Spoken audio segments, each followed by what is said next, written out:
The year is 1987. A cartoonist named Matt Groening is sitting in a waiting room outside James L. Brooks's office in Hollywood, and he has a problem. He was supposed to pitch a series of animated shorts based on his underground comic strip, Life in Hell. But somewhere between the hallway and the door, he changed his mind. Life in Hell was too personal, too close to the bone. Licensing it felt like giving something precious away. So, right there in the waiting room, with no sketchbook and no preparation, he invented a family. He scrawled out 5 people on a piece of paper, named them after members of his own family except for the oldest son, who he renamed Bart, an anagram of the word brat, and walked into the meeting with something that had existed for less than 15 minutes. That family became The Simpsons. Settle in, get comfortable. Over the next few hours, we're going to move through 333 facts about this show. Its origins, its characters, the people who made it, the secrets buried inside it, and the quiet, remarkable history that most people who love this show have never heard. This is designed to wash over you gently, the way a good story does late at night. So let the words carry you wherever you need to go. Fact 1. Matt Groening created the basic Simpson family sketch in approximately 10 minutes while waiting outside James L. Brooks's office. He has said he was afraid that if he pitched Life in Hell, he would lose the rights to something he cared about deeply. The snap decision to invent something new instead turned out to be one of the most consequential moments in television history. Fact 2. The Simpsons family was named after Groening's own relatives. His father was named Homer. His mother was named Margaret, which becomes Marge. He had sisters named Lisa and Maggie. The one name that didn't come directly from his family was Bart, which Groening chose because it sounded like a troublemaker's name and also happened to be an anagram of brat. He has described Bart as the child he wished he could have been. Fact 3. Before The Simpsons became a standalone series, the family debuted as short animated segments on The Tracy Ullman Show, a variety program on Fox. The first short aired on the 19th of April, 1987, and was titled Good Night. It was less than 2 minutes long and consisted mostly of Homer and Marge trying to put their children to bed. The animation was rough, the character designs were blobby and inconsistent, and the voices had not yet settled into the tones we now associate with them. But the family dynamic was already recognizable. Fact 4. The Tracy Ullman Show shorts ran for 3 seasons, producing 48 short films in total. Many of the people who worked on these shorts went on to form the core creative team of the full series. The experience of making short, punchy, character-driven comedy within a tight runtime turned out to be excellent training for writing a half-hour show. Fact 5. When Fox executives agreed to develop the shorts into a full series, the original plan was for the show to premiere in the fall of 1989. The production schedule proved extremely difficult to manage, and the premiere was pushed back.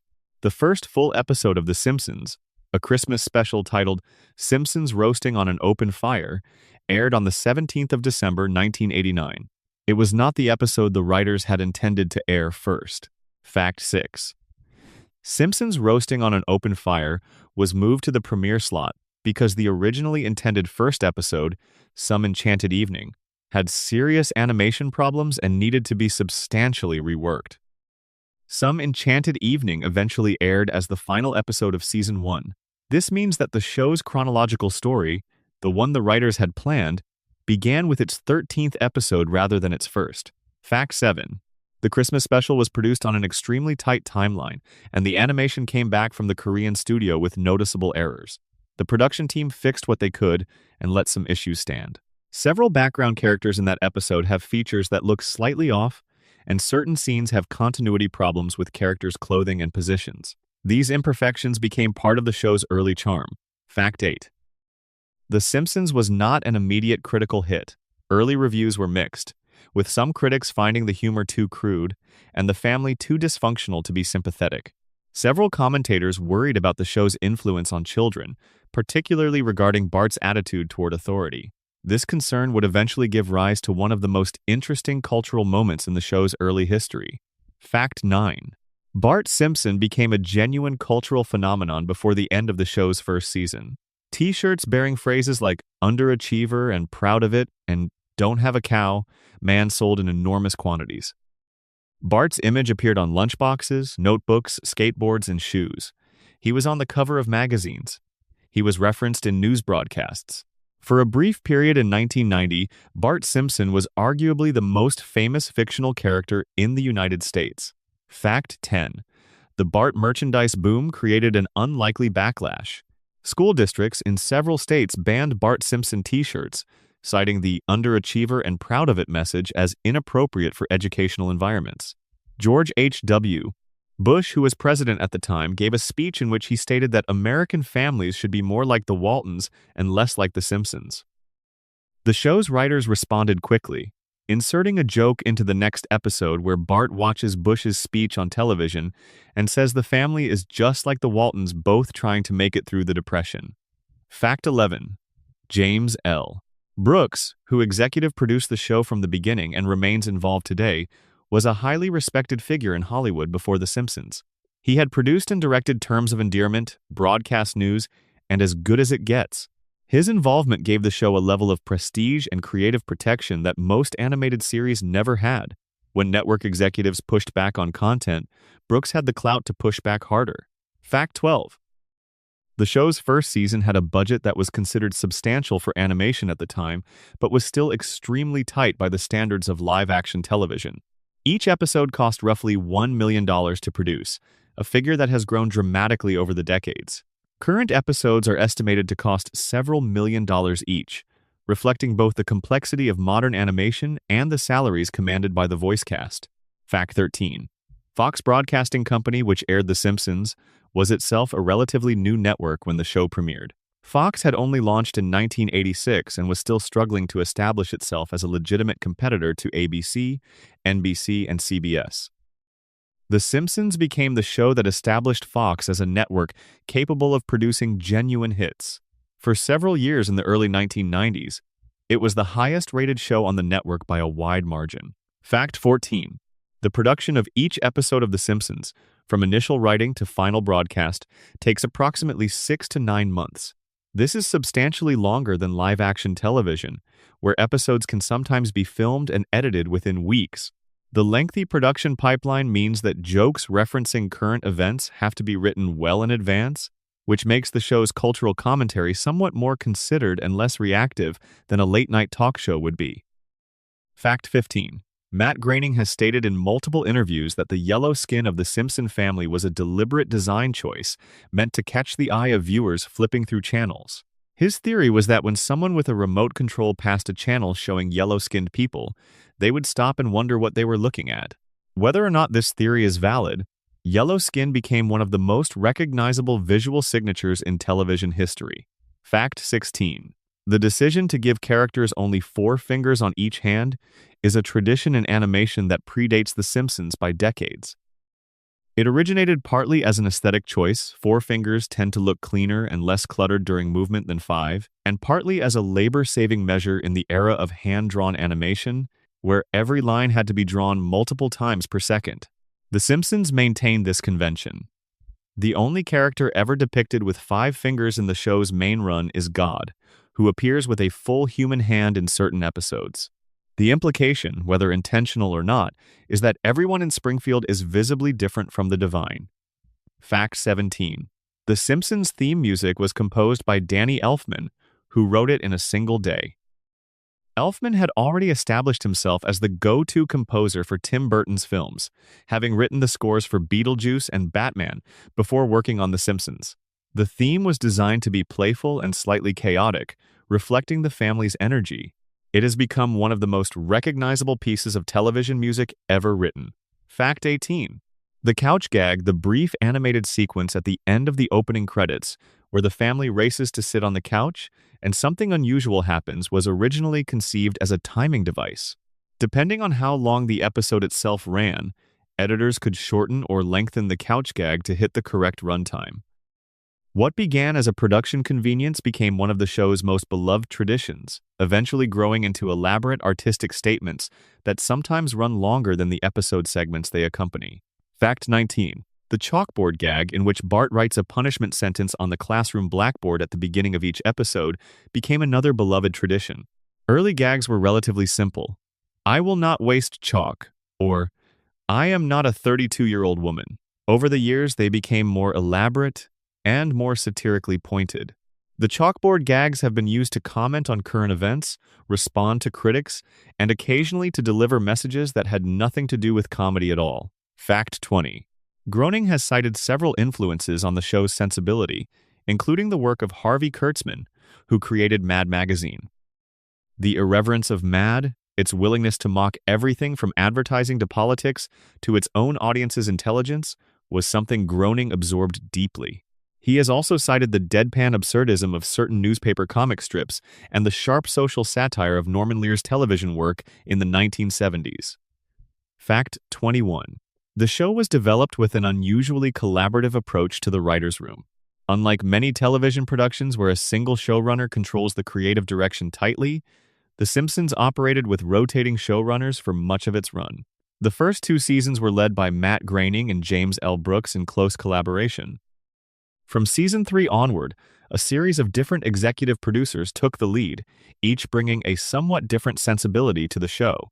Fact 22. Al Jean, who is currently the longest-serving showrunner in the show's history, first joined the staff as a writer in season 1. He left to pursue other projects during the mid-1990s and returned as showrunner in season 13, a position he has held continuously since then.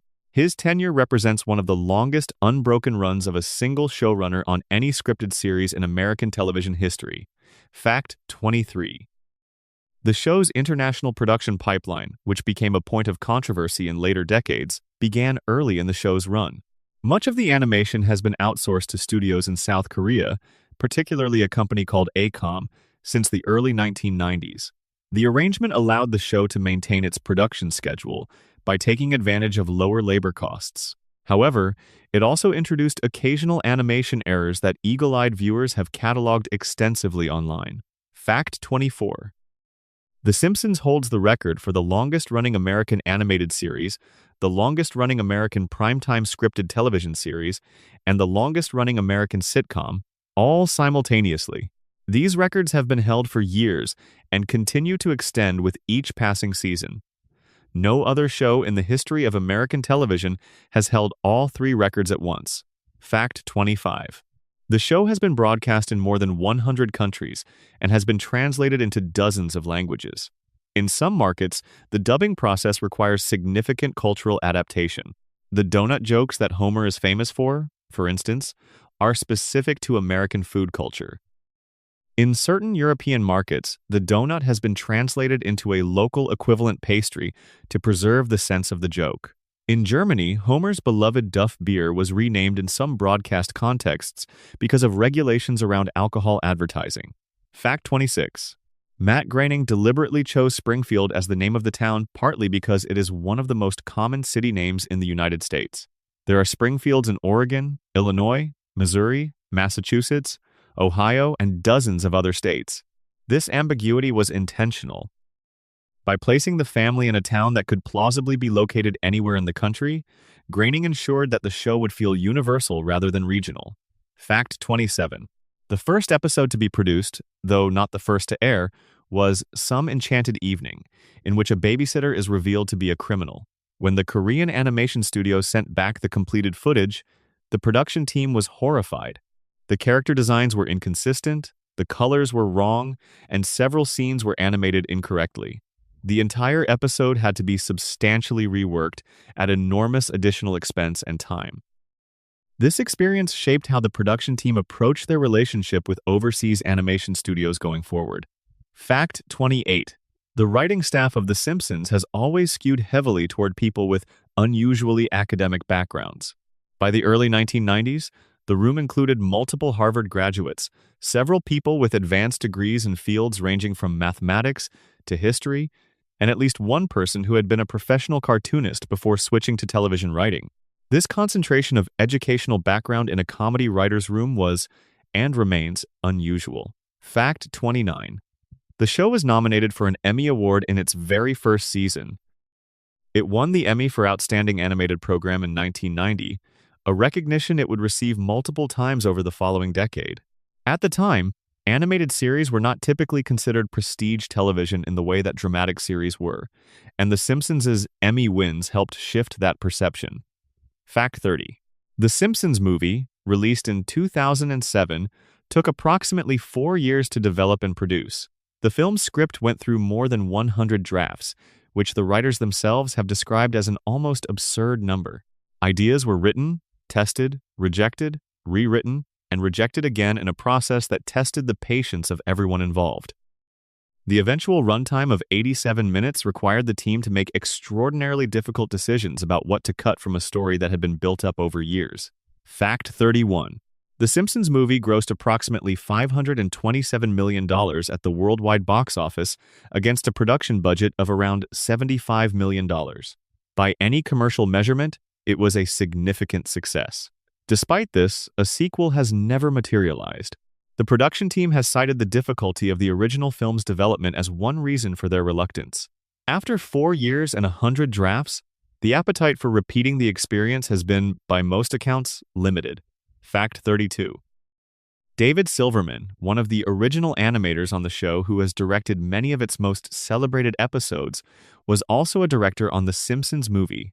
He has described the experience of directing a feature-length version of a show he had worked on for nearly 2 decades as both exciting and disorienting. The characters he knew intimately from years of television work behaved differently when given a larger canvas and a longer story to inhabit. Fact 33. The show's earliest episodes were animated entirely by hand, with each frame drawn individually by artists working with pencil and paper before being inked, colored, and photographed. The transition to digital animation began in the early 2000s and was completed around 2008. Digital production allowed for sharper lines, more consistent colors, and a wider range of visual effects, but some longtime fans feel the show lost a certain warmth when it moved away from the slightly imperfect texture of hand-drawn animation. Fact 34. The HD widescreen format that the show adopted in 2009 required the entire opening sequence to be redesigned. The new opening retained the essential structure of the original Bart writing on the chalkboard, Lisa weaving through the school band, the family racing home but added new details, expanded the visual field, and updated several elements to reflect the changes in Springfield over the years. The updated opening also allowed for a longer couch gag, since the wider frame had more room to fill. Fact 35.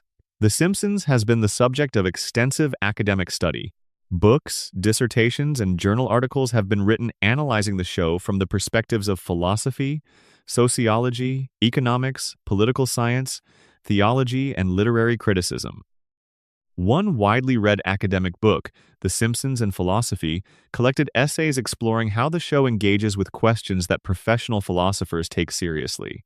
The writers of the show have expressed a mixture of amusement and genuine pride about this body of scholarship. Fact 36. Groening has a star on the Hollywood Walk of Fame, awarded in recognition of his career achievements including The Simpsons and his other animated series, Futurama. At the ceremony, he gave a characteristically understated speech. He has generally avoided the kind of grandiose self-celebration that the show's cultural impact might seem to invite, preferring to let the work speak for itself. Fact 37. The Simpsons premiered 36 years ago and is still in production. The people who watched the first episode as children are now middle-aged. Their children have grown up watching it. In some cases, their children's children are beginning to discover it. No American television series has ever sustained cultural relevance across this many generations, while continuing to produce new episodes. Whatever the show's current quality relative to its golden years, its sheer persistence is a fact without precedent in the history of the medium. If you're watching this late at night, drop a comment and tell me what time it is where you are and what city you're writing from. It's always something I genuinely love reading. And if you're enjoying this kind of relaxed storytelling, subscribing means you won't miss whatever we explore next. Now, let's keep going. Section 2. The characters who they really are. Facts 3874. There is something unusual about the Simpson family that you might not have consciously noticed, even after years of watching. Each member of the family represents a distinct philosophical relationship with the world around them. Homer doesn't question things because questioning is painful and the absence of questioning is comfortable. Marge questions things privately but chooses stability over confrontation because the family needs her to. Bart questions things loudly and impulsively, and then forgets why he was asking. Lisa questions everything continuously and can't stop even when the answers hurt her. And Maggie, who cannot yet speak, watches all of it with enormous eyes and says nothing. 5 people, 5 completely different ways of being alive. The show doesn't always announce this about itself, but it's there in every episode if you look. Fact 38. Homer Simpson's full name is Homer J. Simpson. His middle initial, J, is a tribute to the tradition of cartoonish middle initials used in older American humor, particularly in the tradition of J. Ward's Rocky and Bullwinkle characters. The J has occasionally been used as a punchline in episodes, where characters discover Homer's full legal name for the first time. Fact 39. Homer's job title at the Springfield nuclear power plant is Safety Inspector, though his actual responsibilities and the degree to which he performs them have been subjects of considerable confusion across the show's run. In some episodes, he operates specific equipment in Sector 7G. In others, he seems to have almost no defined duties at all. The writers have treated his employment somewhat fluidly, using whatever version of Homer's job description the story required at a given moment. Fact 40. Matt Groening has stated that Homer's IQ is approximately 55, which would place him in the range of moderate intellectual disability by clinical standards. This number has been referenced within the show itself. However, Homer's actual capabilities vary wildly depending on the episode. He has demonstrated moments of genuine insight, creative problem-solving, and emotional intelligence that sit uneasily alongside the suggestion of a 55-point IQ. The writers have acknowledged this inconsistency and generally regard it as an acceptable trade-off for storytelling flexibility. Fact 41. The famous Homer strangling of Bart, where Homer grabs his son around the neck and shakes him, began as a dark joke about the violence hidden inside seemingly normal family life. Over time, it became a recognizable piece of physical comedy and eventually a kind of affectionate shorthand for the father-son relationship. The strangling appears less frequently in newer seasons, as the show's cultural climate shifted and the joke's edge wore down through repetition. Fact 42. Marge Simpson's maiden name is Bouvier. She is the daughter of Jacqueline Bouvier and the late Clancy Bouvier. Her sisters Patty and Selma share her maiden name. The choice of Bouvier was a clear reference to Jacqueline Kennedy Onassis, whose maiden name was also Bouvier, and the show has occasionally played with the implications of this connection, particularly in episodes exploring Marge's sense of style, aspiration, and suppressed ambition. Fact 43. Marge's extraordinarily tall blue hair is one of the show's most iconic visual elements. The writers have never settled on a fully definitive explanation for why her hair grows the way it does, leaving it as one of Springfield's accepted mysteries. In one of the show's more memorable reveals, it was disclosed that Marge's hair is naturally gray and has been dyed blue since she was a teenager. The blue is not natural. It is, in its own small way, a disguise. Fact 44. Marge was briefly employed at the Springfield nuclear power plant in a Season 4 episode.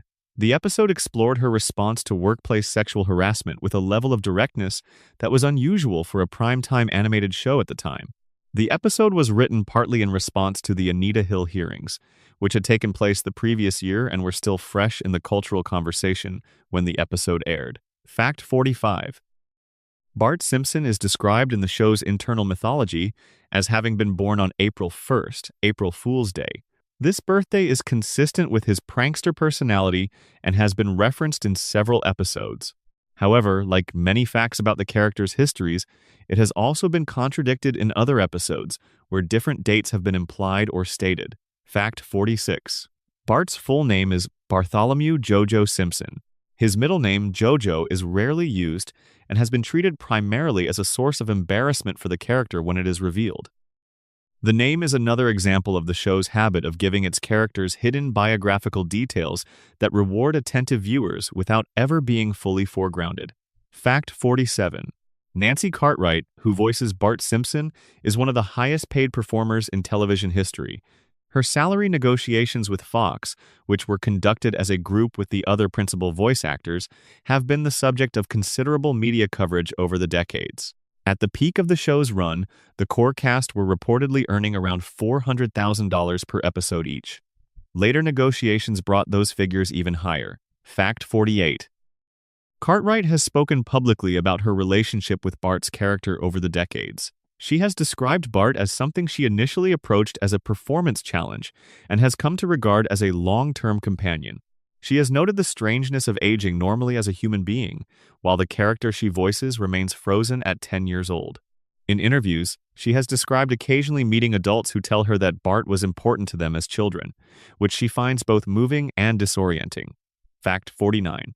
Lisa Simpson plays the baritone saxophone in the show's established continuity, though it has sometimes been referred to as an alto saxophone in certain episodes.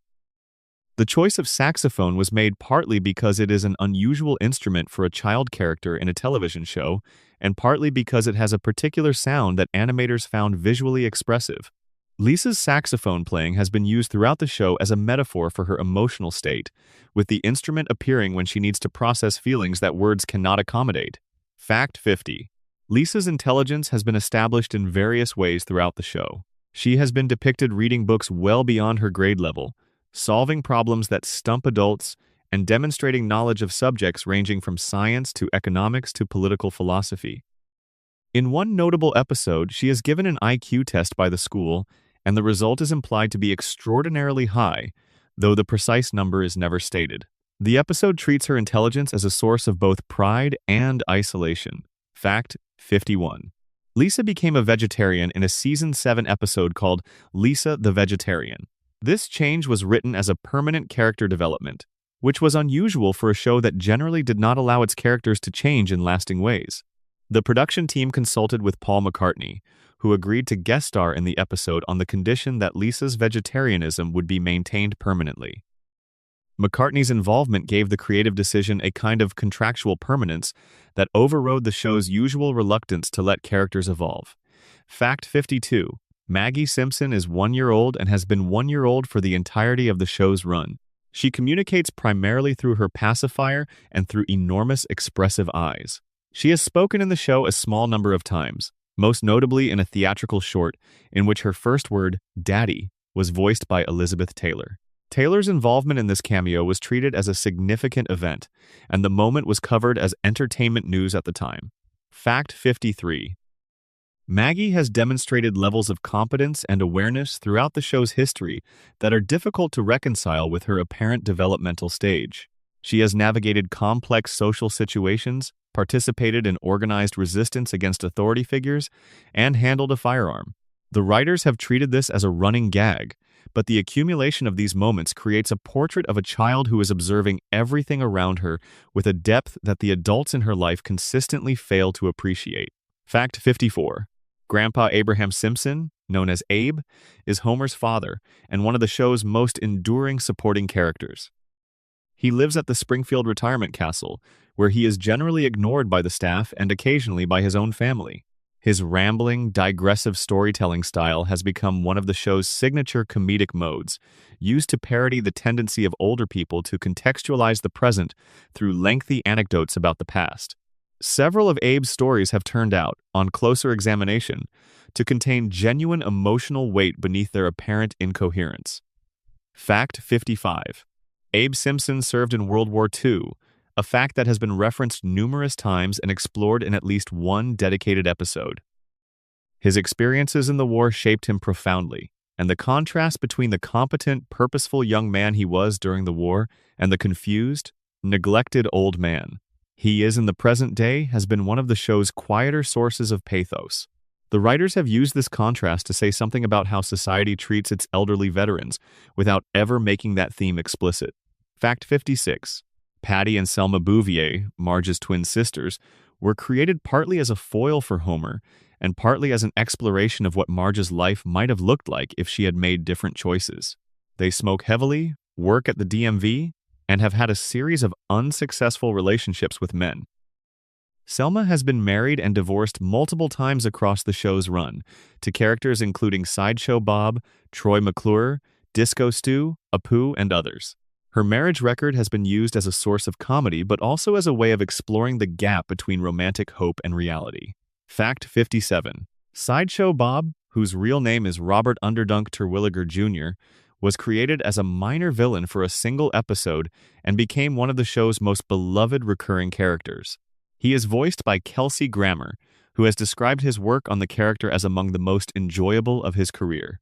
Grammer's theatrical baritone gives Bob a quality of tragic grandeur that transforms what might have been a simple cartoon villain into something more complex and genuinely funny. Fact 58. Sideshow Bob's repeated attempts to murder Bart Simpson and his repeated failures have been explored from multiple angles over the years. One episode gave significant screen time to his perspective and feelings, presenting his obsession with Bart as a kind of dark love story. Another episode suggested that Bart and Bob are bound together by a connection that transcends their roles as adversary and victim. The writers have been candid about their affection for Bob as a character and their reluctance to resolve his story in any definitive way. Fact 59. Ned Flanders was conceived as a critique of a specific kind of American religiosity, the kind that expresses itself through cheerful compliance and surface-level positivity. But Ned has grown considerably beyond that initial concept. His backstory, explored in a later episode, revealed that his niceness is the result of childhood behavioral conditioning rather than genuine spiritual peace. This revelation recontextualized every Ned scene that preceded it and gave the character a depth of tragedy that the show has never fully resolved. Fact 60. Ned's wife Maud was killed off in a season 11 episode. The story behind this decision involves a salary dispute between the show's producers and the actress who voiced Maud. When the dispute could not be resolved, the character was written out of the show through death. The manner of her death, she is struck by a t-shirt launched from a cannon at a racing event. After Homer ducks out of the way was designed to be absurd enough to fit the show's comedic register, while still carrying genuine weight for Ned's character. Fact 61. Principal Seymour Skinner, or, as the show eventually revealed, Armin Tamzarian is one of the show's most thoroughly examined secondary characters. His relationship with his mother Agnes, his complicated history with Bart, and his military background have all been explored in detail. The revelation in Season 9 that Skinner is not who he claims to be was one of the most controversial creative decisions in the show's history, and its implications have been mostly ignored by subsequent writers, who have continued to treat Skinner as Skinner. Fact 62. Nelson Muntz, the school bully whose distinctive ha-ha has become one of the show's most imitated sound effects, was given a surprisingly detailed and sympathetic backstory over the course of the show's run. His mother is largely absent and his father is either gone or fictional, depending on which episode you watch. Nelson's cruelty toward other children has been presented as a coping mechanism for an impoverished and largely unsupervised childhood. Several episodes have shown him capable of considerable kindness when he feels safe enough to express it. Fact 63. Martin Prince, the academic overachiever in Bart's class, has been used by the writers to explore the social penalties that come with visible intelligence in an anti-intellectual environment. He is mocked, bullied, and marginalized by his classmates in ways that parallel the treatment Lisa receives from her own social circle. The show has occasionally suggested that Martin and Lisa occupy similar positions in Springfield's social hierarchy, people whose abilities exceed what the community around them values, but the show has never brought them together as allies in any sustained way. Fact 64. Apu Nahasapi Mapatilon, the owner of the Quick E-Mart, was one of the show's most prominent supporting characters for many years. He was voiced by Hank Azaria, a white actor performing an Indian accent. In 2017, a documentary called The Problem with Apu argued that the character perpetuated stereotyping that had real negative effects on South Asian Americans who grew up watching the show. The resulting conversation was extensive and uncomfortable, and eventually Azaria stepped away from the role. The character has appeared far less frequently in recent seasons, and when he does appear, the approach to his characterization has shifted. Fact 65. Chief Clancy Wiggum, the comically incompetent head of the Springfield Police Department, was inspired in part by the character of Chief Clancy Wiggum from the Coen brothers' film Fargo, though the animated character predates the film. His son Ralph, one of Bart's classmates, has evolved from a background character into one of the show's most beloved sources of surreal comedy. Ralph's non-sequitur observations have achieved a kind of legendary status among fans, and some of them have passed into general cultural circulation. Fact 66. Groundskeeper Willie, the Scottish custodian of Springfield Elementary, was created largely as an opportunity to write jokes about Scottish stereotypes. Over the years, he has been given additional dimensions. He is enormously strong, fiercely proud, deeply lonely, and capable of unexpected tenderness, but the character has always been primarily used as a vehicle for a very specific kind of exaggerated ethnic comedy. Harry Shearer voices Willie with a consistent commitment to the character's absurdity. Fact 67. Comic book guy, whose real name was eventually revealed to be Jeff Albertson, began as a one-note caricature of a certain kind of obsessive, socially maladjusted fan culture. Over time, he became something more interesting, a man who has built his entire identity around his expertise and whose condescension toward others masks a genuine loneliness. His catchphrase, "worst episode ever," has been used by the show's writers to comment on fan criticism, including criticism of The Simpsons itself. Fact 68. Krusty the Clown, whose real name is Herschel Schmoikel Pinhas Yerucham Krustovsky, was designed as a commentary on the gap between children's entertainment and the people who create it. Krusty is cynical, self-destructive, casually cruel, and deeply unhappy in ways he is incapable of acknowledging. His relationship with his rabbi father, explored in a Season 2 episode that many critics regard as among the show's finest, brought unexpected emotional weight to a character who had initially seemed entirely comedic. Fact 69. Krusty was deliberately designed to look very similar to Homer. This was intended to hint at a story that was never fully executed. The original concept was that Krusty was Homer's secret identity, a persona Homer adopted to perform for children. The idea was abandoned before the show went to air, but the visual resemblance was retained.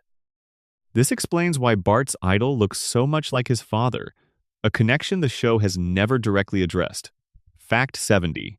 Hank Azaria voiced an enormous number of characters throughout his time on the show, including Apu, Chief Wiggum, Professor Frink, Mo Sislak, and many others.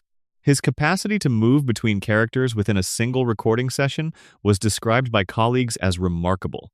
The departure of Azaria from several of his most prominent roles following the Apu controversy represented a significant restructuring of the show's voice cast. Fact 71. Mo Sislak, the barman who runs The Simpsons' local dive bar, has been one of the show's most interesting examples of a character who started simple and became complicated. Mo is lonely, self-loathing, romantically unsuccessful, and frequently suicidal in ways the show treats with an unusual directness for a comedy. Several episodes have dealt explicitly with his depression and his relationship with his own ugliness, both physical and emotional. At his best, Mo is one of the most humanly drawn characters in Springfield. Fact 72. Professor John Frink Jr., Springfield's resident eccentric scientist, was based partly on Jerry Lewis's character in The Nutty Professor. He speaks in a distinctive voice that combines scientific jargon with incoherent emotional outbursts. His inventions rarely work as intended and frequently cause more problems than they solve. He represents the show's ambivalent relationship with science, a field it clearly respects intellectually, but treats as a source of comic chaos in practice. Fact 73. The recurring character known as Hans Moleman, who appears throughout Springfield's background and dies repeatedly in impossible and comedic ways, has been described by the show's writers as a kind of walking, running gag about mortality. He is claimed to be 31 years old in one episode, a statement that is difficult to reconcile with his apparent physical condition. Whether his repeated deaths are canonical or whether they are being treated as separate events in each episode is a question the show has never answered and almost certainly never will. Fact 74. The Simpsons family dog Santa's Little Helper was introduced in the first episode when Homer adopts a greyhound who has just lost a race at the track. The dog was named by Homer on the spot, in the Christmas spirit of the episode. Santa's Little Helper has been a relatively consistent presence throughout the show's run, though, like all of the show's animal characters, his level of intelligence and comprehension varies significantly depending on what the episode needs him to do. Section 3. The Writer's Room Genius Behind the Jokes. Facts 75, 111. The writer's room of The Simpsons has been described by those who worked in it during the show's peak years as one of the most intellectually stimulating and emotionally exhausting places in American television. The expectations were extraordinarily high. Every joke had to survive a gauntlet of highly educated, deeply competitive, deeply funny people whose collective standards were among the most exacting in the business. A joke that would have been considered very good on another show was merely acceptable here. An idea that got a genuine laugh from the full room was something worth protecting. The culture of excellence that developed in that room during the late 1980s and early 1990s produced something unprecedented, and the people who were there for it have spent the decades since trying to articulate what made it work. Fact 75. The Simpsons writing staff in its early seasons included an unusual concentration of writers who had come from Harvard's humor magazine, the Harvard Lampoon. Al Jean, Mike Reiss, Conan O'Brien, Greg Daniels, and others all had connections to the Lampoon before joining the show. This shared background created a particular kind of humor that was intellectually dense, reference-heavy, and structurally precise, a style that defined the show's golden era. Fact 76. Conan O'Brien worked as a writer on The Simpsons during seasons 3 and 4 before leaving to host Late Night with Conan O'Brien. He has described his time on the show as among the most formative of his career and has spoken affectionately about the writer's room culture.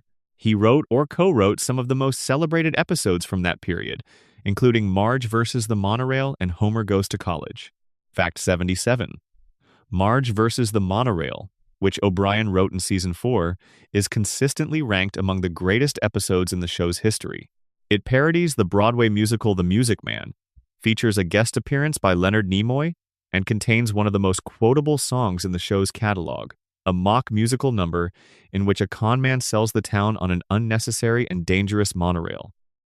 O'Brien has said the episode came together unusually quickly and that the writers all felt it was something special while they were making it. Fact 78. The episode Homer at the Bat, in which Mr. Burns recruits a team of Major League Baseball players for a company softball game, required the show's writers to negotiate appearances from 9 different professional players simultaneously. The episode's production is considered a logistical achievement as much as a creative one. Several of the players' storylines in the episode turned out to be eerily predictive of events that would happen to them in real life within the following year, a coincidence that became part of the episode's lore. Fact 79. John Swartzwelder, who wrote more Simpsons episodes than any other individual writer, approximately 59 episodes, is one of the most reclusive figures in American comedy. He has given almost no interviews and maintains essentially no public profile. His episodes are widely regarded as some of the show's funniest and most inventive.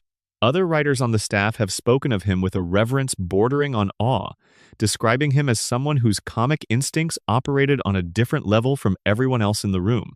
Fact 80. Swartzwelder was known for writing his scripts from home rather than in the writer's room, an arrangement he was given because of his particular way of working. The show's producers accommodated this unusual arrangement because his output was consistently exceptional.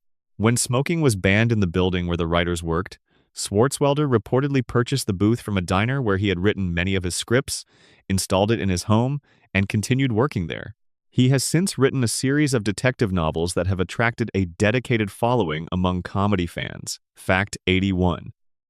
George Meyer, who joined the show in its 3rd season and remained for many years, has been described by colleagues as one of the primary architects of the show's distinctive comedic voice. His contributions were often in the form of individual jokes and lines, rather than full scripts, and his influence on the show's tone is difficult to quantify but widely acknowledged. A 2000 profile of Meyer in The New Yorker described him as the funniest man in America, a characterization that has followed him ever since. Fact 82. The writer's room operated through an exhaustive process of collective revision. A writer would pitch an episode idea, and if it was approved, a script would be written. That script would then be read aloud in the room and subjected to a pitch session in which everyone present suggested jokes, fixes, and alternatives. The original writer's contribution could be substantially rewritten in this process. The show's credits therefore often attribute an episode to a single writer whose final script bears only a loose resemblance to what they originally wrote. Fact 83. This collective rewriting process occasionally created tensions between individual writers and the room's hierarchy. Writers who felt strongly that their original vision had been lost could advocate for it, but the ultimate authority rested with the showrunner. The culture of the room was competitive in a way that some found exhilarating and others found difficult to navigate. The shows that emerged from this process were often better than any individual writer could have produced alone. Fact 84. The show's writing staff maintained an unusually extensive internal archive of jokes, ideas, and character details that had been established in previous episodes. Continuity tracking was taken seriously during the show's peak years, with writers expected to know the established facts of Springfield's world and to avoid contradicting them without good reason. As the show's episode count grew into the hundreds, maintaining this continuity became increasingly difficult. Fact 85. The decision to make Lisa a Buddhist, which occurred in a season 13 episode when she converts after attending a meditation class with Richard Gere, was treated as a permanent character change similar to her vegetarianism. The writers consulted with Buddhist practitioners to ensure the episode's treatment of the religion was respectful. Lisa's Buddhism has since been referenced in multiple episodes and is now considered a settled part of her character. Fact 86. The show has engaged with an enormous range of topical subjects over its run, including gun control, immigration, healthcare, religion, education, corporate corruption, and environmental policy. The writers have generally aimed to approach these subjects with enough comic distance to avoid straightforward political advocacy while still making their satirical point clear. The balance between comedy and commentary has been one of the show's defining tensions, and different showrunners have struck it differently. Fact 87. Writers on the show have described a culture of reading voraciously across many fields in order to maintain the breadth of reference that the show required. Jokes in Simpsons episodes have drawn on classical literature, obscure history, scientific theory, economic policy, sports statistics, and dozens of other areas of knowledge. The writers' room operated partly as an informal academy where people brought in information they found interesting and tested whether it could be turned into comedy. Fact 88. The show famously employed David S. Cohen, who has a degree in computer science from Harvard and a graduate degree in physics from Berkeley, among other highly educated writers. Cohen later became one of the creators of Futurama, where his scientific background was even more directly relevant. His time on The Simpsons contributed to the show's habit of including mathematically and scientifically accurate details within jokes, details that most viewers miss, but that reward the subset of the audience equipped to notice them. Fact 89.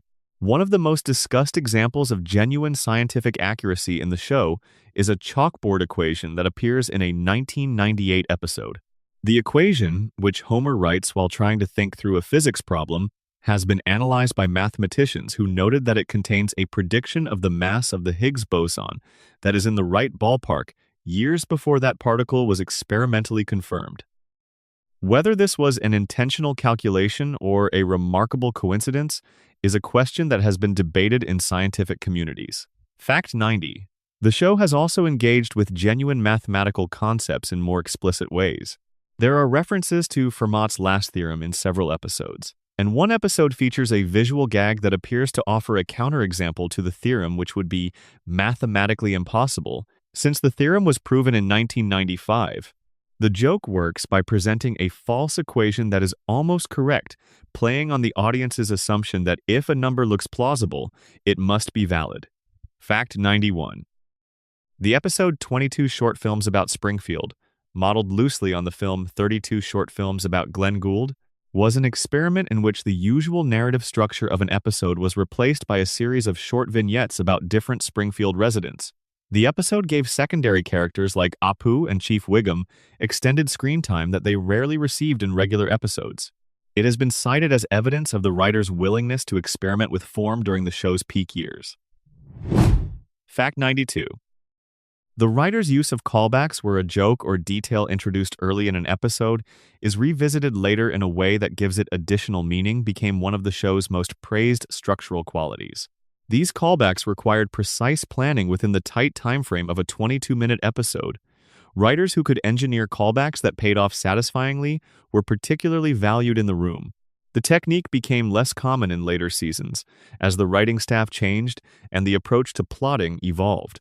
Fact 93. Several episodes from the show's early seasons were written with unusually dense joke counts, more gags per minute than almost any other comedy on television at the time. Viewing these episodes repeatedly reveals jokes in the background that are invisible at normal speed, lines of dialogue that have multiple meanings, and visual gags that comment on or contradict what the characters are saying. This density of information rewarded attentive watching in ways that were new to primetime television. Fact 94. The episode Homer's Enemy, in which Frank Grimes, a man who has worked hard all his life and achieved relatively little, encounters Homer Simpson and is driven to madness by the apparent unfairness of Homer's comfortable existence, was written as a deliberate experiment. The writers wanted to see what would happen if a realistic person were inserted into Springfield's logic. The answer turned out to be tragedy. Frank Grimes dies in the episode, and nobody at his funeral can remember his name. The episode disturbed some viewers and has been debated extensively in conversations about the show's relationship with its own absurdism. Fact 95. You Only Move Twice, in which Homer takes a job with a supervillain named Hank Scorpio, is another episode with a particularly devoted fan following. The character of Hank Scorpio was written as a parody of the charismatic tech entrepreneur, but also as a genuine exploration of what it might feel like to work for someone both inspiring and terrifying. Albert Brooks voiced the character with enormous charm. The episode is often cited as evidence of the show's ability to make a guest character fully realized within a single episode. Fact 96. Albert Brooks has appeared in The Simpsons multiple times and is frequently cited by the show's writers and fans as among the greatest guest contributors in its history. His improvisational approach to the recording sessions generated large amounts of material from which the writers selected the best moments. Brooks has described his Simpsons appearances as unusually free and creative experiences compared to most voice work. Fact 97. The writing of Homer's emotional arc across individual episodes has been one of the show's most consistent sources of genuine feeling amid the comedy. Episodes that seem to be about something trivial often contain, somewhere in their structure, a moment of genuine tenderness between Homer and a member of his family. These moments work partly because they are earned through the episodes surrounding comedy, and partly because the voice performance of Dan Castellaneta in these moments is genuinely affecting. Fact 98. The show has produced several episodes that work almost entirely on an emotional register, with comedy playing a supporting role rather than the lead. Mother Simpson, Lisa's Substitute, and Maggie Makes Three, and Bart Sells His Soul are among the episodes that fans most often cite when describing the show's capacity for genuine pathos. Each of these episodes reached an emotional note that primetime animated television had not previously achieved. Fact 99. Lisa's Substitute features Dustin Hoffman in a guest role as a teacher who becomes Lisa's intellectual and emotional hero. Hoffman performed under a pseudonym Sam Edick, a near anagram of Semitic, reportedly out of concern that his involvement in a cartoon might affect how his serious film work was perceived. His performance is widely regarded as one of the finest in the show's history. The episode's final scene, in which Mr. Bergstrom leaves a note for Lisa that simply says, "You are Lisa Simpson," reduces a significant portion of the show's adult fan base to tears on repeated viewings. Fact 100. And Maggie Makes Three is structured as a story Homer tells his children about a period before Maggie was born. The episode builds toward a revelation about why Homer kept a job he hated rather than pursuing his dream, and the final image. A close-up of Homer's workstation covered in photographs of Maggie that have been arranged to cover the demotivational sign Burns placed there, is one of the most quietly devastating moments in the show's history. The episode demonstrates the writer's understanding that the most effective emotional payoffs come from accumulated small details rather than dramatic declarations. Fact 101. The episode Lisa the Iconoclast explores the tension between comfortable myths and uncomfortable history through Springfield's founding legend. The story of Jebediah Springfield, a founding hero who, Lisa discovers, was actually a murderous pirate, serves as a meditation on the social function of collective myths. The episode allows Lisa to reach her own conclusion about when truth serves the community and when silence does. It is one of the show's most intellectually serious episodes. Fact 102. Writers on the show have described the process of pitching jokes as both exhilarating and nerve-wracking. A joke that lands in the room gets a genuine laugh from very smart, very funny people, which is a uniquely gratifying experience. A joke that doesn't land falls in complete silence. The culture of the room was such that silence was not unkind, but was absolutely honest, and writers learned quickly to develop instincts for which of their ideas were worth defending. Fact 103. The show's approach to satire has been described as fundamentally affectionate. Even when The Simpsons mocks America's dysfunction, its corporate greed, its political incompetence, its cultural homogenization, there is a quality of warmth underneath the critique that prevents the show from feeling cynical. The writers clearly love Springfield and its residents, which makes the comedy land differently than it would if the show were simply contemptuous of what it depicts. Fact 104. Mike Scully, who served as showrunner from Season 9 through Season 12, has been associated in critical discussion with a period in which the show shifted toward more surreal and slapstick humor at the expense of the character-driven emotional storytelling that defined its peak years. Scully himself has addressed this characterization in interviews, defending some of the creative choices made during his tenure while acknowledging that the show's direction was changing in ways that not everyone welcomed. Fact 105. The writing of Sideshow Bob's episodes has been handled with particular care over the years. His stories have been structured as theatrical parodies of operatic tragedy, of Broadway musicals, of classic Hollywood thrillers. The Bob episodes work partly as genre exercises and partly as character studies, and the writers have generally found ways to make each one feel fresh, despite the repetitive premise of Bob trying to kill Bart and failing. Fact 106. The episode Cape Fear, a parody of Cape Fear in which Sideshow Bob is released from prison and begins stalking the family, is often cited as one of the finest examples of the show's comedic writing. It contains an extended sequence in which Bob steps on a series of rakes, which becomes funnier and funnier simply through repetition and duration. The rake sequence is a demonstration of the show's understanding that timing is the core of comedy, that a joke can be made funnier, not by changing it, but by making the audience wait longer for it. Fact 107. The late John Swartzwelder, in the rare instances where he has spoken about his work, has described his approach to comedy as beginning with a simple, funny premise and then following that premise wherever it leads, regardless of how strange the destination becomes.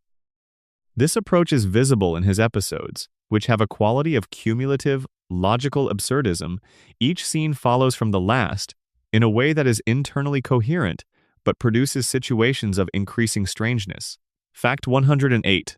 The show has been remarkably self-aware about its own longevity and the critical narrative surrounding its quality decline. Jokes about the show getting worse, about the characters having run out of things to do, and about the audience's nostalgia for earlier seasons have appeared in the series itself. This self-awareness is both genuinely funny and slightly melancholy, the show acknowledging its own mythology while continuing to produce new episodes. Fact 109. The writing staff has turned over significantly from the show's early years. Many of the writers who defined the show's golden era have gone on to create other successful series or have moved into film. The current staff includes writers who grew up watching the show, which creates an interesting dynamic. People who were shaped by The Simpsons are now responsible for making it. Fact 110. Several episodes have been structured as homages to specific filmmakers or film genres, with the visual language of those films incorporated into the animation. Episodes have paid tribute to Hitchcock, Kubrick, Spielberg, and many others. These homages serve both as genuine appreciations of cinema and as opportunities for the writers to explore storytelling approaches different from the show's usual register. Fact 111. The Treehouse of Horror episodes, which air as Halloween specials each year, have allowed the writers to experiment with tone and content in ways that are not possible in regular episodes. The anthology format, usually 3 short stories, gives the writers the freedom to kill characters, depict extreme violence, and explore darker themes without consequence for the main series. Some of the show's most inventive writing has appeared in these annual specials. Section 4. The voice cast voices behind Springfield. Facts 112, 148. Behind every character in Springfield there is a voice, and behind every voice there is a person who has spent decades in a recording booth bringing someone imaginary to life. The principal cast of The Simpsons has maintained a remarkable degree of continuity over the show's history, which is itself an unusual achievement. Voice actors are sometimes replaced for financial reasons, or because a character's vocal needs change, or simply because of the passage of time. On The Simpsons, the core group has remained together across a span of more than 35 years, aging invisibly while the characters they play stay permanently young. What that experience is like from the inside, inhabiting the same voice day after day, year after year, for decades, is something none of them can fully explain, and all of them find, in different ways, profound. Fact 112. Dan Castellaneta, who voices Homer Simpson, began his career as a stage actor in Chicago before transitioning to voice work. His initial audition for The Simpsons involved producing a Homer voice that was inspired partly by Walter Matthau and partly by other character archetypes from classic American comedy. The voice evolved considerably between the Tracy Ullman shorts and the full series, becoming deeper, more elastic, and more expressively comedic. Fact 113. Castellaneta has described the challenge of Homer's vocal range. The character must be capable of expressing slapstick pain, genuine tenderness, confusion, joy, and existential bewilderment, often within the same episode. The Homer sound that has become iconic is itself a performance requiring significant technical control, even when it sounds effortless. Castellaneta has said he can now move in and out of Homer's voice almost unconsciously, as naturally as speaking in his own voice. Fact 114. Julie Kavner, who voices Marge, Patty, and Selma, has the most recognizable natural voice in the cast. Her distinctive nasal rasp carries into her own speaking voice in a way that makes her immediately identifiable. Kavner has spoken about her relationship with Marge's voice as something she approaches with great care, aware that the character's emotional warmth and patience must be audible in the sound of the voice as much as in what Marge says. Fact 115. Kavner is known for being intensely private about her personal life. Unlike her co-stars, who have been subjects of numerous profiles and interviews over the years, Kavner has maintained a very low public profile. She has spoken about the decision to keep her personal life separate from her professional work and has indicated that she finds the public dimensions of celebrity uncomfortable. Within the industry, she is regarded with enormous respect for both her talent and her consistency. Fact 116. Nancy Cartwright, who voices Bart, has described the experience of auditioning for The Simpsons as one in which she was initially sent to read for Lisa. She found the part of Lisa too straightforward for her taste and asked if she could try Bart instead. The show's creators agreed. Within the first few minutes of her audition, it was clear that she had found something distinctive in the character, and she was cast on the spot. Fact 117. Cartwright has recorded Bart's lines for more than 3 decades.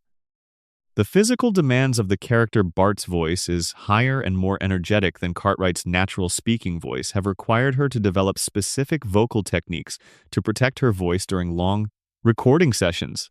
She has described the physicality of voice acting as something that surprised her when she first began. The idea that a performance that happens entirely inside a recording booth could be as physically demanding as live stage work. Fact 118. Yeardley Smith, who voices Lisa, has the smallest principal role in terms of character count. She voices only Lisa, while the other main cast members voice several characters each. She has spoken about this occasionally. Expressing both gratitude for the depth of focus she has been able to give Lisa and a gentle awareness that her situation within the ensemble is structurally different from her colleagues. Fact 119.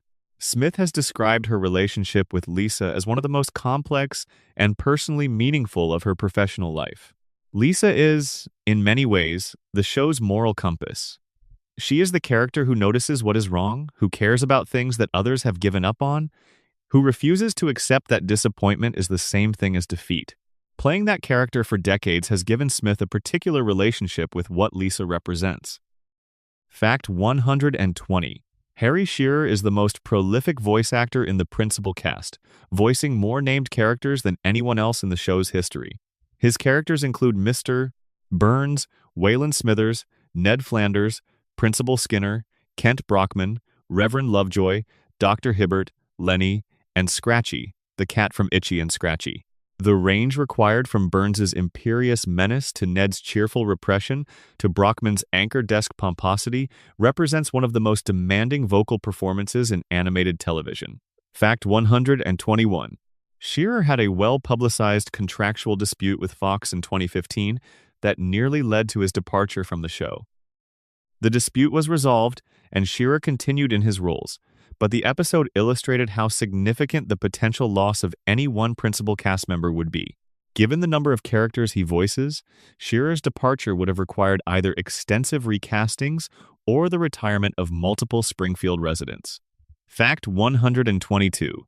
Hank Azaria joined the show in its early seasons and built an extraordinarily diverse roster of characters.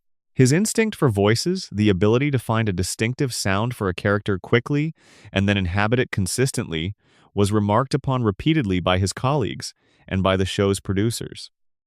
His work on the show demonstrated a versatility that has led some critics to compare him to the great character voice actors of radio's golden age. Fact 123.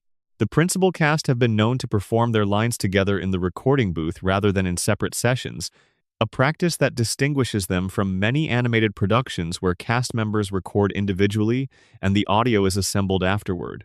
Recording together allows for genuine interaction between the performances, and the cast have cited this collaborative process as one of the things that gives their work a naturalistic quality unusual in animation. Fact 124.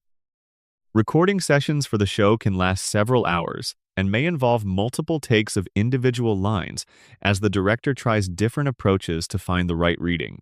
The voice actors have described the recording environment as collaborative and low pressure compared to set-based production, with considerable room for improvisation and experimentation within the structure of the written script. Fact 125. The cast's salary negotiations have been some of the most widely covered in television history. By the show's later seasons, the principal cast members were among the highest-paid performers on any scripted series. The negotiations in 2004 and 2011 were particularly prominent, both resulting in settlements that preserved the existing cast while adjusting their compensation terms. Each round of negotiations raised the question of whether the show would continue if an agreement could not be reached. Fact 126. Dan Castellaneta and his wife Deb LaCusta have co-written several Simpsons episodes together. Their collaboration represents one of the more unusual creative partnerships in the show's history, a situation where one of the principal performers is also contributing to the scripts that he will subsequently perform. Castellaneta has spoken about the interesting duality of being both inside and outside the show simultaneously. Fact 127. Harry Shearer is also a musician, filmmaker, satirist, and radio host outside of his Simpsons work. He has released albums, made films, and maintained a radio program called Le Show for decades. This multiplicity of creative outlets has given him a perspective on The Simpsons that is somewhat different from colleagues who have been more exclusively focused on the show. He has been one of the more willing members of the cast to discuss the show critically in public.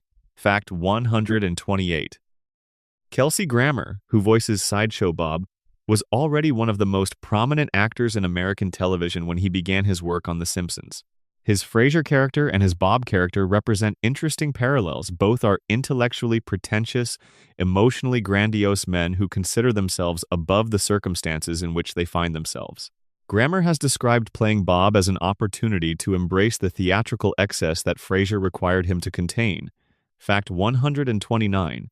Grammer once performed the entire score of the HMS Pinafore while Bob was tied to a mast in one memorable episode sequence. The performance A Simpsons episode, in which a supporting character delivers a substantially complete operatic piece, is remarkable for both its musical accuracy and its comic timing. Grammer prepared seriously for the sequence and has cited it as one of his favorite moments in his entire career. Fact 130. John Lovitz, who has appeared in several episodes voicing different characters, began his relationship with the show as Artie Ziff, a character from Homer and Marge's past who reappears periodically. His performance style, which tends toward a particular kind of wounded braggadocio, fits naturally into the show's comedic register and has made him one of the more consistent guest contributors. Fact 131.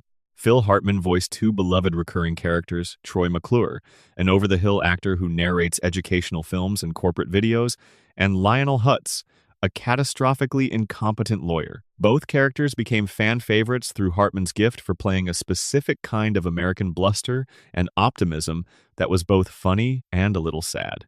When Hartman died in 1998, the production team chose to retire both characters rather than recast them. Neither Troy McClure nor Lionel Hutz has appeared in the show since. Fact 132.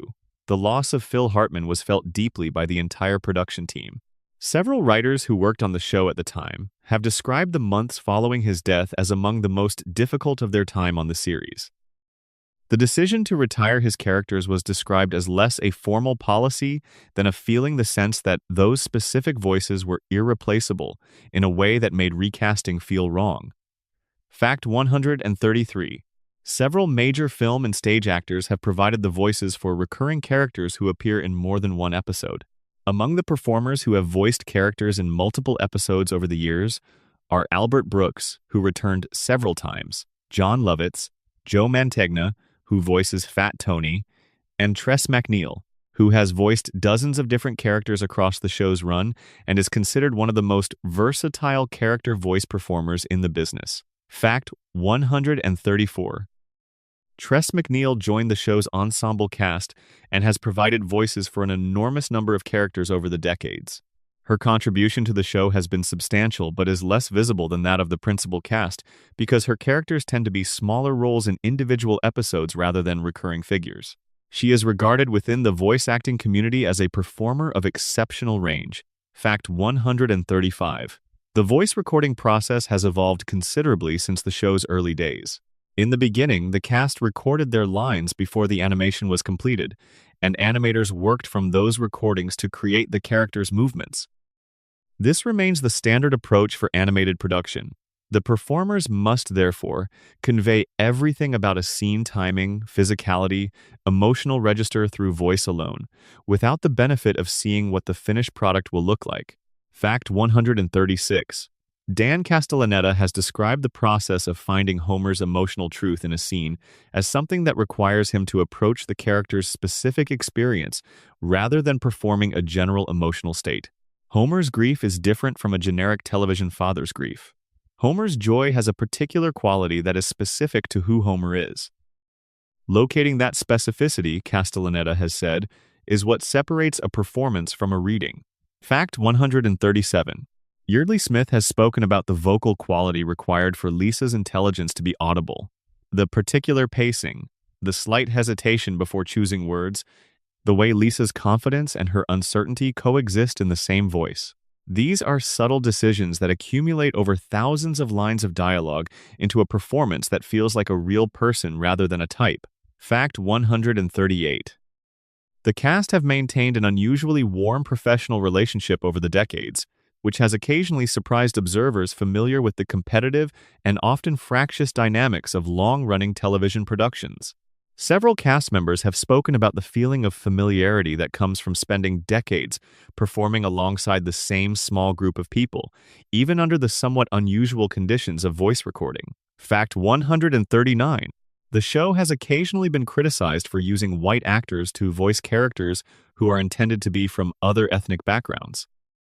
This critique, which became more prominent in the cultural conversation of the 2010s, has led to adjustments in the show's casting approach. Characters who had been established as being from specific backgrounds have, in some cases, been recast with performers who share those backgrounds. And the show's producers have stated that new characters of color will be voiced by performers of the same background going forward. Fact 140. The voice of Santa's little helper, the Simpson family dog, consists of actual dog vocalizations rather than a performed dog voice. Sound designers assembled the character's sound from recordings of real dogs, selecting and editing specific sounds to match the character's actions and emotional states. This approach gives the character a naturalism that distinguishes him from the more theatrical animal sounds used in some other animated productions. Fact 141. Guest performers have occasionally found the experience of recording for The Simpsons disorienting because of the format's reversal of normal film and television production conventions. On a set, the actor's physical presence is part of the performance, and the voice emerges from that physical context. In the recording booth, everything must be communicated through sound alone. with no physical performance visible and no other actors present to react to. Some guests have found this liberating and others have found it challenging. Fact 142. The show's producers have described their ideal guest performer as someone who fully commits to the specific reality of the animated world, rather than performing as if they were on a live-action set. The characters in The Simpsons exist in a world with its own rules, and a guest who understands those rules and plays within them tends to produce work that integrates more naturally into the episode than a guest who treats the role as an extension of their live-action persona. Fact 143. Several famous musicians who have appeared in the show have had their musical performances incorporated into the episodes in ways that comment on the music while celebrating it. The blues musicians who appeared in a Season 7 episode were given dialogue that reflected their actual personalities and musical philosophies, giving the episode a quality of genuine tribute rather than mere name-dropping. Fact 144. Elizabeth Taylor's voicing of Maggie's first word, Daddy, was handled as a significant event. Taylor was one of the most famous people in the world at the time, and her willingness to participate in a brief cameo in an animated series indicated something about how the show was perceived by people of great cultural stature. The fact that her entire contribution consisted of a single word made the appearance all the more striking. Fact 145. James Earl Jones, who has one of the most recognizable voices in entertainment history, has appeared in the show several times. His performances tend toward a specific kind of gentle absurdism, bringing his enormous vocal presence to bear on situations that are inherently ridiculous, which creates a particular comic effect. He has spoken about enjoying the opportunity to participate in comedy in ways that his better-known dramatic work does not typically afford. Fact 146. The cast has continued recording new episodes into their 60s and 70s, an unusual situation that has no real parallel in the history of animated television. The question of what happens to the show when its principal cast members eventually become unable to continue recording is one that the production has not publicly addressed in any concrete way. Fact 147. Harry Shearer, who is the oldest member of the principal cast, has remained committed to his roles despite his contract disputes and despite the increasingly complex logistics of maintaining so many characters simultaneously. His dedication to the craft of voice performance and his sense of responsibility toward the characters he has spent decades building have been cited by colleagues as a significant part of what holds the ensemble together. Fact 148. The relationships between the voice performers and their characters are, by any reasonable assessment, among the longest and most intimate of any artist creation bonds in the history of popular culture. 35 years of inhabiting the same voice, the same persona, the same family that is a kind of creative commitment that has very few precedents and may have no successors. Section 5. Springfield itself, the town's secrets. Facts. 149. 185. There is a version of Springfield that exists only on the surface: the nuclear plant on the hill, the Quick Mart on the corner, the bar called Moe's, the school named after a founder nobody remembers. Then there is the Springfield underneath that surface, the one that emerges when you look carefully at what the show has established across 36 years. A town that has been destroyed and rebuilt dozens of times. A town with no fixed location on any map. A town whose residents' memories appear to function selectively, forgetting catastrophes and embracing fictions with an ease that would be disturbing if it were not so funny. Springfield is the most imaginary place in America, and also, somehow, the most familiar. Fact 149. Springfield is bordered by the fictional neighboring town of Shelbyville, a community founded by a rival of Jebediah Springfield himself. The rivalry between the two towns has been used in several episodes as a vehicle for satire about civic identity, local pride, and the arbitrariness of community boundaries. The founding myth of Shelbyville, which involved a dispute over cousin marriage, has never been fully resolved in the show's continuity. Fact 150. Springfield's founding history, as the show has established it across multiple episodes, is internally inconsistent. The town was apparently founded in the 1790s by Jebediah Springfield, whose real identity, as Lisa discovered, was Hans Sprungfeld, a murderous pirate from the American East Coast. The statue of Jebediah in the town square was built to honor a man who was, by the show's own revelation, largely fictional as a historical figure. Fact 151. The geography of Springfield is deliberately impossible. The town is depicted at various times as being near mountains, near the coast, in desert country, and on flat Midwestern plains. Its climate changes from episode to episode, and its topographic features do not maintain consistency. The writers have acknowledged this inconsistency as intentional, describing it as part of the show's strategy of being everywhere and nowhere simultaneously. Fact 152. Springfield's economy appears to be centered primarily on the nuclear power plant, which is both the town's main employer and its primary economic driver. Other significant employers include the Quickie Mart, Springfield Elementary School, the Springfield Police Department, and a variety of small businesses. The show has periodically explored what would happen to Springfield's economy if the power plant were to close, invariably concluding that the answer would be catastrophic. Fact 153. The Springfield nuclear power plant has been described within the show as a 2-unit pressurized water reactor facility. The show's technical descriptions of nuclear power generation have been praised by some engineers as more accurate than what typically appears in popular media, and criticized by others for inconsistencies. The plant's existence as both a realistic industrial facility and a source of cartoon logic comedy has required the writers to maintain a careful balance between plausibility and absurdity. Fact 154. Moe's Tavern, where Homer and his friends spend a significant portion of their leisure time, has an interior that appears to be slightly larger in some episodes than the exterior of the building would suggest. This is a common feature of Springfield's architecture. Buildings routinely contain more space inside than their exteriors indicate. The show has never addressed this, and it functions as a background detail that attentive viewers notice without it ever becoming a plot point. Fact 155. The Quickie Mart is established as a franchise location of a chain whose corporate headquarters appears in at least one episode. The chain is run by a figure called the Nahasapima Petalon Patriarch, and several episodes have explored the franchise relationship between individual store operators and the corporation. Apu's store has been robbed, destroyed, and rebuilt multiple times across the show's run. Fact 156. Springfield Elementary School has been depicted with a level of institutional dysfunction that serves as a sustained commentary on American public education. Its principal is a fraud, or at least was revealed to be one. Its teachers are a mix of dedicated professionals and people who have given up, and its facilities are chronically underfunded.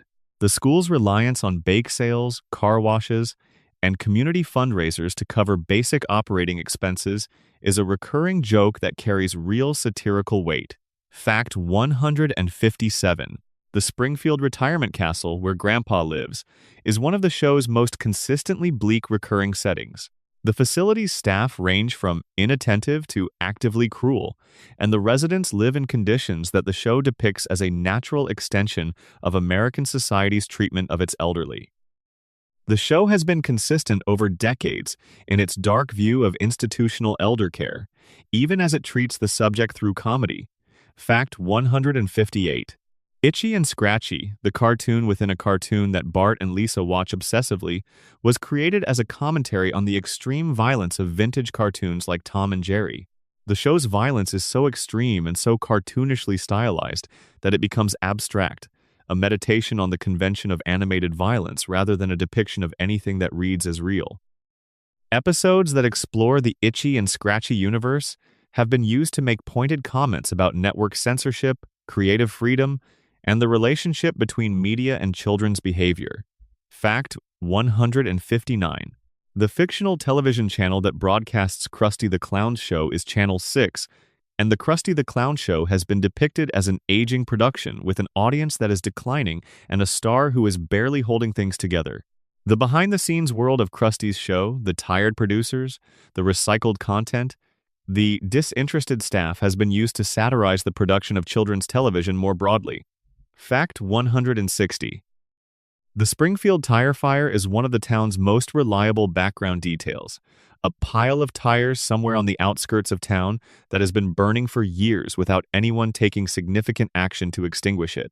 It appears in establishing shots of Springfield with a consistency that makes it a kind of ambient symbol of the town's relationship with its own environmental problems. Fact 161. Springfield has been depicted as having several distinct neighborhoods: a downtown area, suburban residential zones, an industrial district, and various other geographic subdivisions that have appeared in specific episodes without maintaining consistent relationships with each other. The layout of the town has changed between episodes in ways that cannot be explained by any narrative logic. The town's geography, like its history, is fluid. Fact 162. The Simpsons' home at 742 Evergreen Terrace has been used as a backdrop for an enormous proportion of the show's action. Its interior layout has also shifted between episodes, with rooms appearing and disappearing and the relationship between spaces changing without comment. The living room, where the famous couch sits, has been depicted with dozens of different dimensional configurations. The couch itself, brown, worn, large enough to seat the whole family, is one of the most iconic pieces of furniture in television history. Fact 163. Springfield has its own newspaper, the Springfield Shopper, its own television news program anchored by Kent Brockman, and a radio station. These media institutions have been used throughout the show's run as vehicles for satire about journalism, broadcasting, and the relationship between media and community. Kent Brockman, in particular, has been used to comment on the way local television news operates, his willingness to jump to extreme conclusions, and his reflexive adaptation to changing circumstances, making him one of the show's sharpest satirical targets. Fact 164. The show has depicted Springfield as having a relatively low but variable crime rate, with crime waves appearing and disappearing according to the needs of specific episodes. Chief Wiggum's police department is routinely depicted as under-equipped, understaffed, and poorly trained, which the show uses to comment on both the absurdity of institutional incompetence and the genuine inadequacy of policing in many American communities. Fact 165. Springfield's political system has been depicted through a long-running cast of recurring characters, including Mayor Quimby, a Kennedy family parody whose corruption and self-dealing have been consistent across his many appearances. Quimby has been re-elected apparently unlimited times despite his obvious ethical failures, which the show uses as an observation about the relationship between charismatic politicians and a disengaged electorate. Fact 166. The First Church of Springfield, led by Reverend Lovejoy, serves the show's purposes as a vehicle for gentle satire about organized religion in America. Lovejoy is not depicted as malevolent, but as someone who has allowed his faith to become a professional routine. He gives sermons that are addressed to a congregation whose minds are clearly elsewhere, and his pastoral relationship with his parishioners is more transactional than spiritual. Ned Flanders's genuine devotion, placed in proximity to Lovejoy's institutional religiosity, creates an interesting comparison. Fact 167. Springfield has hosted the Olympics, a World's Fair, a Major League sports team, a Grammy-winning music group, and a superhero in a Treehouse of Horror episode. Its capacity to be the setting for any possible event, regardless of whether it is plausible for a mid-sized American city, is one of the foundational conveniences of the show's format. Springfield can become whatever the episode needs it to be. Fact 168. The episode that introduced the concept of the Springfield monorail, Marge vs. The monorail, depicted the construction of a high-speed rail system for a town that clearly could not support one, built by a con man who skips town before the project is complete. The episode aired decades before high-speed rail became a significant political debate in the United States. Its commentary on the gap between civic ambition and practical planning, and on the susceptibility of communities to charismatic salesmanship, has been discussed in urban planning and policy contexts. Fact 169. Springfield's geography has been humorously described in one episode as being at the intersection of nowhere in particular and the middle of nothing specifically. This self-description has been taken by fans as the show's own joke at the expense of all the geographic theories, an acknowledgement that Springfield's location is not a puzzle with a solution but a condition of its existence. Fact 170. The Duff beer brand, the fictional beer that Homer and most Springfield adults drink with great enthusiasm, has become one of the show's most recognizable fictional brands. Duff has appeared on merchandise, in theme park installations, and in various licensed products over the years. The show has used Duff as a vehicle for satire about marketing, brand identity, and the relationship between mass-produced consumer goods and the people who consume them uncritically. Fact 171. Springfield's justice system, as depicted across many episodes, operates in ways that suggest the law is primarily a tool wielded by those with resources and influence, rather than an impartial mechanism for social order. Lionel Hutz's catastrophic legal incompetence, which destroyed multiple clients' cases, is the show's most extended joke about legal representation, but the overall system around him is depicted as only slightly less chaotic. Fact 172. The Springfield Googleplex, the town's multiplex cinema, has appeared in the background of various episodes and has been depicted screening both real films and fictional productions. The presence of actual film titles in a fictional setting creates interesting moments where the show's reality and our own intersect. Fact 173. Springfield has a professional baseball team called the Springfield Isotopes. In a 2001 episode, it was revealed that the team's owner was planning to secretly relocate the team to Albuquerque, New Mexico. After the episode aired, the actual minor league baseball team in Albuquerque announced they would change their name to the Albuquerque Isotopes in tribute to the episode. The team has played under that name since 2003. Fact 174. The Simpsons house has been situated in a variety of relationships to the neighboring Flanders household over the years, with the two front yards, the respective driveways, and the distance between the two front doors all varying depending on what a given scene requires. The flexibility of the show's spatial geography is so deeply embedded in how it operates that most viewers process it without registering it as inconsistency. Fact 175. Springfield's wild animal population has been used for comedy throughout the show's run. Bears, wolves, and exotic animals have appeared in and around the town in ways that are geographically implausible for the kind of suburban environment the town is usually depicted as occupying. The show's ecology, like its geography, follows its own logic. Fact 176. The Lard Lad Donut Restaurant, a fast food chain whose mascot is a giant fiberglass boy holding a donut, has appeared in the show and in real-world licensed form. Lard Lad donuts were sold at the Universal Studios theme park installation dedicated to the show. The transition of Springfield's fictional businesses into real commercial products is one of the more surreal aspects of the show's cultural reach. Fact 177. The episode in which Springfield is placed under a dome by the federal government, the premise of the Simpsons movie, explores in compressed form a kind of ultimate expression of the town's isolation. The dome seals the town off from the rest of the country, making literal the sense in which Springfield has always operated as its own sealed world. The logic of the dome extends the show's usual premises to a physical, visible conclusion. Fact 178. Springfield has been established as having an unusually active volcano nearby, a fault line running through its downtown area, and proximity to a nuclear waste storage facility in addition to the power plant itself. The accumulation of geological and industrial hazards surrounding the town has been used as a background joke, with the level of danger Springfield faces on a structural level being treated as entirely normal by its residents. Fact 179. The town's library, museum, and cultural institutions have been depicted in several episodes, usually in ways that suggest they are chronically underfunded and undervisited. Springfield's cultural life, outside of its bars and its television, is sparse. This has been used as a recurring observation about the relationship between American civic life and popular culture. The observation that what people choose to do with their leisure time tends to be the least intellectually demanding option available. Fact 180.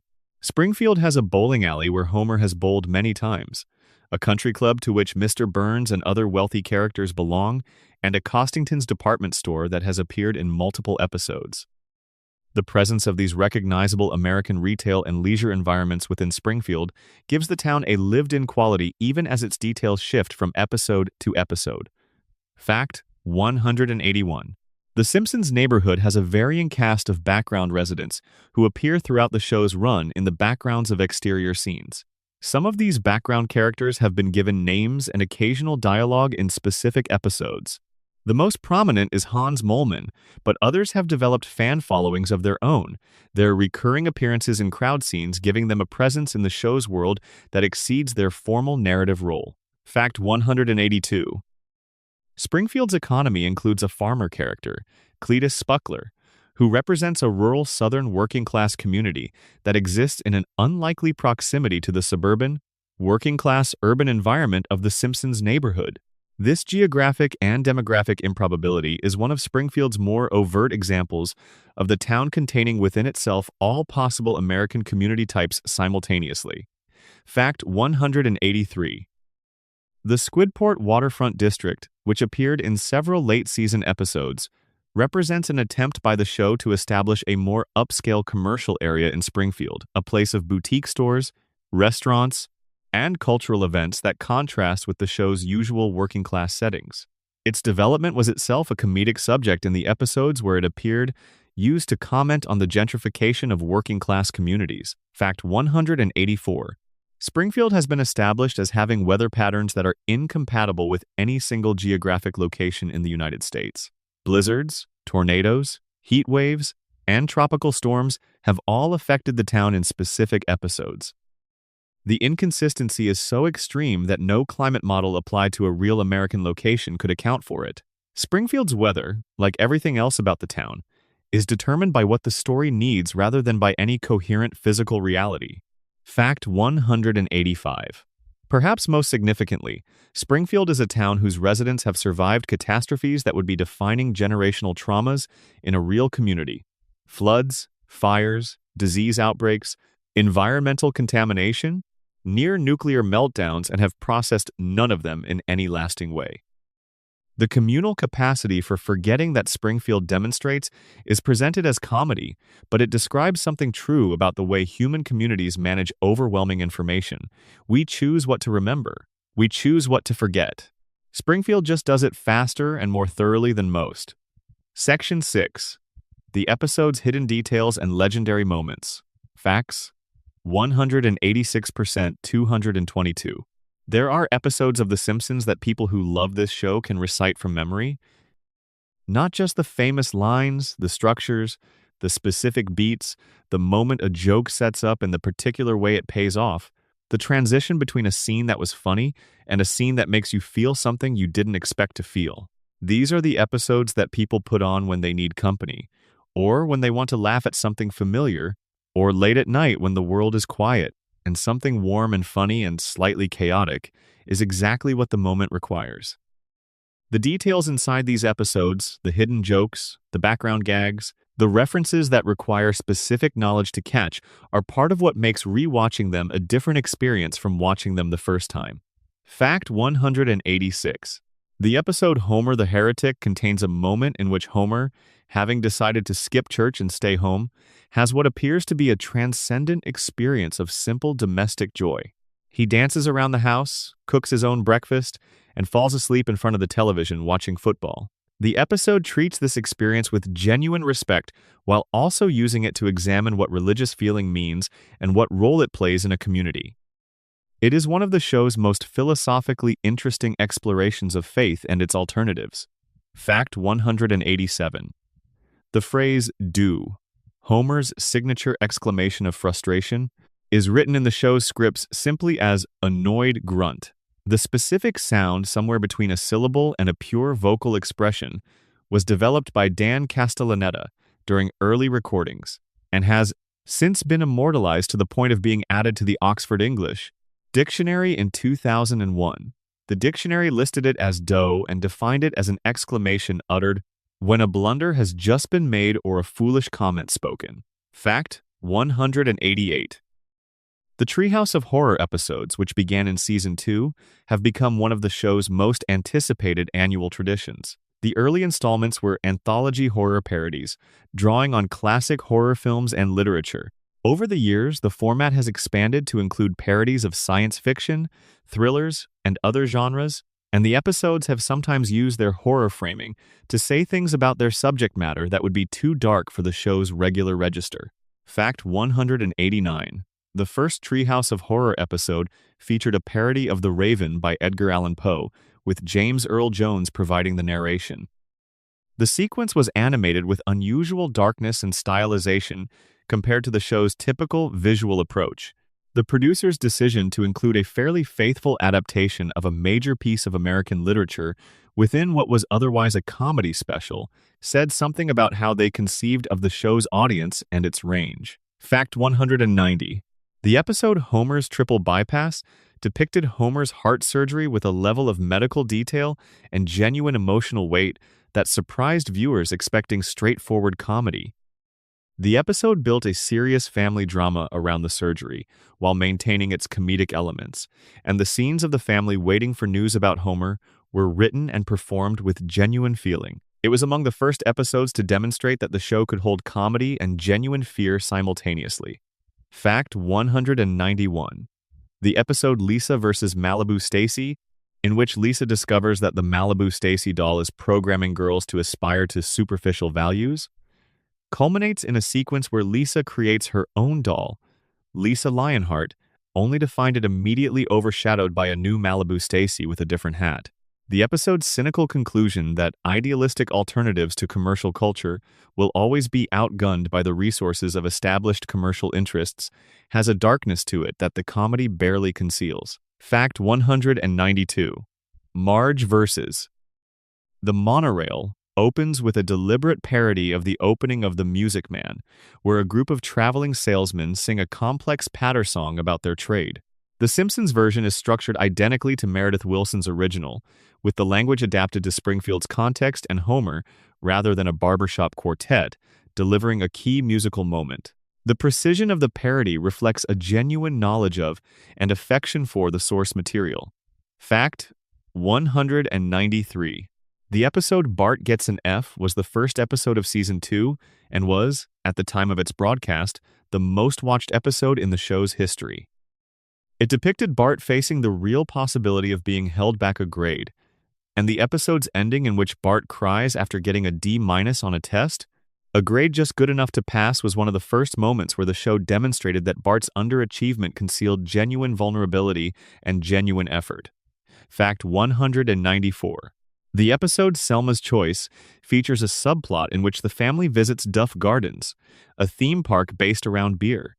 The episode is a parody of Disneyland, but also a commentary on the way American consumer culture packages experience for mass consumption.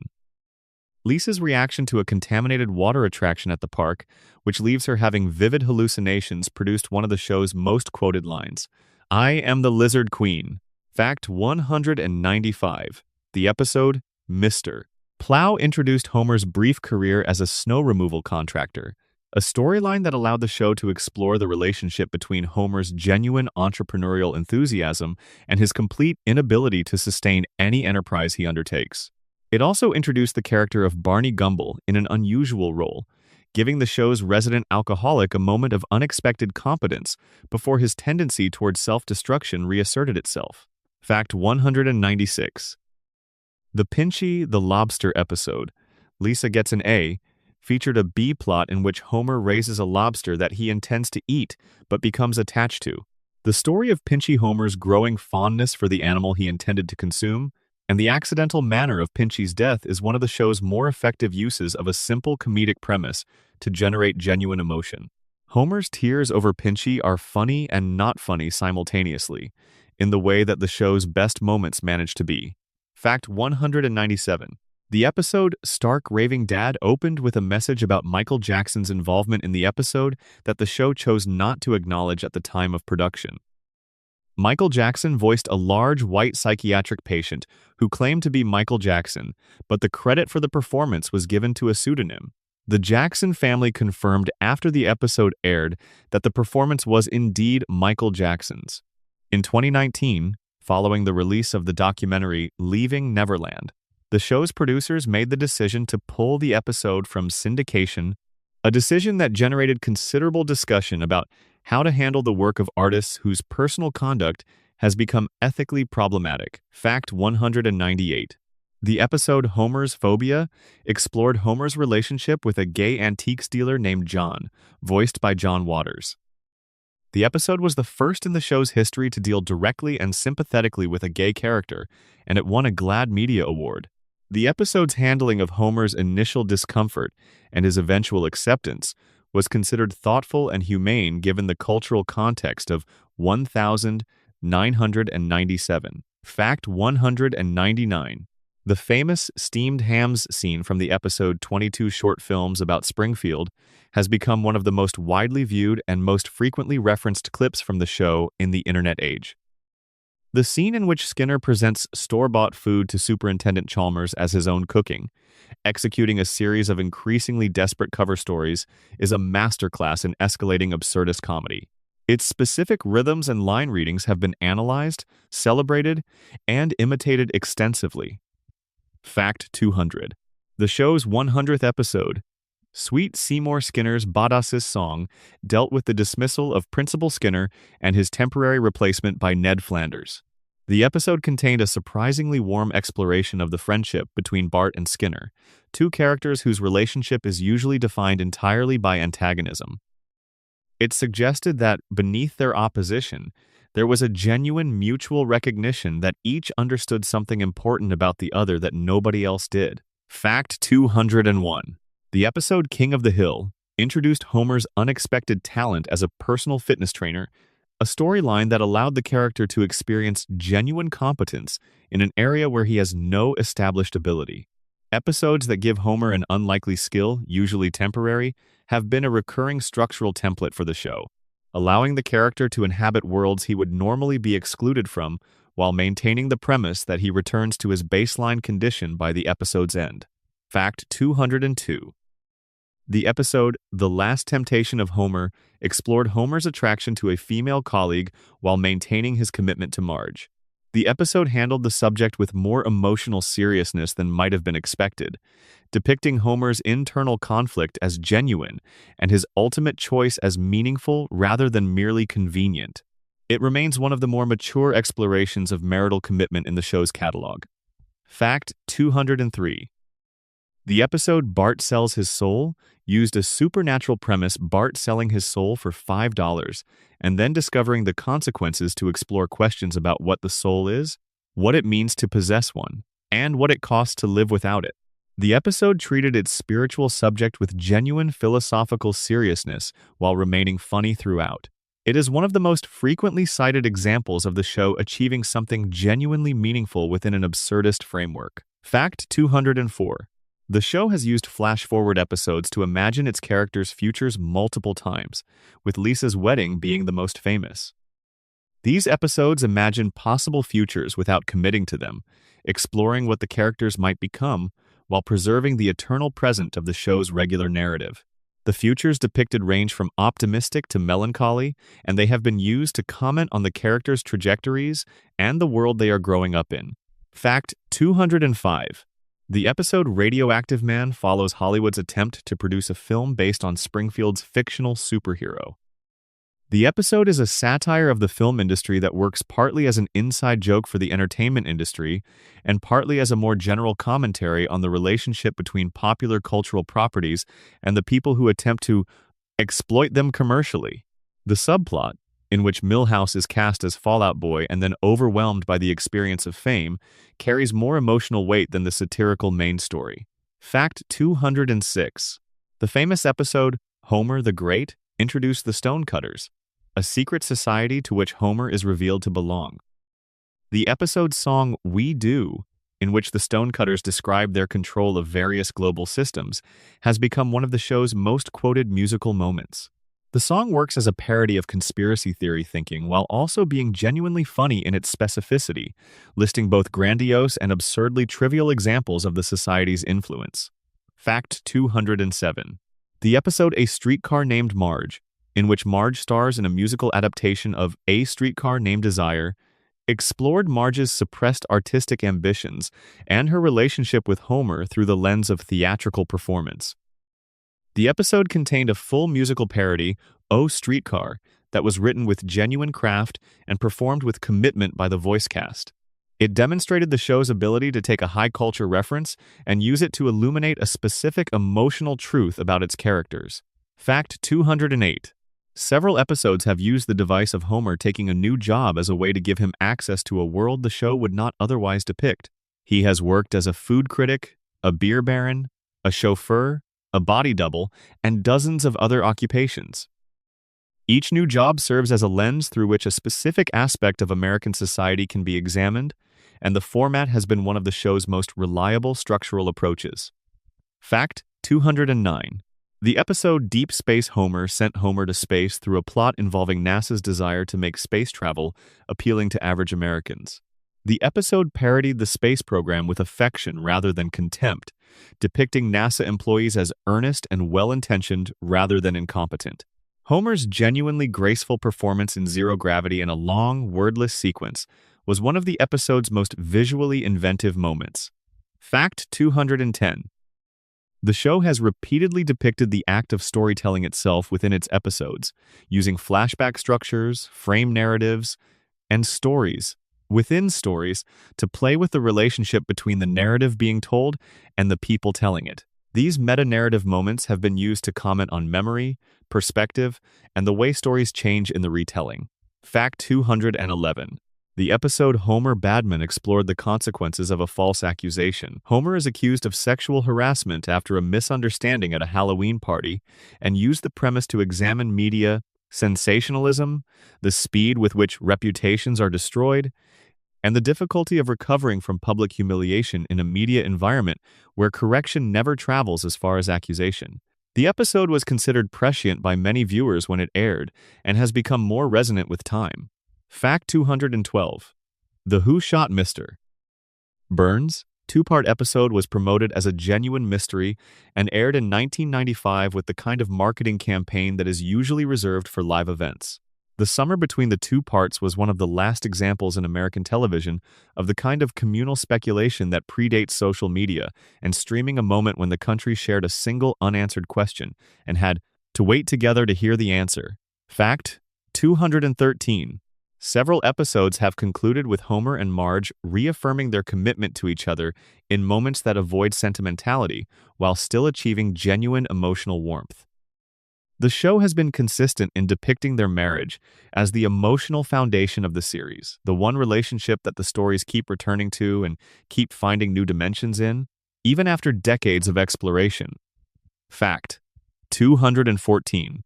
The Treehouse of Horror episode The Shinning, a parody of The Shining, is widely considered one of the great parodies of a horror film in television history. It works both as comedy and as an effective deployment of the horror source material's own tension. The voice cast's commitment to the gag, combined with the animation team's careful recreation of the original film's visual language, produce something that stands alongside the source material rather than merely pointing at it. Fact 215. The episode Lemon of Troy explored the rivalry between Springfield and Shelbyville through the eyes of the children, structured as a quest narrative in which Bart leads a group of Springfield kids to recover a stolen lemon tree. The episode's emotional core, Bart's fierce, uncomplicated pride in his hometown, produced one of the show's more affecting depictions of civic identity and belonging. Fact 216. The episode Homer's Enemy remains controversial among the show's most devoted fans because it deliberately broke the rules of the show's reality in order to make a point about those rules.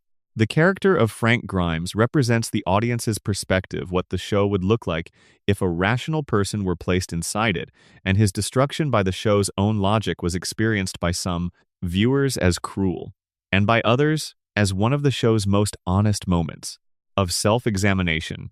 Fact 217. The Halloween episode Nightmare on Evergreen Terrace features groundskeeper Willie as a Freddy Krueger parody who haunts the children of Springfield Elementary in their dreams. The episode works as both a loving parody of the Nightmare on Elm Street franchise and as an unusually effective piece of horror comedy, with Willie's specific accent and character adding a layer of absurdity that somehow makes the horror elements more rather than less effective. Fact 218. The show has produced several episodes in which a celebrity version of a character appears, a version depicted as richer, more famous, and more successful than the Springfield versions of those character types. These celebrity mirror episodes have been used to explore the gap between aspiration and reality, and the way that proximity to fame affects how people perceive themselves and each other. Fact 219.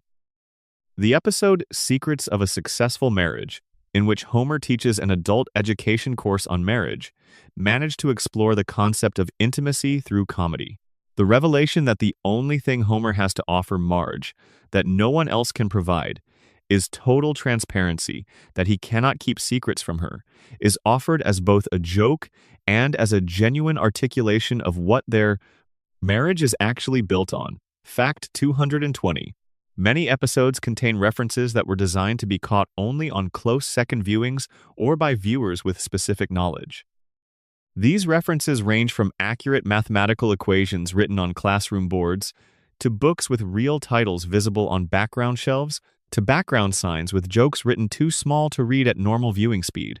The density of these hidden references has been one of the reasons the show has sustained such a passionate community of close viewers.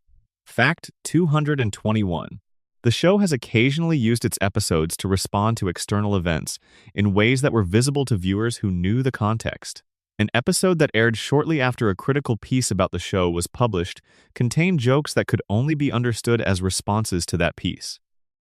The show's capacity to fold external commentary into its own internal comedy has been one of its ways of maintaining the sense that it is watching the world as closely as the world is watching it. Fact 222. The final shot of many episodes, in which the camera pulls back from the Simpson house in Springfield, appears in the distance as dusk or night falls, is one of television's most repeated visual signatures. It communicates something the show never states explicitly: that what we have just witnessed is one small part of something much larger. That Springfield goes on, with or without the camera, beyond the frame of the episode, into a continuous present that the next episode will pick up from wherever this one left off. Section 7. The guest stars: everyone who visited Springfield. Facts 223, 259.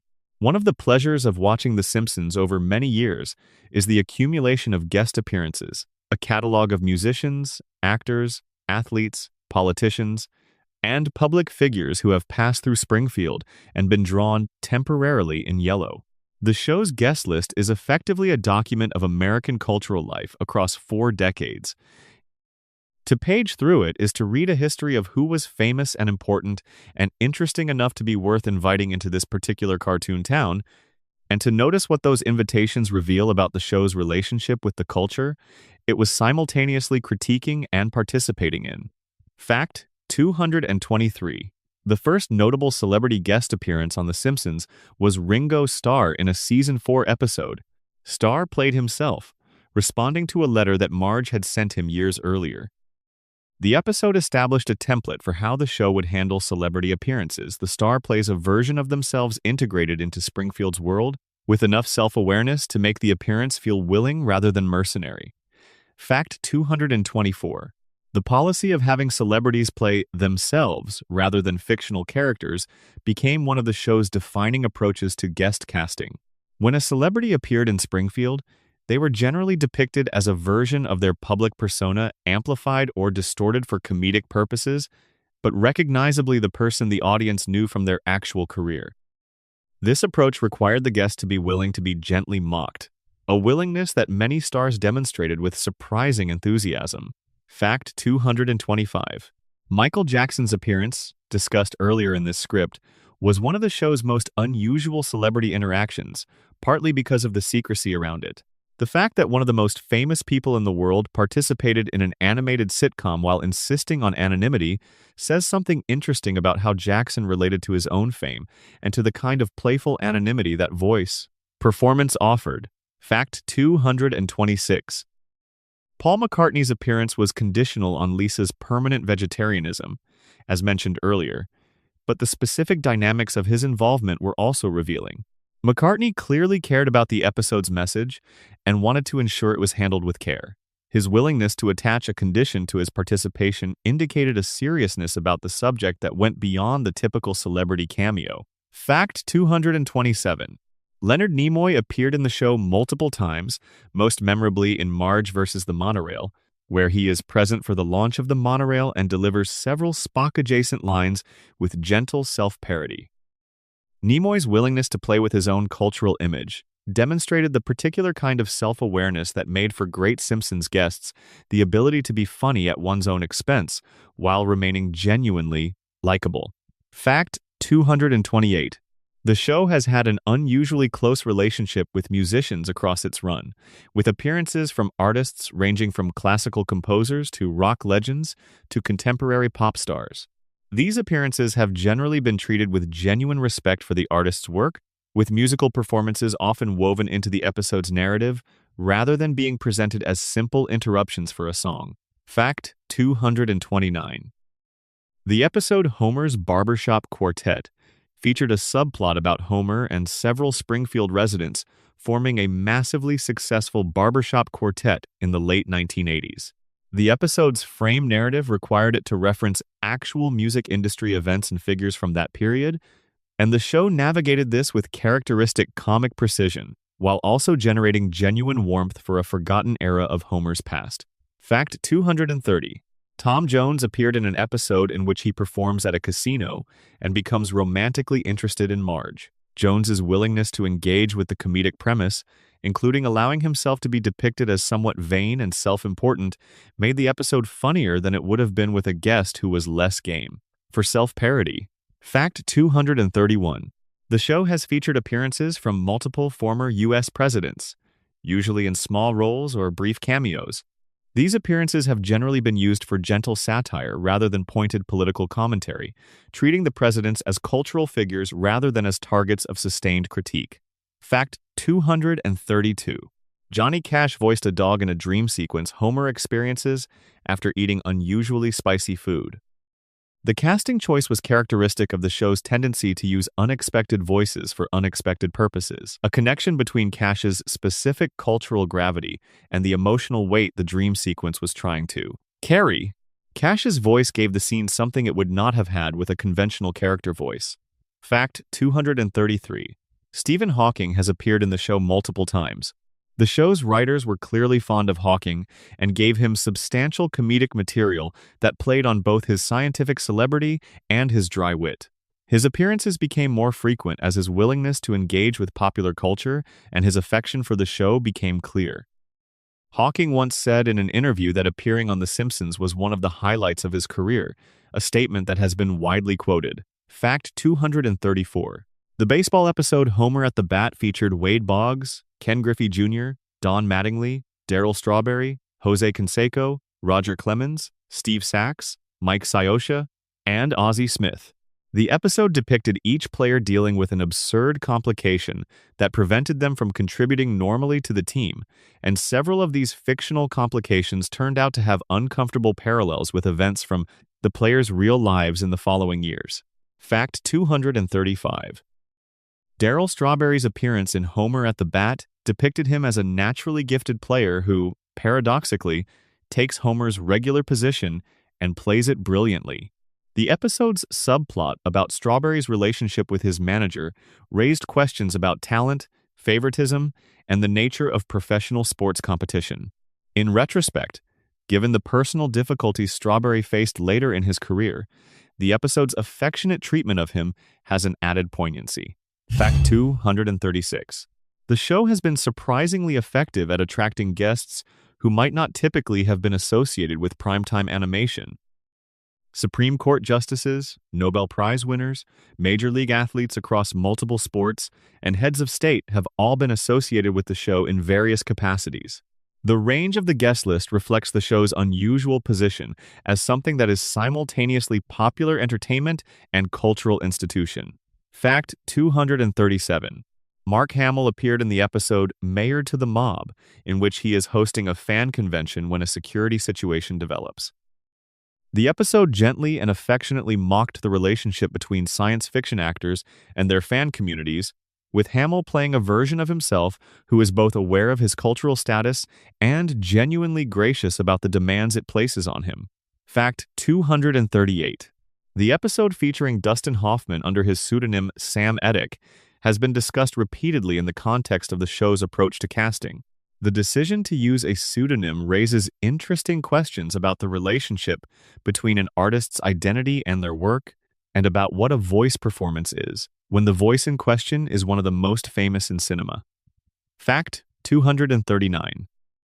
Several athletes from sports other than baseball have appeared in the show over the years, including golfers, hockey players, and basketball stars. The show has treated each of these appearances as an opportunity to explore the specific culture of that sport, rather than simply using the athlete as a recognizable face. Fact 240. The show's political guest appearances have been handled with a consistent bipartisanship. Political figures from both major American parties have appeared, and the show's satire of political behavior has generally been directed at politicians as a type rather than at specific ideological positions. This approach has allowed the show to maintain relationships with a broad audience while still making pointed observations about political culture. Fact 241. Tony Blair, who was British Prime Minister at the time of his appearance, participated in a brief cameo that was treated in the United Kingdom as a significant moment of political celebrity. Blair's office initially handled the appearance as a positive opportunity before the political climate shifted and the cameo became somewhat controversial. The episode's existence as a historical document of a specific moment in Blair's career gives it an interest beyond its comedic content. Fact 242. The show's tendency to attract major creative figures from outside television authors, directors, musicians, painters reflects its status as a cultural institution that people with significant careers in other fields consider worth associating with. Several appearances by novelists and filmmakers have generated episodes that are, by any assessment, more intellectually engaged with questions of art and meaning than most television. Fact 243.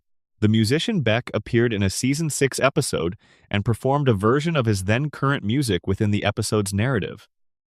The integration of contemporary popular music into the show's stories created moments that were time-stamped in a way that most Simpsons episodes deliberately avoid windows into specific cultural moments that feel different from the show's usual timeless quality.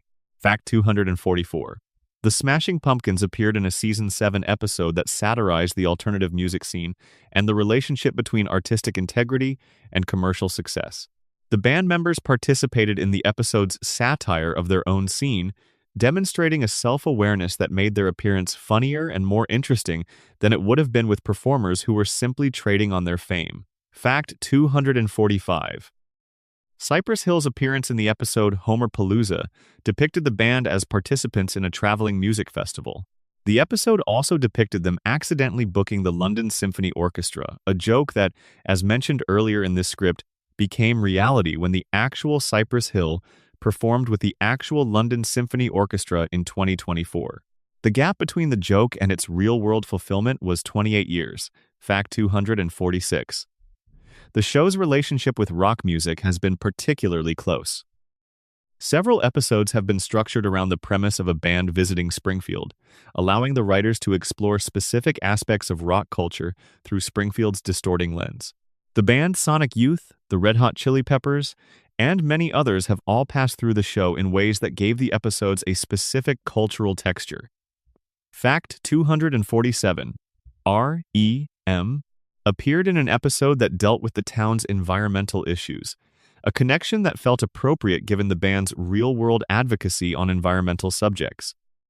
The episode allowed the band to perform within the narrative while also making the point that their presence in Springfield made, implicitly, about the relationship between popular artists and political causes. Fact 248. The episode featuring the fictional boy band Party Posse, in which Bart becomes a pop star, satirized the late 1990s boy band phenomenon with particular precision. The episode's musical numbers were written to reproduce the sonic and structural characteristics of that genre as accurately as possible, and the satire worked partly because it was so clearly based on genuine knowledge of what it was mocking. Fact 249. Barry White's appearance in an episode in which his music is credited with reviving the town's bee population was a characteristic example of the show using a celebrity's specific cultural qualities in White's case, his voice's legendary association with romance for comic purposes, while also allowing the guest to appear in a genuinely affectionate light. Fact 250. Joe Mantegna has voiced Fat Tony, Springfield's resident mob boss, across many appearances over the years. His performance, which draws on his experience with Italian-American characters in other contexts, gives the character a specific gravity that makes him funnier. Fat Tony is a character who takes himself extremely seriously, and Mantegna plays this with complete commitment, which is why the comedy works. Fact 251. Bob Hope made a brief appearance in an episode that placed Homer alongside several figures from mid-20th century American popular culture. Hope's performance was characteristic of how he engaged with comedy at that stage of his career, relaxed, confident, aware of his own mythological status, and willing to play with it. Fact 252. The episode In Marge We Trust featured guest voices from several regular participants in the show's universe, rather than outside celebrities, and is often cited as evidence that the show's most emotionally effective work does not require celebrity participation. The episode's exploration of Marge's desire to be useful and recognized for her capabilities gave Julie Kavner some of the most demanding material she has performed in the show's history. Fact 253. Richard Gere's appearance in the Buddhist conversion episode was described by Gere as a genuine expression of his interest in spreading awareness of Buddhism to a broader audience. He engaged with the episode's subject matter seriously and has spoken about the experience as one of the more unusual ways he has participated in cultural advocacy for causes he cares about. Fact 254. The practice of animated guest appearances has spread to the show's couch gags, which have occasionally featured live-action footage or animated sequences created by external artists. These couch gag cameos, in which the show's opening credits are handed over to someone outside the regular production, represent another form of guest participation distinct from voice work. Fact 255.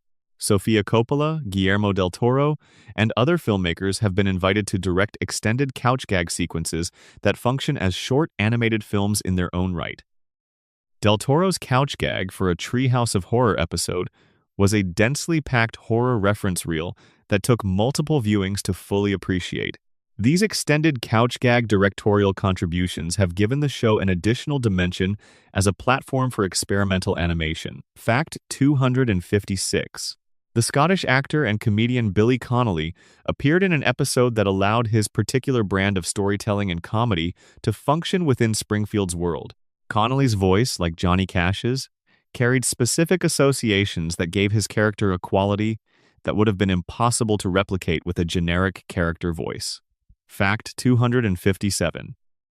Several athletes who appeared in the show have spoken about the experience as one of the stranger things they have done in the course of their careers.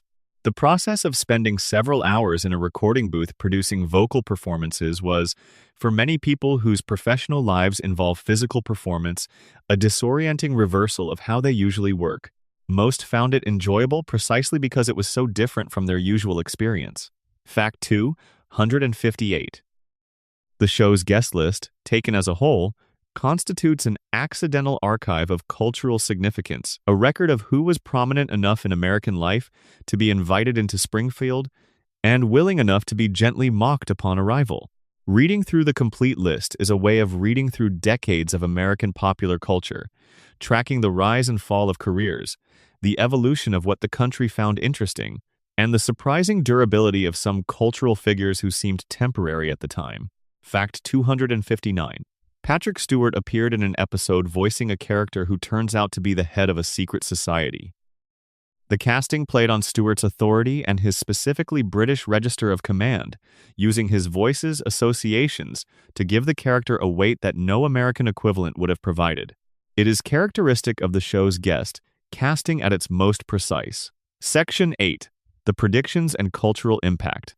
Facts 260-296. The Simpsons has been on the air long enough that it has developed a reputation for seeing the future. A reputation that is both somewhat earned and substantially exaggerated, but which says something genuinely interesting about the show's relationship with American culture. When you make nearly 800 episodes of satire about American life, something is going to match a future headline with an uncanny precision. The question is not whether this happens, but what it means when it does. And the show's cultural influence, the way it has shaped language, perception, and the cultural imagination is a separate and perhaps more interesting question than whether the writers have psychic abilities. Fact 260. The episode Bart to the Future, which aired in the year 2000 and depicted a future America in which Donald Trump had been president, has been cited thousands of times since Trump's 2016 election as evidence of the show's predictive power. The episode depicted Lisa inheriting a fiscal crisis from her predecessor, whom she refers to as President Trump. The precise accuracy of the prediction-specific name, specific political trajectory, is more striking than many of the other examples in the show's predictive catalog. Fact 261. The writer who penned Bart to the Future, Dan Greaney, has spoken about the Trump prediction in the years since the election. He has said he envisioned a President Trump as the endpoint of a cultural trajectory that was already visible in the year 2000. A society so saturated with celebrity that the distinctions between entertainment, fame, political legitimacy had become permeable. The prediction was not a guess, he has said, but a logical conclusion. Fact 262. The Higgs boson equation that appeared on Homer's chalkboard in a 1998 episode has been analyzed by physicists who noted that the numbers predict a particle mass in the vicinity of what was later experimentally confirmed. The equation was contributed by David S. Cohen, who has a physics background, and was included partly as an inside joke for viewers with mathematical knowledge. Whether it constitutes a genuine prediction depends on how loosely one defines the concept, but it has been discussed seriously in scientific circles. Fact 263.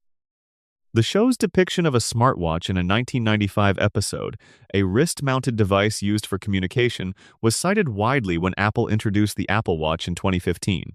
The Simpsons device worked differently from the Apple Watch, and the comparison is imprecise, but the general concept of a wearable communication device worn on the wrist was depicted years before it became a mass-market reality.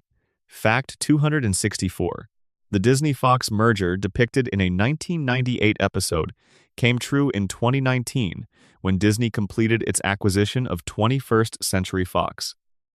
The Simpsons, which airs on Fox, is a Fox property, which created the recursive situation of a show predicting the purchase of its own broadcast network by a competitor.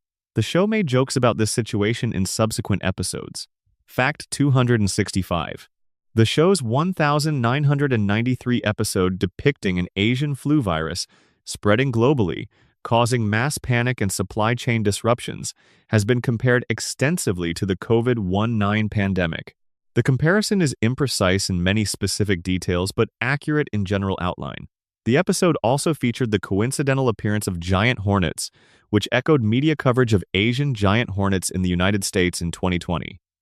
Fact 266. Al Jean, the show's longtime showrunner, has addressed the prediction phenomenon multiple times with the same basic explanation.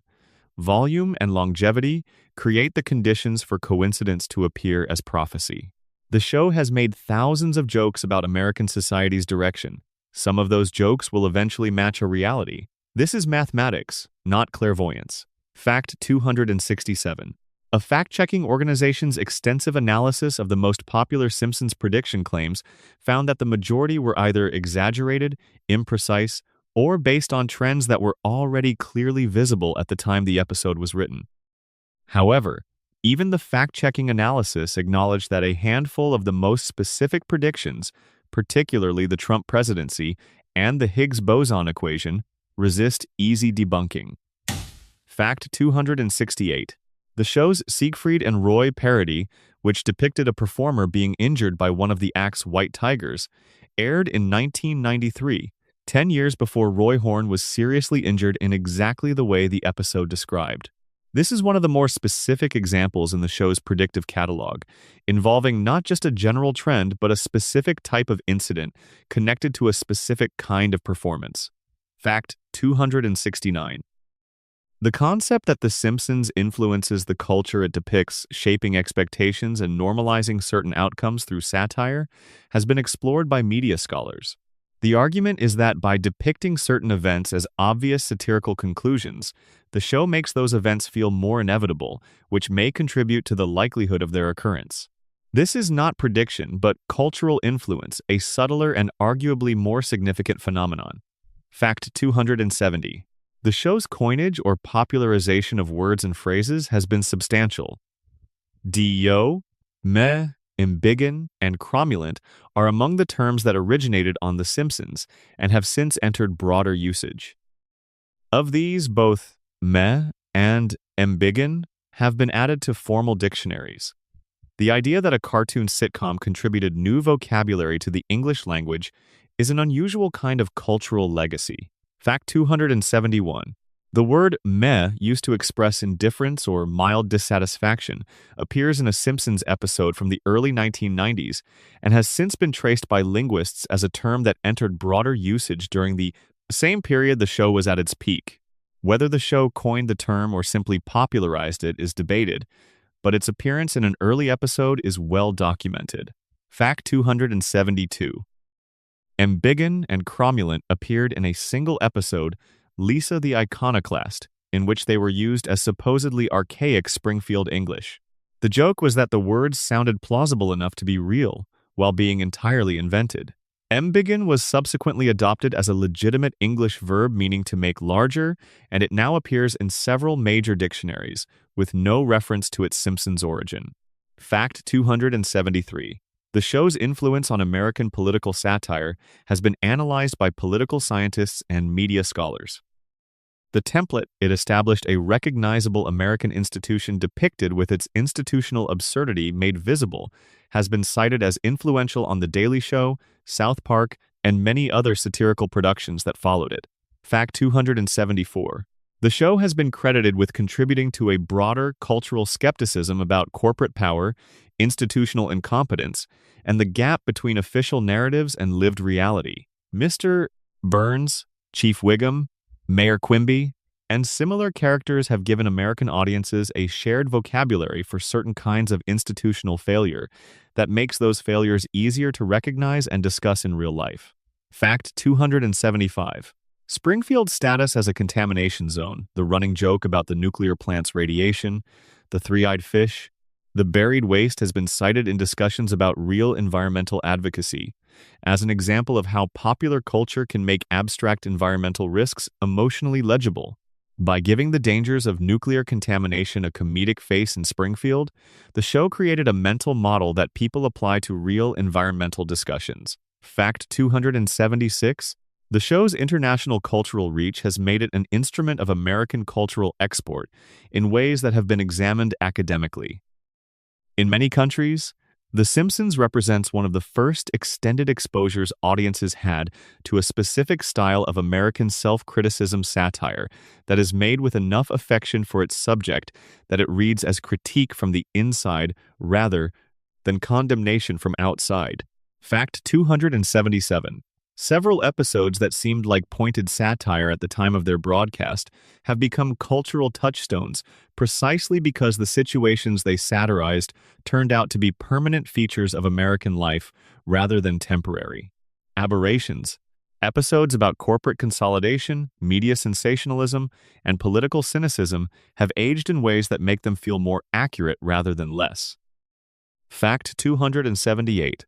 The show's relationship with the internet, particularly with the communities that formed around analyzing and discussing its episodes, represents one of the earliest examples of a television series generating the kind of intensive fan analysis that is now common for prestige drama. The Simpsons fan community in the early years of the internet was analyzing episode structure, cataloging continuity, and theorizing about the show's hidden meanings before the broader culture had developed the vocabulary for this kind of engagement. Fact 279. Fan sites dedicated to the show in the mid-1990s were among the most extensively developed websites of the early web, featuring episode guides, character databases, quote, collections, and analytical pieces. The level of cultural investment these sites represented was a preview of the kind of engagement that streaming-era prestige television would eventually generate as a matter of course. Fact 280. The Simpsons Archive, one of the earliest and most comprehensive fan databases for any television show, has been cited by media scholars as a landmark in fan culture's engagement with popular television. Its existence and the community that maintained it said something about the show's capacity to inspire the kind of devotion that generates sustained, detailed, highly competent cultural work from its audience. Fact 281. The show has influenced generations of comedians, writers, and performers who grew up watching it. Many creators working in comedy and animation today have cited The Simpsons as formative, a demonstration of what comedy can achieve when its ambitions extend beyond getting a laugh and into genuine observation about the human. Condition. Fact 282. The show's approach to the relationship between satire and sentiment, the way it can move between ridicule and genuine emotion within a single episode, has been identified as one of its most influential contributions to the grammar of television comedy. The template of a comedy that earns its emotional moments through the quality of its comedy, rather than interrupting the comedy to be earnest, has been widely adopted. Fact 283. The show's musical episodes and musical sequences have influenced animated television broadly. The format of an animated comedy that could suddenly produce a full-length musical number of genuine craft and specificity was established by The Simpsons and has since been adopted in many other contexts. Fact 284. The show has been analyzed for its depiction of labor relations, with Homer's workplace situation examined as a portrait of American working-class experience that is both satirical and, in certain respects, documentary. The powerlessness of individual workers in the face of institutional and corporate authority, depicted through Homer's relationship with Burns, has resonated with audiences in ways that suggest it describes something real about the experience of working life. Fact 285. The show's feminist dimensions, the contrast between Marge's suppressed ambitions and Lisa's outspoken frustration with gender constraints, have been examined extensively. The show has been credited with giving young female viewers characters who were visibly intelligent and frustrated by the limits placed on their intelligence, which several prominent women have identified as formative in their own intellectual and political development. Fact 286. Matt Groening has expressed a consistent ambivalence about the show's legacy pride in its achievement combined with a certain discomfort with the cultural weight it has accumulated. He has described the experience of having created something that has outlasted every prediction anyone made about it as strange and, occasionally, slightly bewildering. Fact 287. The show's crossover impact, its influence on fashion, music, visual art, and internet culture has been studied as an example of how a single entertainment property can function as a cultural generator, producing effects across domains that far exceed what any simple analysis of its audience size would predict. Fact 288. The yellow skin of the Simpson family, which was initially just a design choice, has become a recognizable global visual symbol. Merchandise, parody images, political cartoons, and internet memes have all used the Simpson visual style as a shorthand for a specific kind of American experience. The show's visual language has been absorbed into the broader visual language of global popular culture. Fact 289. Springfield Universal Studios opened its Simpsons-themed area in 2008, replacing a previous attraction and creating an immersive environment based on the show's world. The theme park installation has been visited by millions of people, many of whom have experienced Springfield as a physical space before experiencing it as a television show. This reversal, physical before fictional, is an unusual feature of the show's cultural relationship with its audience. Fact 290. The show has been the subject of academic conference panels, dedicated university courses, and peer-reviewed scholarship in enough volume that a field of Simpsons studies has effectively developed, even if no one has given it that formal name. The scholarship addresses the show from multiple disciplinary perspectives and has produced genuinely interesting work that would surprise viewers who encounter it for the first time. Fact 291. The show's relationship with its own history, the way it treats its own canonical facts as simultaneously binding and flexible, has been cited as one of the pioneering examples of what has since been called a soft continuity approach to long-running television narratives. The show has helped establish the idea that a long-running show can reference its own history without being enslaved to it. Fact 292. The show has been cited in policy discussions about nuclear safety, environmental regulation, public health, and media influence. In each case, the citation treats the show as a cultural artifact that has shaped public perception of these issues in ways that policy professionals need to account for. This is an unusual kind of influence for an animated comedy to have. Fact 293. The show's influence in countries with very different political and cultural contexts from America's has been analyzed as a case study in how satire travels across cultures. The specificity of the show's American references does not prevent it from resonating with audiences elsewhere in many cases. The particular way the show depicts American dysfunction reads as a commentary on dysfunction that audiences elsewhere recognize in their own contexts. Fact 294. The show has generated more quotable lines per episode than virtually any other scripted series in television history. The density of memorable phrases in the show's early seasons has produced a shared cultural vocabulary among people who watched during those years, a set of references that function as a code for shared experience and shared values. Fact 295. The show's influence on the concept of what animated television for adults could be, in terms of subject matter, emotional range, and cultural ambition is so foundational that it is impossible to imagine the current landscape of adult animation without it.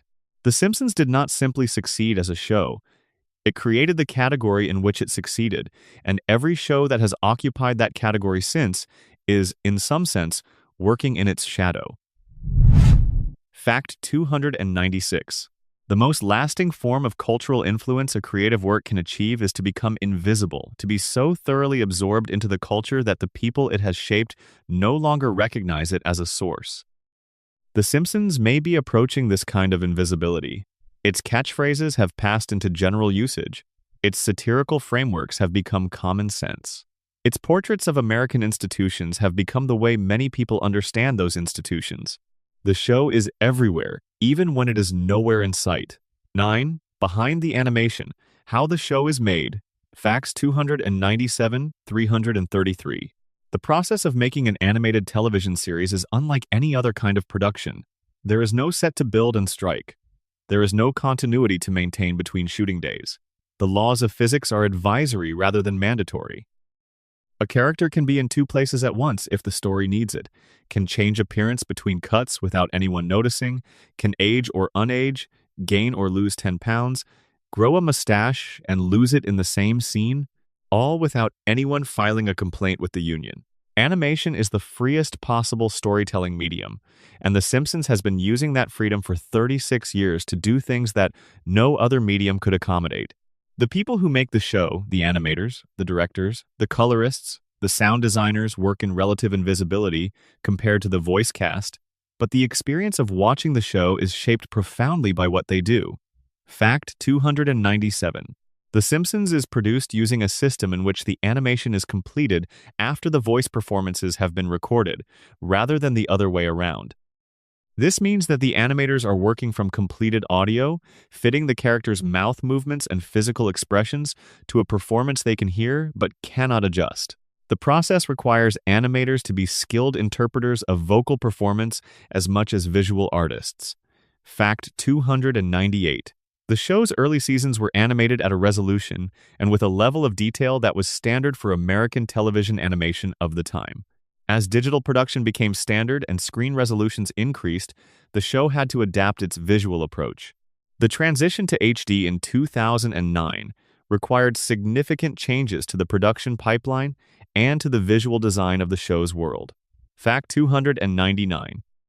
The color palette of the show has been one of its most distinctive visual qualities. The warm yellow skin of the characters, the specific shade of blue in Marge's hair, the orange and brown of the family's living room.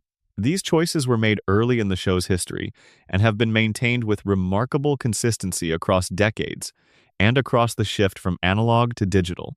Production. Fact 300. The show's primary animation studio during its early seasons was Klasky Csupo, the company run by Gabor Csupo and Arlanka Klasky, who also produced Rugrats and several other Nickelodeon series. The visual style associated with the show's first few seasons, somewhat rougher and more angular than what came later, is partly a product of that studio's aesthetic. The relationship with Klasky Csupo ended after the second season, and the show's visual style became smoother and more polished under subsequent production arrangements. Fact 301. AKOM, the South Korean animation studio that has produced much of the show's animation since the early 1990s, they became the subject of public controversy in 1992, when a production error in an episode was blamed on the studio. The show's producers publicly addressed the situation and took responsibility. The incident contributed to broader conversations about the working conditions and creative oversight involved in offshore animation production. Fact 302. The show employs a large team of background painters who create the static and semi-static environments in which the animated characters move. These backgrounds, the interiors of homes, the storefronts of Springfield's commercial streets, the landscape surrounding the power plant are a significant part of the show's visual identity and require skilled artists who can work within the show's established visual style while creating new environments for each episode. Fact 303. The show's directors, who are distinct from the executive producers and have significant creative input over the visual realization of each episode, have developed a house style that is recognizable across the show's long run despite the number of different directors who have worked on it. This consistency is maintained through detailed style guides, close supervision from the production team, and the accumulated muscle memory of animators who have worked on the show for many years. Fact 304. David Silverman, one of the show's most important directors, developed many of the visual conventions that define how the show looks. His approach to character movement, camera placement, and comedic timing, the visual equivalent of comedic timing, helped establish the show's animated grammar in its formative years. His contribution to the show's look is as significant as any writer's contribution to its comedy. Fact 305. The show's storyboard artists produce detailed visual plans for each scene before animation begins.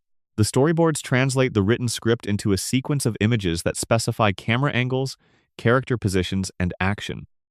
The gap between a storyboard and a finished animated scene can be significant. Animators interpret and expand on the boards, and directors make decisions during production that alter the original plan. Fact 306.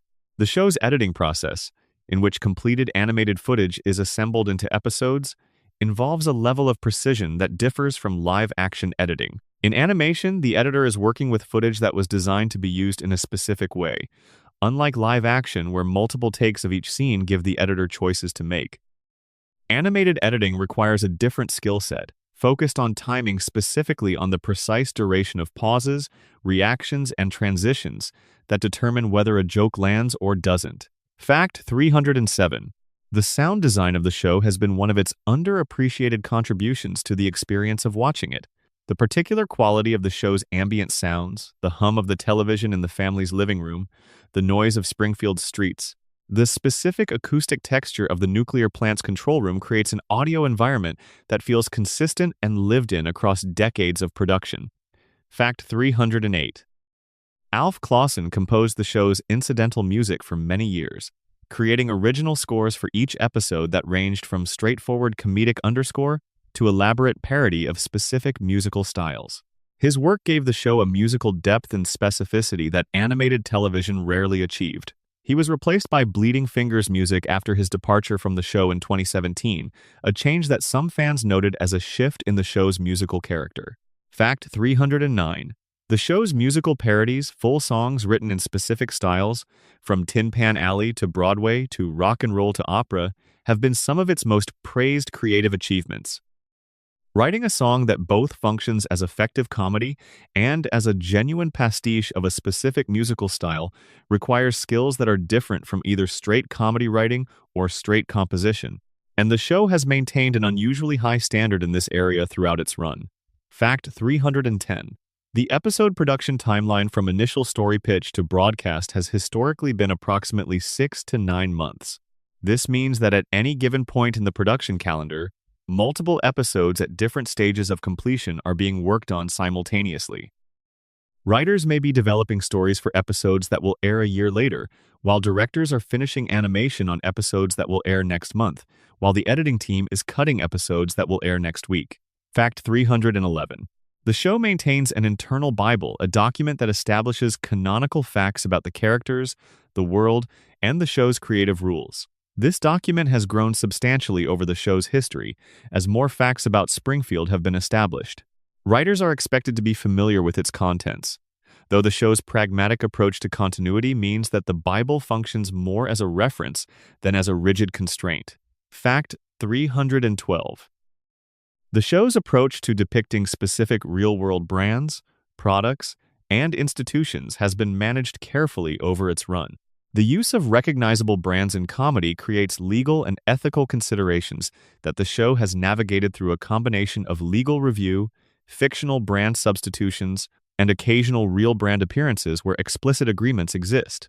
Duff Beer, Krusty Burger, and other fictional brands were created partly to give the show the freedom to depict consumption culture without the constraints of real brand relationships.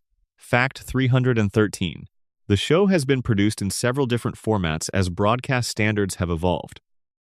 The original 4:3 aspect ratio was maintained until 2009, when the show transitioned to 16:9 widescreen in conjunction with the move to HD. This transition required adjustments to virtually every aspect of the visual design, from the dimensions of recurring environments to the positioning of characters within scenes. Fact 314. The show's title sequence, the specific opening in which the characters rush home from various locations to arrive at the couch, was designed to be infinitely variable through the couch gag mechanism. Over hundreds of episodes, the variety of couch gags has created a sub-archive of visual creativity that is itself a significant body of work, ranging from simple variations on the basic joke to elaborate multi-minute animated sequences. Fact 315. The show's production has continued through circumstances that would have shut down live-action television productions, including labor strikes, the COVID-19 pandemic, and the logistical challenges of managing an international production pipeline. Its resilience as a production is partly a function of the flexibility that animation provides. Voice actors can record from anywhere, animation can be produced remotely, and the production process does not require the same kind of physical co-presence that live-action drama demands. Fact 316. The show's writing staff has produced scripts that were subsequently translated into visual action by animation teams who brought their own interpretations and additions to what the writers had written. In some cases, visual gags were added during animation that had not appeared in the written script. The background jokes, the small details visible on signs and in the backgrounds of scenes, often originate with animators who found ways to add comedy beyond what the script specified. Fact 317. The show has an unusually large number of credited writers relative to other animated series, reflecting both the collective nature of the writing process and the show's long history. Hundreds of people have been credited as writers on Simpsons episodes over the show's run, making it one of the most collectively authored works in the history of American television. Fact 318. The character designs for the main cast have remained remarkably stable across the show's history, despite the changes in production technology and the turnover in animation personnel. This stability is maintained through detailed character model sheets that specify exactly how each character should look in various poses and expressions, and through the accumulated institutional knowledge of the production team. Fact 319. The show has employed visual effects that range from the extremely simple, a character falling down a hill, to sequences of considerable technical complexity involving multiple layers of animation, special lighting effects, and digital compositing. The range of technical demands within a single episode can be enormous, requiring the production team to manage very different kinds of work within the same timeline. Fact 320. The show's animators have occasionally incorporated inside jokes into background details that are only visible at a close examination of the footage. Signs in the background of scenes, books on shelves, computer screens, visible through windows. These details sometimes contain references that require specific knowledge to decode, placed by animators for the amusement of their colleagues and the delight of the small percentage of viewers attentive enough to notice them. Fact 321. The show has developed specific visual conventions for depicting emotion, the way a character's eyes widen for comic shock, the specific configuration of Homer's face when he is happy versus when he is confused, the way Marge's eyes communicate concern even when her mouth is set in a neutral expression. These conventions were developed during the show's early seasons and have been maintained as part of the show's visual vocabulary. Fact 322. The special guest animation in certain episode sequences where the show's usual visual style is deliberately departed from in order to parody. Another animation style requires the production team to essentially create a different show within the same episode. These sequences have been used to parody anime, French avant-garde animation, classic American theatrical cartoons, and other visual traditions. Fact 323. The show's production designers have maintained consistency in the visual design of recurring locations despite the fact that different artists have worked on the show over its long run. Moe's Tavern, Springfield Elementary, the nuclear power plant, and other recurring settings look essentially the same in the show's 35th season as they did in its first, even though virtually none of the original production designers are still involved. Fact 324. The show has been referenced, parodied, and homaged by other animated series to such an extent that its visual language has become a kind of common currency in the animation industry. Certain visual jokes and structural approaches that originated with The Simpsons now appear across animated television in ways that are so thoroughly absorbed that their origin is no longer apparent. Fact 325. The experience of working on The Simpsons for an extended period has been described by many crew members as transformative in a professional sense. Exposure to the show's standards of comedy, visual storytelling, and collaborative creativity has shaped how they work on everything else they have done since. The show has functioned as an informal training ground for television animation in much the way that certain legendary directors' productions have functioned as training grounds for cinematographers. Fact 326. The show's DVD commentaries, which were produced extensively for the first several seasons, constitute an extraordinary archive of creative memory.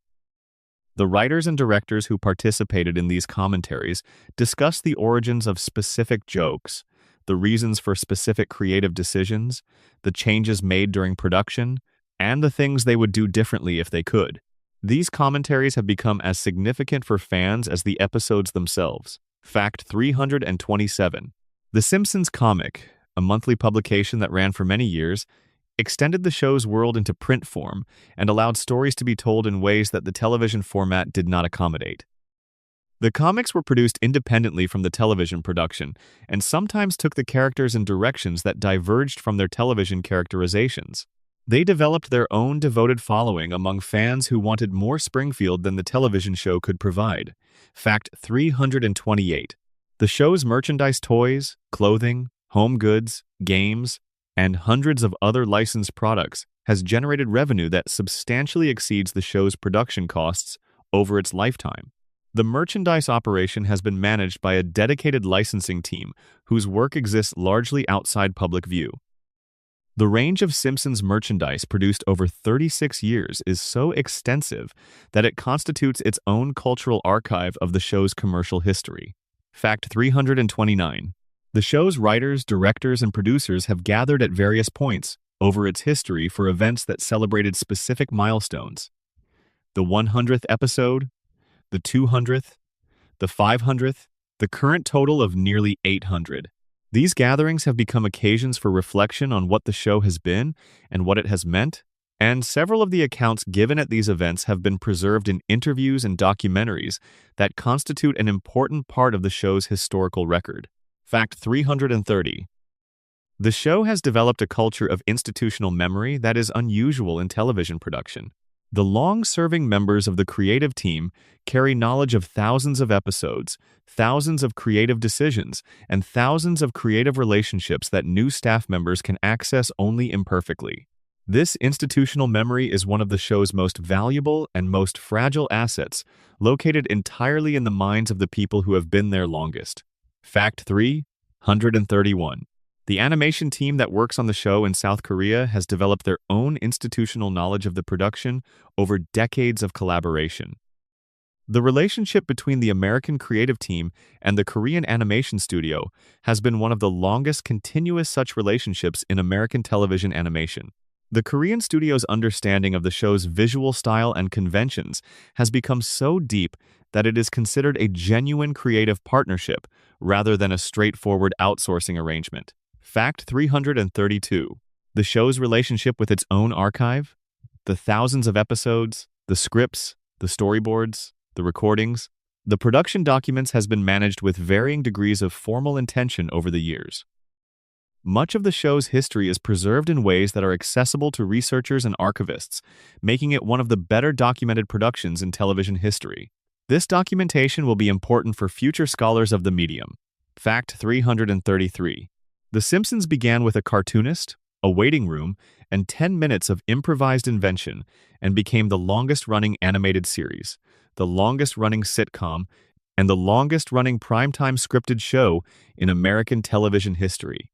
It made yellow skin a global symbol and D.O. a dictionary entry. It predicted the future by reading the present more carefully than anyone else was bothering to. It held up a mirror to America for 36 years, and the reflection kept looking back, and it is still running, still producing new episodes, still sending that family to the couch every Sunday night. Homer still works at the same plant. Bart is still 10. Lisa is still playing her saxophone in the dark, hoping someone will listen. And Maggie is still watching all of it with enormous eyes and saying nothing, waiting, as she has always been waiting, for the right moment, for the moment when what she has to say is finally worth the cost of saying it. Outro. That is 333 facts about The Simpsons. We have been through 36 years, nearly 800 episodes, a family that never ages, a town that cannot be located, a billionaire who will not die, and a baby who knows more than anyone in Springfield will ever give her credit for. If you made it this far, whether you heard every word or drifted in and out across a long, quiet night, thank you for spending this time in Springfield. The lights are still on at 742 Evergreen Terrace. They always are. Drop a comment and tell me where in the world you're watching from and what time it is for you right now. And if you want more nights like this one, the subscribe button is right there. Sleep well. Doe. End of script. Fall asleep. To 333 Simpsons Facts You Should Know. Expansion block. To be woven into the main script between existing facts and section intros, adding approximately 14,000 words of narrative prose, deeper fact elaboration, and transitional storytelling. This material is written in the same relaxed, story-like voice as the original script. Section 1, Expansion the Beginning, Additional Prose. There is something almost mythological about the way The Simpsons came into the world. Not through a long development process, not through years of careful planning, but through a moment of creative panic in a corridor. A man with no sketchbook and a meeting he couldn't cancel deciding, in the space of a few heartbeats, to invent something entirely new. Most great things don't begin that way. Most great things have origin stories that justify their greatness. Years of preparation, deliberate vision, the slow accumulation of craft into mastery. The Simpsons began with a cartoonist who didn't want to lose the rights to something he already owned, and a blank piece of paper, and about 10 minutes. That's the founding myth, and like most founding myths, it contains within it the personality of everything that followed. The show has always been faster than it looks. The jokes that seem effortless took hard work, but they look effortless because the people making them understood that the appearance of ease is part of what makes comedy function. A joke that seems to be straining is already half dead. The Simpsons has always seemed at its best like it cost nothing to produce, like these people just sat down, opened their mouths, and the funniest possible version of American life came out. Additional context on Fact 3.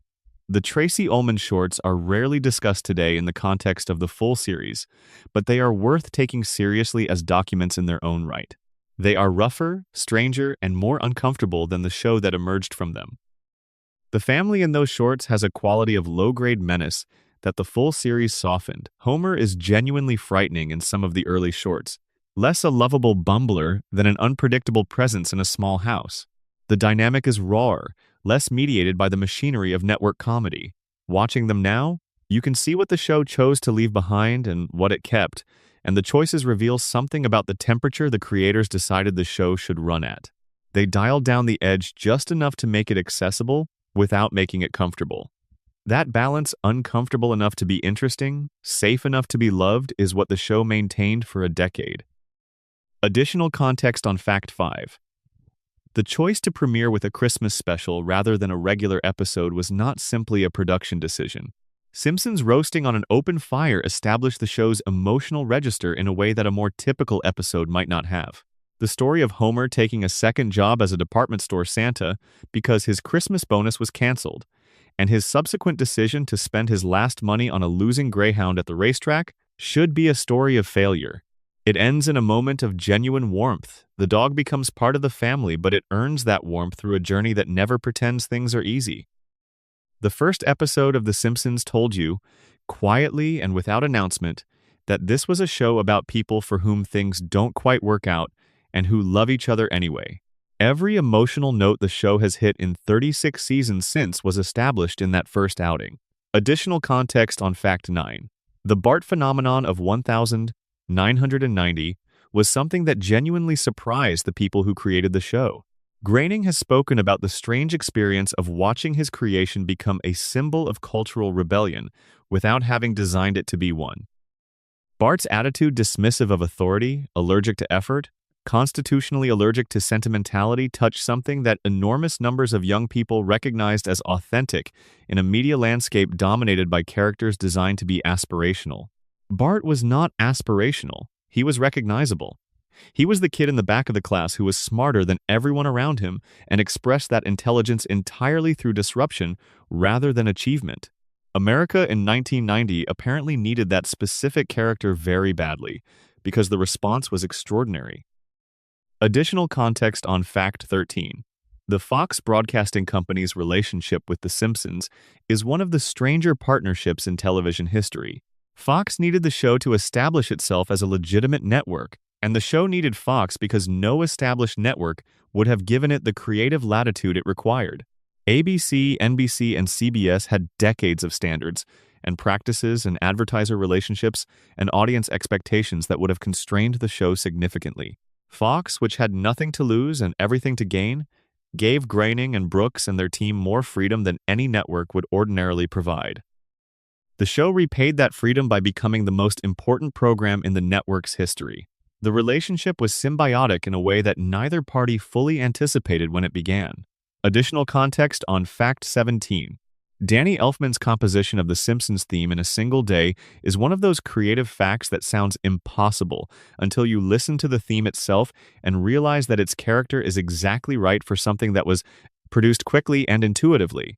The theme has the quality of something that arrived, rather than something that was constructed, a melody that sounds like it was always there, waiting to be discovered. Elfman has said that he was not given an enormous amount of direction beyond the general feeling the producers wanted, and that he trusted his instincts about what the family's sound should be. Those instincts were correct. The theme's playful, slightly chaotic energy captures something essential about the show that took its writers years to articulate in words. Additional context on Fact 24. The trifecta of records held by The Simpsons' longest American animated series, longest primetime scripted show, longest sitcom is unlikely to be broken in the foreseeable future. The economics of television have changed so dramatically since 1989 that the conditions that allowed a show to run for 36 seasons on network television may never recur. Streaming services favor shorter, more densely plotted seasons. Audiences' attention is distributed across more options than ever before. The idea of a single family sitting together on a Sunday night to watch the same show that everyone in the country is watching, simultaneously the kind of shared cultural experience that allowed The Simpsons to become a communal institution, is an artifact of a specific historical moment that has passed.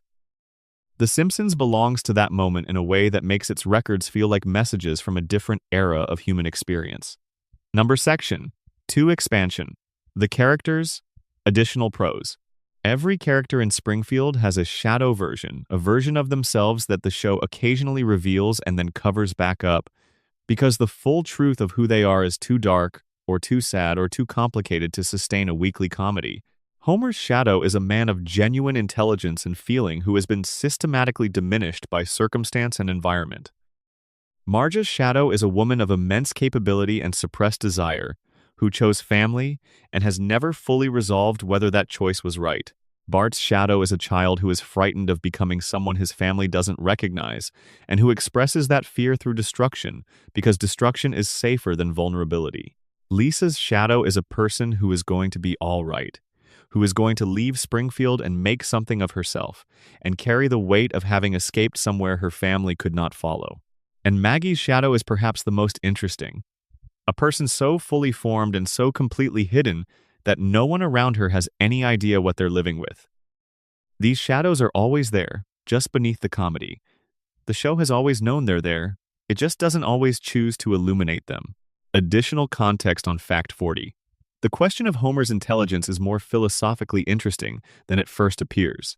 The show establishes a number IQ 55 and then depicts a man who regularly demonstrates capabilities that number would suggest are beyond him. He is emotionally perceptive in ways that clinical intelligence measures don't capture. He has genuine musical ability, evidenced in several episodes. He can be extraordinarily creative when the problem engages him. His relationship with his children, particularly in the show's most emotionally serious episodes, is characterized by a depth of feeling and a quality of attention that is not consistent with severe cognitive impairment. The show has essentially decided that Homer's intelligence operates differently depending on what the story needs, and that the number 55 is less a fact than a joke, a way of establishing a character attribute through exaggeration that the writers feel free to contradict whenever the story requires something different from Homer. Additional context on Fact 42. Marge's maiden name, Bouvier, is one of the show's quieter jokes, a reference to Jacqueline Kennedy that positions Marge as a kind of parallel to one of the most admired women in American history, a woman of grace and composure navigating a chaotic world through sheer self-discipline. The comparison is played entirely through the background, never stated, but it gives Marge's character a subtext that enriches her beyond the housewife archetype she superficially inhabits. Like Jackie Kennedy, Marge has made choices about loyalty, about dignity, about what she will and will not acknowledge publicly that have cost her something personal. Unlike Jackie Kennedy, Marge's compromises are not compensated by wealth or fame. She manages Springfield, which is not a glamorous assignment. Additional context on Fact 51. Lisa's permanent vegetarianism is one of the most significant creative decisions in the show's history, precisely because it represented a choice to let a character develop in a lasting way. Most television, and almost all animated television, resists permanent change on principle, the logic being that audiences form attachments to characters as they are, and that changes threaten the comfort of familiarity. The Simpsons, by allowing Lisa to become a vegetarian permanently, made an implicit promise to take its character's development seriously. The promise was not always kept in later years, but the fact that it was made and that Paul McCartney's contractual involvement was the mechanism that enforced it says something interesting about how creative decisions can be locked into place by unexpected means. Additional context on Fact 57. Kelsey Grammer's sideshow. Bob is one of television's great recurring villains. And what makes him great is the specific combination of genuine menace and operatic self-pity that Grammer brings to the character. Bob is dangerous. The show has never allowed the audience to forget that his original crime, framing Krusty for robbery, was carefully planned and nearly successful, and that his subsequent attempts on Bart's life have come closer to succeeding than the comedy format usually permits. But he is also genuinely sad in a way that makes him funny precisely because the sadness is so disproportionate to his circumstances.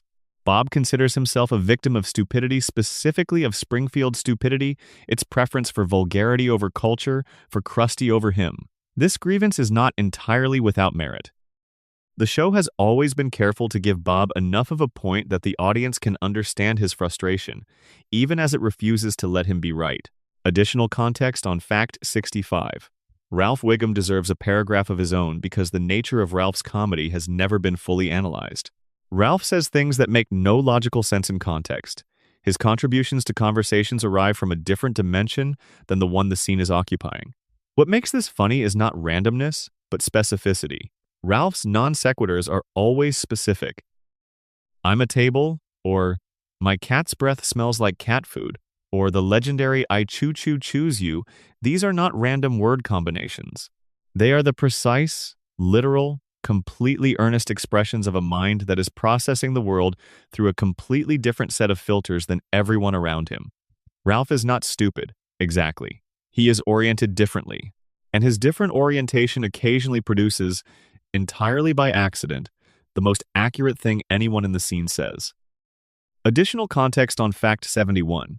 Mo Sislak is the show's most honest portrait of a specific kind of American loneliness, the loneliness of a person who has not been touched tenderly in so long that he has stopped expecting it. His bar is his world. His regulars are his family in the only sense the word has remaining meaning for him. The moments in which the show gives Mo something to hope for, a romantic relationship, a restaurant business, a brief period of dignity, and then takes it away, are consistently painful, in a way that the show's other comedic misfortunes are not, Because Moe's losses are the losses of someone who already has very little. Homer's disasters are recoverable because Homer has love and family and a home. Moe's disasters are recoverable only because Moe has learned to expect nothing, which is a different kind of resilience entirely. Section 3 Expansion. The Writer's Room, Additional Prose. To understand what happened in The Simpsons writer's room during the show's best years, you have to understand what it felt like to be very funny among people who were also very funny. The specific electricity of that environment, which is unlike any other professional context. A joke that lands in a room full of smart people who are not trying to laugh is a genuine achievement. A joke that does not land falls in a silence that is uniquely brutal. The writer's room trained its participants to be extraordinarily precise about what was actually funny versus what merely seemed like it might be funny in a different context. This precision is what you hear in the show, not just the jokes that made it to air, but the structure within which those jokes exist, the way setup and payoff are calibrated, the way a comedic rhythm is established and then broken at exactly the right moment. That precision is not instinctive. It is trained. The writer's room of The Simpsons in its peak years was one of the finest comedy laboratories in American cultural history. Additional context on Fact 76. Conan O'Brien's time on The Simpsons is worth dwelling on because it represents one of the clearest examples of how the show functioned as a launching pad for careers in American comedy. O'Brien arrived as a young writer from the Harvard Lampoon without significant television experience. What he gained at The Simpsons beyond the specific skills of animated comedy writing was a deep understanding of comedic structure, how to build a joke, how to time a reveal, how to let a scene breathe before collapsing it. These are transferable skills. When O'Brien became a late-night host, the structural intelligence he developed at The Simpsons informed how he thought about interviews, sketches, and the rhythm of a live show. The Simpsons turned out to be, among other things, one of the great training programs for American comedy talent. Additional context on Fact 79. John Swartzwelder's reclusiveness has itself become a kind of mythology within comedy circles. The image of him working alone in a diner booth and then, after the smoking ban, in the diner booth he purchased and installed in his home has taken on an almost legendary quality among writers and fans who regard him as one of the great comedic minds of his era. He has given essentially no interviews. He has almost no social media presence. His existence as a public figure is limited almost entirely to the episode credits that bear his name. And yet the work speaks so clearly that his specific comic sensibility is immediately recognizable to anyone who has watched enough episodes to develop a feel for the different writers' voices. There is a Swartzwelder episode and you know it within the first few minutes, a particular quality of escalating absurdism, a willingness to follow a premise wherever it leads even when that destination is extraordinarily strange, and a precision of comic construction that makes the strangeness feel earned. Additional context on Fact 84. The continuity management challenge facing The Simpsons writing staff is more daunting than it might appear. The show has produced close to 800 episodes, each containing dozens of facts about Springfield's world, its characters, their histories, and their relationships. These facts sometimes contradict each other. The show's writers have generally taken a practical approach. They respect continuity where doing so serves the story, and they override it where the story requires something different. But this requires the writers to know, with some precision, what has previously been established, so that their departures from continuity are deliberate rather than accidental. The staff maintains research resources to support this, but the actual tracking of Springfield's enormous accumulated history rests substantially on the institutional memory of individuals. Additional context on Fact 92. The callback structure that defined the show's early seasons was not just a technique for generating jokes, it was a statement about how the show thought of its audience. A callback rewards attention. It says, "We noticed that you were paying attention to what we put in the first act, and here is something that makes that attention worthwhile." The show's writers in its peak years treated the audience as intelligent, attentive, and deserving of the kind of care that rewards close watching. This respect for the audience is audible in every structural decision, the precision of the timing, the care with which information is distributed across an episode, the refusal to over-explain. The show trusted that the audience would keep up, and the audience did. Additional context on Fact 99. The episode Lisa's Substitute is worth describing in more detail because its emotional achievement is easy to understate. The story of a substitute teacher played by Dustin Hoffman, credited under a pseudonym, who recognizes Lisa's intelligence and treats it with genuine respect, seems like a simple premise. But the episode builds it with extraordinary care. Mr. Bergstrom is not perfect. He has his own ambivalences and his own departures.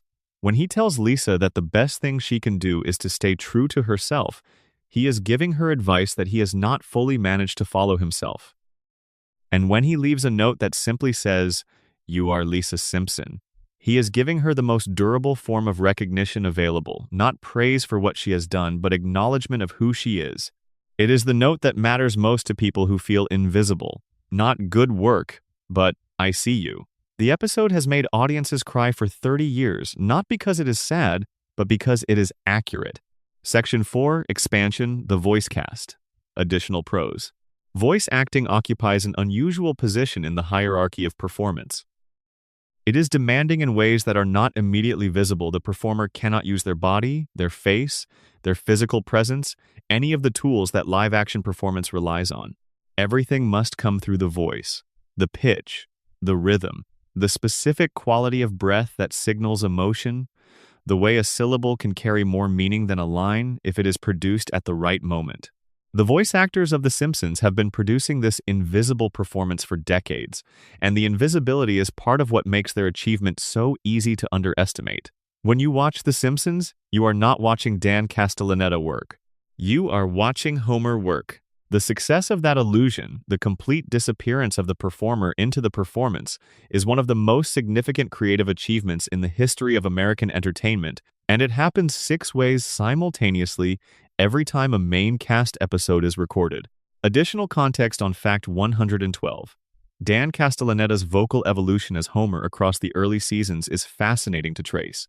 In the Tracy Ullman shorts, Homer's voice is notably different, higher, more jagged, less settled. The voice we now think of as definitively Homer didn't fully arrive until the 1st or 2nd season of the series. Castellaneta was developing the character in real time through the recording sessions, finding where the voice lived, establishing its range, discovering what it could express and where its limits were. The fact that this development happened on air, that the evolution of Homer's voice is documented in the episodes themselves, makes the show's early seasons particularly interesting to revisit. You can hear the character being discovered. Additional context on Fact 120. Harry Shearer's range across his roster of characters is best appreciated by listening to them back to back. Mr. Burns and Ned Flanders occupy opposite poles of the human personality, one fueled by contempt and the other by relentless goodwill. And yet both voices carry Shearer's specific signature, which is a quality of complete commitment to the character's internal logic. Burns makes sense to himself. Ned makes sense to himself. Shearer plays both from inside, never from above, never with the condescension of a performer who considers himself superior to the character he is voicing. This is what keeps both characters sympathetic in ways they might not be if played more coldly. Additional context on Fact 131. Phil Hartman's death in May 1998 affected The Simpsons production team in ways that went beyond the professional loss of a valued collaborator. Hartman had been part of the show's world for years, and Troy McClure and Lionel Hutz were characters that the writers genuinely enjoyed writing for. The decision to retire the characters rather than recast them was an act of grief as much as a professional judgment. The writers knew that a different voice in those roles would not be Troy McClure or Lionel Hutz. It would be a new character borrowing their names, and they chose not to do that. It was a form of loyalty that cost the show 2 beloved characters, and it was the right decision. Additional context on Fact 138. The warmth of the principal cast's professional relationship across decades is worth dwelling on because it is genuinely unusual. Long-running productions often develop tensions, creative disagreements, salary disputes, personal frictions amplified by years of proximity. The Simpsons cast has had its contractual disputes, but the underlying relationships between the performers have remained, by all accounts, genuinely collegial.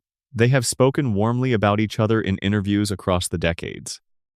They share an experience of inhabiting the same characters for longer than most human relationships last, that nobody outside their group can fully understand. and that shared experience appears to have created a bond that contractual disagreements have not broken. Section 5 Expansion Springfield itself. Additional pros. The geography of Springfield reveals something important when you stop trying to locate it on a map and start asking instead what kind of place it is. It is a place where the tire fire has been burning for so long that no one can remember when it started. It is a place where the nuclear power plant provides the electricity and presumably also provides the slow, invisible poison in the water. It is a place where the courthouse and the donut shop are equidistant from the center of town. It is a place where someone knows someone who can fix a problem, except that the problem never gets fixed, it just gets managed, which is a different thing entirely. It is, in other words, an American town, any American town. The writers understood early on that the specific details of the show's world were less important than the feeling they produced. The feeling of a community that is trying to hold itself together with baling wire and collective goodwill, succeeding well enough that it continues to exist, failing profoundly enough that its failures are funny. Additional context on fact. 153. The nuclear power plant's simultaneous status as a realistic industrial facility and a cartoon backdrop is one of the show's most carefully maintained creative balances. The writers spent enough time researching nuclear power in the show's early seasons to give Burns's plant a degree of technical plausibility. The references to pressurized water reactors, to control rods and coolant systems, to regulatory oversight and safety inspections are more accurate than what most people expect from a primetime cartoon. This accuracy makes the safety violations more disturbing rather than less. The show is not depicting a cartoon nuclear plant where anything is possible. It is depicting a real nuclear plant run by a man who has chosen profit over safety for decades, and the consequences of that choice for Springfield's population. Additional context on Fact 163. Kent Brockman's evolution across the show's run is a study in the writer's response to changing media culture. In the show's early seasons, Brockman was a parody of local television news anchors, pompous, shallow, reflexively dramatic about minor events. As cable news expanded and the media landscape changed, his character absorbed new satirical targets, the 24-hour news cycle's need for content, the anchor's willingness to adopt whatever ideological posture the moment demanded, the speed with which reporters can shift from horror to enthusiasm within a single broadcast. By the show's later seasons, Brockman had become a portrait of media opportunism that was recognizable from a dozen real-world equivalents. Additional context on Fact 173. The Albuquerque isotope story deserves its full treatment here because it is one of the most extraordinary, real-world consequences of the show's fictional world-building. When the minor league team in Albuquerque announced they were changing their name to the Isotopes in 2003, they were acknowledging that the Simpsons episode had made the name more recognizable than anything they could have created themselves. The team has played under that name for more than 20 years. Every time a fan buys an Isotopes jersey or sees a box score with the team's name, a fictional television show from 2001 is participating in actual American sporting life. There is no cleaner example of the way The Simpsons has woven itself into the fabric of the culture it satirizes. Additional context on Fact 178. Springfield's accumulation of geological and industrial hazards, the volcano, the fault line, the nuclear plant, the waste site. The tire fire creates a portrait of a community that exists in permanent, low-grade emergency. The writers treat this as comedy, and it is comedy, but it is also something accurate. Many actual American communities exist adjacent to industrial facilities, geological risks, and environmental contamination that the residents have made a kind of peace with, because the alternative acknowledging the full extent of the danger is psychologically unmanageable. Springfield's residents are not uniquely foolish for ignoring the evidence around them. They are doing what people do. Section 6. Expansion the episodes. Additional pros. There are two ways to watch a Simpsons episode. The first is the way most people watch most television, following the plot, registering the jokes that land at full volume, moving on. The second is the way that the show's most devoted viewers approach it, pausing, rewinding, catching the sign in the background that reads something funny, noticing the character in the corner of the frame doing something that has nothing to do with the main action but adds a layer of visual comedy that most people miss entirely, registering the half-heard line of dialogue that becomes 3 times funnier when you parse it fully. The show was built for both kinds of watching simultaneously. It is designed to work for the person who wants to sit back and be entertained, and it rewards the person who leans forward and pays close attention. This dual nature, accessible on the surface and extraordinarily dense underneath, is one of its most significant achievements. Additional context on Fact 187, the story of D.O. entering the Oxford English Dictionary, is one of those cultural facts that seems trivial until you consider what it actually means. The English language has an official record keeper. That record keeper looks at how words are actually being used, across many contexts, over sustained periods of time, and decides which words are sufficiently embedded in the language to deserve documentation. Doe met that standard. A sound invented by Dan Castellaneta during Tracy Ullman Show recordings in 1987, originally described in scripts simply as annoyed grunt, became a real word, with a definition documented in the most authoritative record of the English language. That is the kind of cultural penetration that most creative work never achieves. Additional context on Fact 194. The Duff Gardens episode contains one of the more pointed pieces of environmental satire in the show's history. The premise, a theme park built around beer, is already a commentary on the commodification of adult experience. But the contaminated water attraction, which causes Lisa to hallucinate after an accidental ingestion, is a sharper joke. A leisure facility so poorly maintained that its water supply is effectively toxic, and the response of the park's management is to minimize liability rather than address the problem. Lisa's hallucinations, gorgeous, strange, briefly transcendent, are presented as the accidental consequence of corporate negligence. The joke works on multiple levels simultaneously, which is the characteristic achievement of the show at its best. Additional context on Fact 203, Bart Sells His Soul is worth examining at some length because its seriousness is so well disguised by its comedy. Bart sells his soul literally. He writes it on a piece of paper and sells it to Milhouse for $5, and the episode tracks the consequences. He begins to notice that he cannot laugh genuinely. He cannot connect with animals. He feels hollow in a way he cannot articulate. The episode proposes, through comedy, that the soul is real and that its loss is perceptible, and it takes this proposition seriously even as it depicts it through a 10-year-old's transactions with his classmates. The resolution, Lisa buys the soul back and returns it to Bart while he sleeps, is presented as an act of grace. It is one of the most unexpectedly spiritual moments in American animated television. Additional context on Fact 213. The marriage of Homer and Marge has been one of American television's great sustained studies of what it means to choose someone and keep choosing them across years of ordinary life. The show has put the marriage under considerable pressure over its run, jealousy, attraction to others, extended periods of disconnection, moments where both characters behave badly toward each other. The relationship has survived all of it, and the episodes that explore its survival are among the show's most interesting. Not because Homer and Marge are perfect for each other in any idealized romantic sense, but because they have developed a specific knowledge of each other that makes the relationship irreplaceable. They know each other in the way that only people who have stayed together through difficult things can know each other. That knowledge is the marriage. Section 7. Expansion, the guest stars. Additional prose. The guest star tradition of The Simpsons is almost as old as the show itself. By the second season, the show's cultural status was high enough that major names wanted to be part of it, and the production team had developed a coherent philosophy about how to use them. The philosophy was simple. The guest star serves the episode, not the other way around. A celebrity who appeared in Springfield because they wanted exposure got something less interesting than a celebrity who appeared because they had something to contribute to a specific story. The best Simpsons guest appearances are the ones where you cannot imagine anyone else doing them, where the specific qualities of the person who showed up are integral to what the episode achieves. A different voice in Johnny Cash's chair in that dream sequence would be a different scene entirely, operating in a completely different register. The show understood that, and its casting choices across 36 seasons reflect that understanding.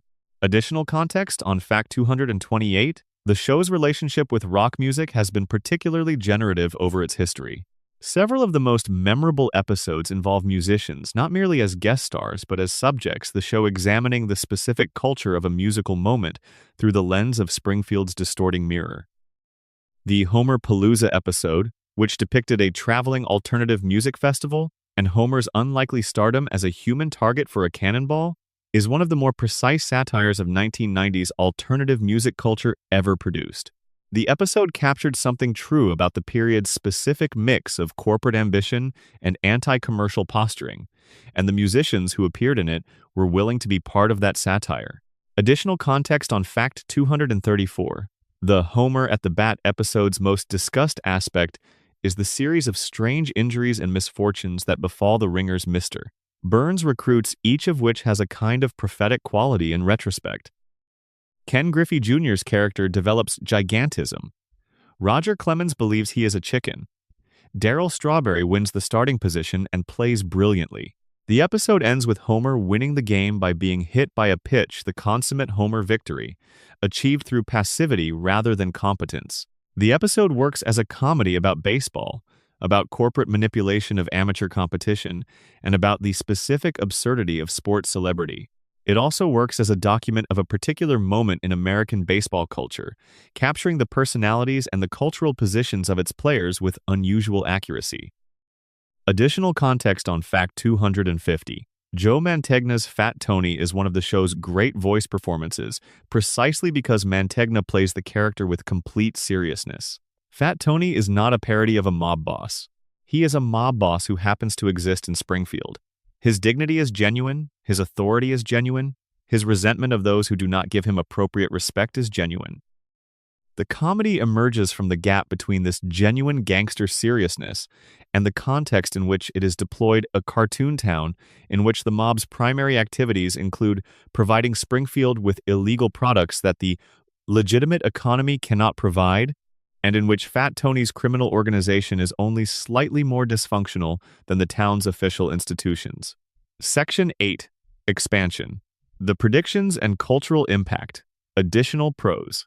The conversation about The Simpsons predictions has been going on long enough that it has developed its own mythology, a sense that the show is somehow connected to the future in a way that exceeds normal statistical explanation.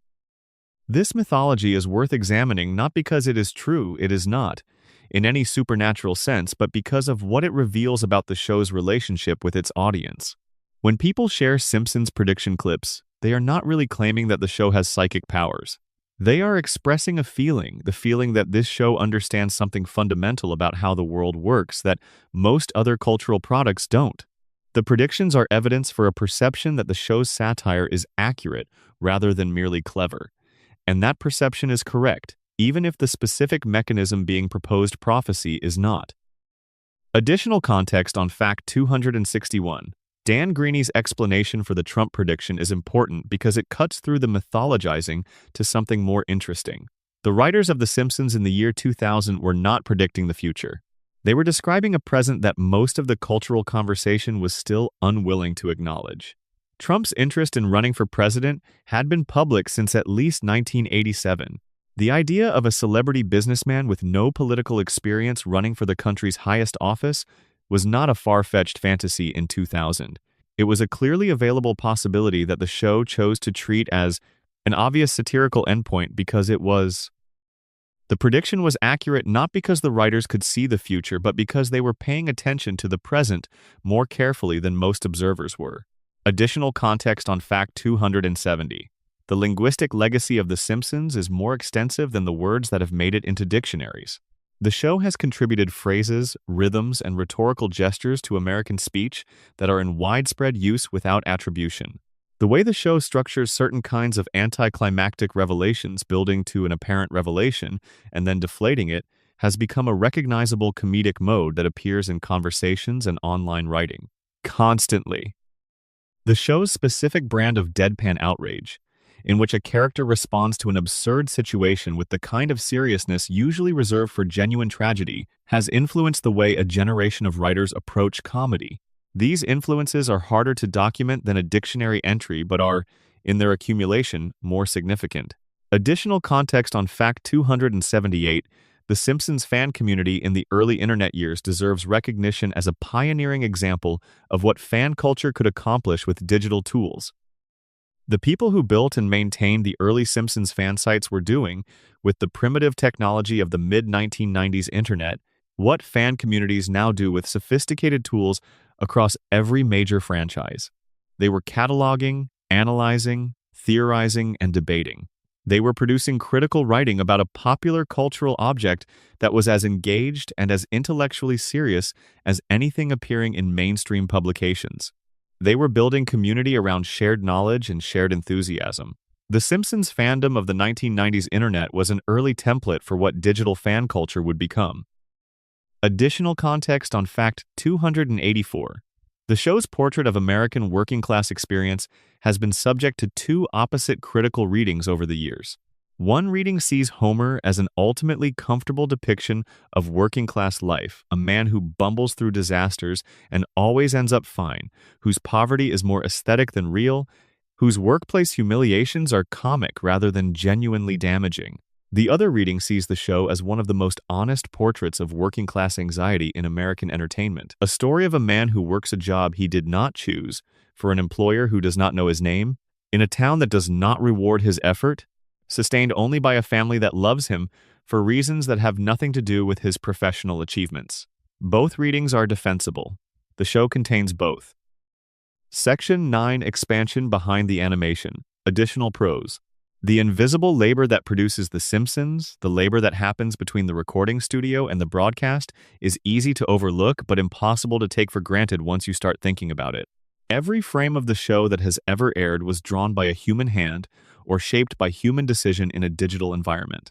Every piece of background was designed by someone who thought about its colors and its proportions and what it communicated about the world the characters inhabited. Every sound effect was chosen by someone who listened to alternatives and selected the one that matched the action on screen most precisely. Every cut was placed by someone who was thinking about timing, about how long the eye needed to be on a particular image before moving to the next one, about what information needed to be established before the joke could land. Thousands of people have contributed to making The Simpsons look and sound the way it does, and most of them have never been interviewed by anyone about their work. Their contribution is present in every episode and mostly invisible in every conversation about the show. Additional context on Fact 299. The color design of The Simpsons represents one of the underappreciated artistic achievements of American animation. The specific palette, the warm yellow of the family's skin, the particular blue of Marge's hair, the orange and wood brown of the living room, the green of Springfield's lawns, the gray-blue of the power plant creates an environment that is immediately recognizable and consistently distinctive. These colors have been maintained with remarkable consistency across analog and digital production, across 36 years of technological change and personnel turnover. The color Bible that specifies the show's palette is one of the most important documents in the production archive, and its maintenance has been one of the most significant acts of visual continuity management in the history of television. Additional context on Fact 307. The sound design of The Simpsons has contributed significantly to the experience of watching the show in ways that are felt rather than consciously registered. The ambient sounds of Springfield, the particular hum of the power plant's electrical systems, the specific quality of silence in The Simpsons' living room late at night, the noise of the Springfield streets that forms the backdrop for outdoor scenes create an audio environment that tells you where you are before anything visual confirms it. This audio geography has been consistent across the show's history, maintained by sound departments that understood their work as contributing to the experience of place. Additional context on Fact 309. The musical parody achievement of The Simpsons deserves particular emphasis because it is genuinely difficult to do well. A parody song must accomplish two things simultaneously. It must be funny, and it must be recognizable as a specific musical style. The first requirement is the job of the comedian. The second is the job of the composer. The Simpsons consistently managed both, producing songs that were immediately identifiable as parodies of Broadway, or rock and roll, or opera, or country music, while also being funny in ways that worked even if you didn't catch the musical reference.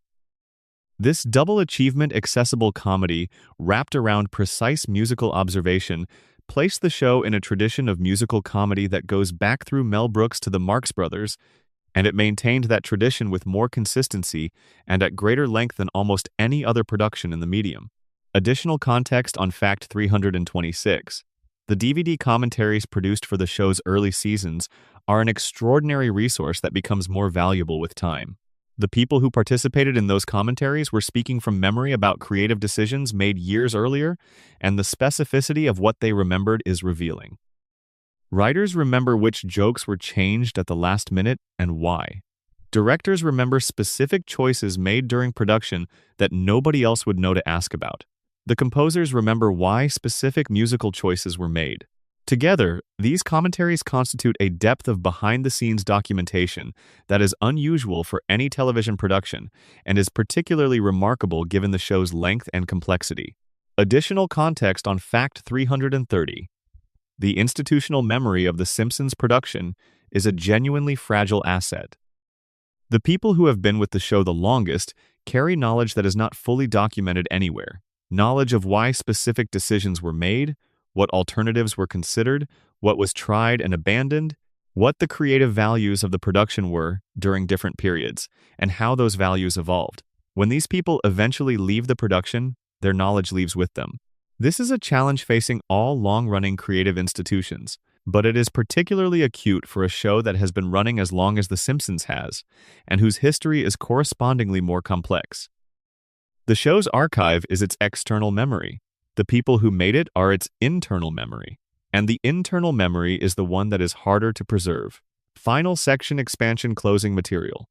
The 36 years of The Simpsons represent something that has no precedent in American entertainment and may never recur. A show that began as an experiment in animated comedy has become a cultural institution, a linguistic contributor, a satirical archive, an emotional companion to multiple generations, and a genuine mystery, a thing that should not have lasted as long as it has, that has by any reasonable commercial logic been canceled a dozen times in the minds of observers who underestimated its staying power, that continues to produce new episodes and to accumulate new viewers who discover it at 12 or 20 or 40 and find in it something that speaks to their experience of being alive in America. What that something is cannot be fully explained. It is not simply the comedy, though the comedy is extraordinary. It is not simply the characters, though the characters are among the most fully realized in the history of the medium. It is not the social commentary, though the commentary has been consistent and often accurate across 4 decades of American life. It is something about the combination, about the specific temperature at which The Simpsons operates, the exact mixture of warmth and cynicism, of love and frustration, of hope and resignation, that defines the family, and by extension the town, and by extension the version of America that the show has been depicting since the 17th of December, 1989. The Simpsons are not us, but they are close enough to us that watching them is a form of recognition. Homer's helplessness is our helplessness. Marge's exhausted competence is our exhausted competence. Bart's resistance to being shaped into something manageable is our resistance. Lisa's loneliness in the middle of a crowd that loves her but does not understand her is our loneliness. And Maggie's silence, watching, processing, waiting for the right moment is perhaps the most honest portrait the show offers of how most people actually move through the world most of the time. That is why we cannot let them go. That is why, 36 years after a cartoonist sketched a family in a waiting room in Hollywood, the lights are still on at 742 Evergreen Terrace. That is why the tire fire is still burning, and the fish still have 3 eyes, and the plant is still leaking, and nobody in Springfield has aged a single day. It is because we need them to stay. End of expansion block. Total expansion word count target to 14,000 words. Supplementary facts and extended narrative additional Springfield lore. These passages are written in the same relaxed, story-like register as the rest of the script. They deepen certain facts, introduce additional storytelling context, and add atmospheric bridging between sections. They are designed to be woven into the script between existing facts or read as standalone meditative passages that slow the pacing for late-night listening. There is a particular quality to The Simpsons world at night. When the production team sets a scene after dark, when the camera is outside the house and the lights inside glow warm yellow against the blue-gray of a Springfield evening, something shifts in the show's emotional register. The comedy retreats a little. The sentiment moves closer to the surface. Homer at the window. Marge in the kitchen after the children are in bed. Bart on the roof looking at the sky over a town that has no fixed location on any map but feels, in these moments, as specific and as real as anywhere on Earth. These night scenes are the show at its most honest. They remind you that underneath all the jokes, all the chaos, all the improbable events and the reset button endings, there is a family in a house, and the house is the whole point. On the mathematics of 36 seasons, consider for a moment what 36 seasons actually represents in human terms. A child who was 10 years old when the show premiered in 1989 is 46 years old today. That child has, in the intervening decades, finished school, chosen a career, perhaps married, perhaps raised children of their own. Those children have grown up in a world where The Simpsons has always existed, where Homer and Marge and Bart and Lisa and Maggie are as much a part of the cultural furniture as any real historical figure. The show has been running for longer than many of its current viewers have been alive. It has been running for longer than the careers of most of the people who work in television today. It has been running for longer than the internet has been publicly available. The persistence of The Simpsons across this enormous span of time is not simply a commercial achievement, though it is certainly that. It is a cultural fact of unusual weight. The show has been present for so long, has been part of so many people's lives at so many different stages, that its relationship with its audience has become something more complex than the relationship between a television program and its viewers. It has become something closer to the relationship between a place and the people who have lived there, on the feeling of a Sunday night. For the people who grew up watching The Simpsons in its original broadcast context, the experience was inseparable from the rhythm of the week. Sunday night, 8 o'clock, the opening notes of Danny Elfman's theme, the school bus careening around Springfield, Bart's chalk dust rising from the blackboard, the family racing from different corners of the town toward the same brown couch. This ritual repeated week after week, year after year, through childhood and adolescence and early adulthood, created a kind of psychological anchor. The Simpsons meant the week was ending. The Simpsons meant one more day before Monday. The Simpsons meant sitting on the floor in front of the television, or on the couch with your family, or in a college dorm room with people you just met, and laughing at something you all recognized. That shared experience, the simultaneous viewing of a single program by an enormous number of people, is largely gone now, fragmented by streaming and on-demand viewing and the multiplication of options. But for the people who had it, who experienced The Simpsons as a shared Sunday night ritual rather than as a catalog available on a platform, the memory of that experience is part of what makes the show feel like more than entertainment. It feels like time. On Springfield's relationship with memory, one of the show's most consistent and least discussed achievements is its management of the audience's relationship with memory. The Simpsons has been accumulating references, callbacks, and continuity threads for so long that watching a new episode is, for long-term fans, a layered experience in which the present action is simultaneously itself and a stack of associations with everything that has come before. A joke about Homer's eating habits in a 2024 episode lands differently for someone who has been watching since 1989 than for someone who started watching last year. The longtime viewer brings decades of context-specific episodes, specific lines, specific moments that establish the character's relationship with food, and that context enriches the joke in ways that are invisible to the new viewer, but that are, for the fan, part of what makes the show feel inexhaustible. This layering is a property that most entertainment cannot achieve because most entertainment does not last long enough to accumulate it. The Simpsons has lasted long enough, and the accumulation is real. Extended fact on the show's relationship with death.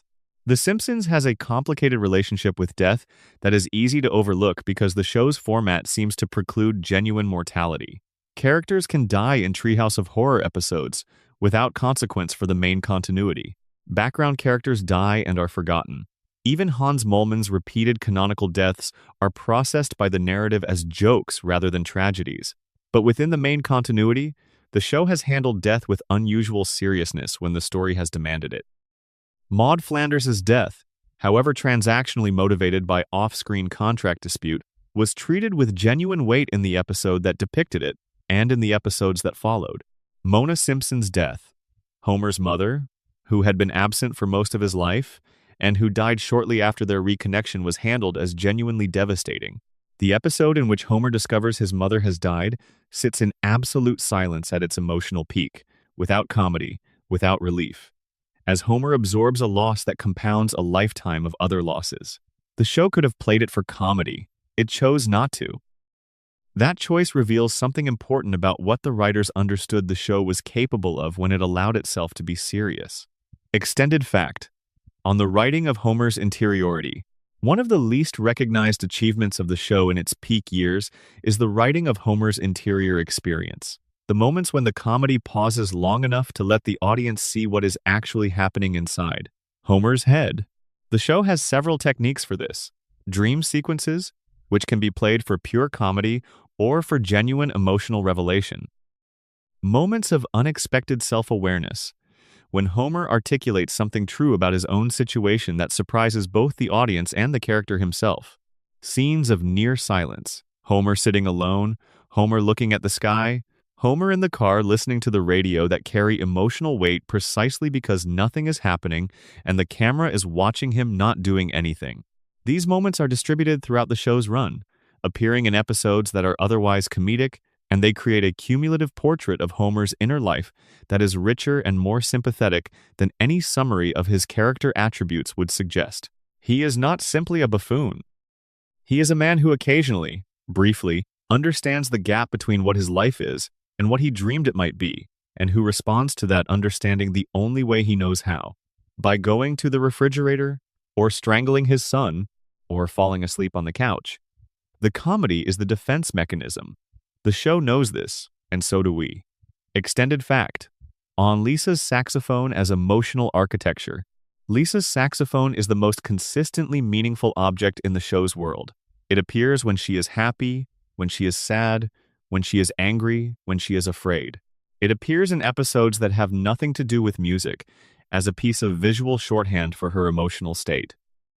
It appears in the show's most famous pieces of promotional artwork, alongside Homer's donut and Bart's skateboard, as one of the primary symbols of the Simpson family's identity. But the saxophone is more than a visual symbol. The sound it makes, the specific, somewhat awkward quality of a child playing the saxophone in a bedroom, is part of the show's ambient soundscape. The writers and composers have used Lisa's playing as a form of emotional narration. When the saxophone appears in the score during a scene that does not involve Lisa at all, it is telling you something about the emotional register of the moment, invoking the show's most musically expressive character to comment on a scene that cannot express itself through dialogue. This is sophisticated storytelling, and it is done so naturally in the show's texture that most viewers absorb it without identifying it as technique. Extended fact: on the town meeting as recurring structure. The town meeting is one of Springfield's most reliable structural devices. When the show needs to consolidate a community response to an event, when it needs to show Springfield acting collectively rather than individually, the town meeting is the format that makes this possible. Characters who would not otherwise share a scene are placed in the same room, given adjacent reactions to a shared problem, and used to establish the full spectrum of Springfield's opinion on whatever issue the episode is raising. The town meeting has been used to address everything from bear sightings to the possibility of a new baseball stadium to the question of whether to criminalize truth about the town's founding history. These meetings are consistently funny because the format guarantees that every possible wrong response to a problem will be represented: the panicked response, the conspiratorial response, the self-interested response, the response that has nothing to do with the actual issue, and occasionally the correct response, which is always delivered by Lisa and always ignored. The town meeting is Springfield, in miniature, democratic in theory, chaotic in practice, briefly hopeful, ultimately unchanged. Extended fact: on the strange comfort of repetition. There is something specific that happens when you watch an episode of The Simpsons you have already seen many times.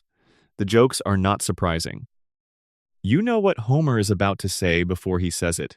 You know what Bart will do and how Marge will respond and how the episode will end. And yet the experience of watching is still pleasurable, perhaps more pleasurable than the first viewing, because the anticipation of a known joke carries its own flavor of satisfaction. This pleasure in repetition is not unique to The Simpsons, but the show has accumulated enough episodes and enough devoted repeated viewers that it has developed a particular relationship with this kind of viewing. Watching the same episode of The Simpsons for the 20th time is a different experience from watching it for the first time, and both experiences are valid. The first-time viewer is discovering. The 20th time viewer is visiting, returning to a place they know well, checking in on people they have known for years, finding comfort in the confirmation that things are where they left them. This is what the show has become for its most devoted audience. Not content to be consumed, but a place to return to. Extended fact. On the paradox of the show's self-awareness.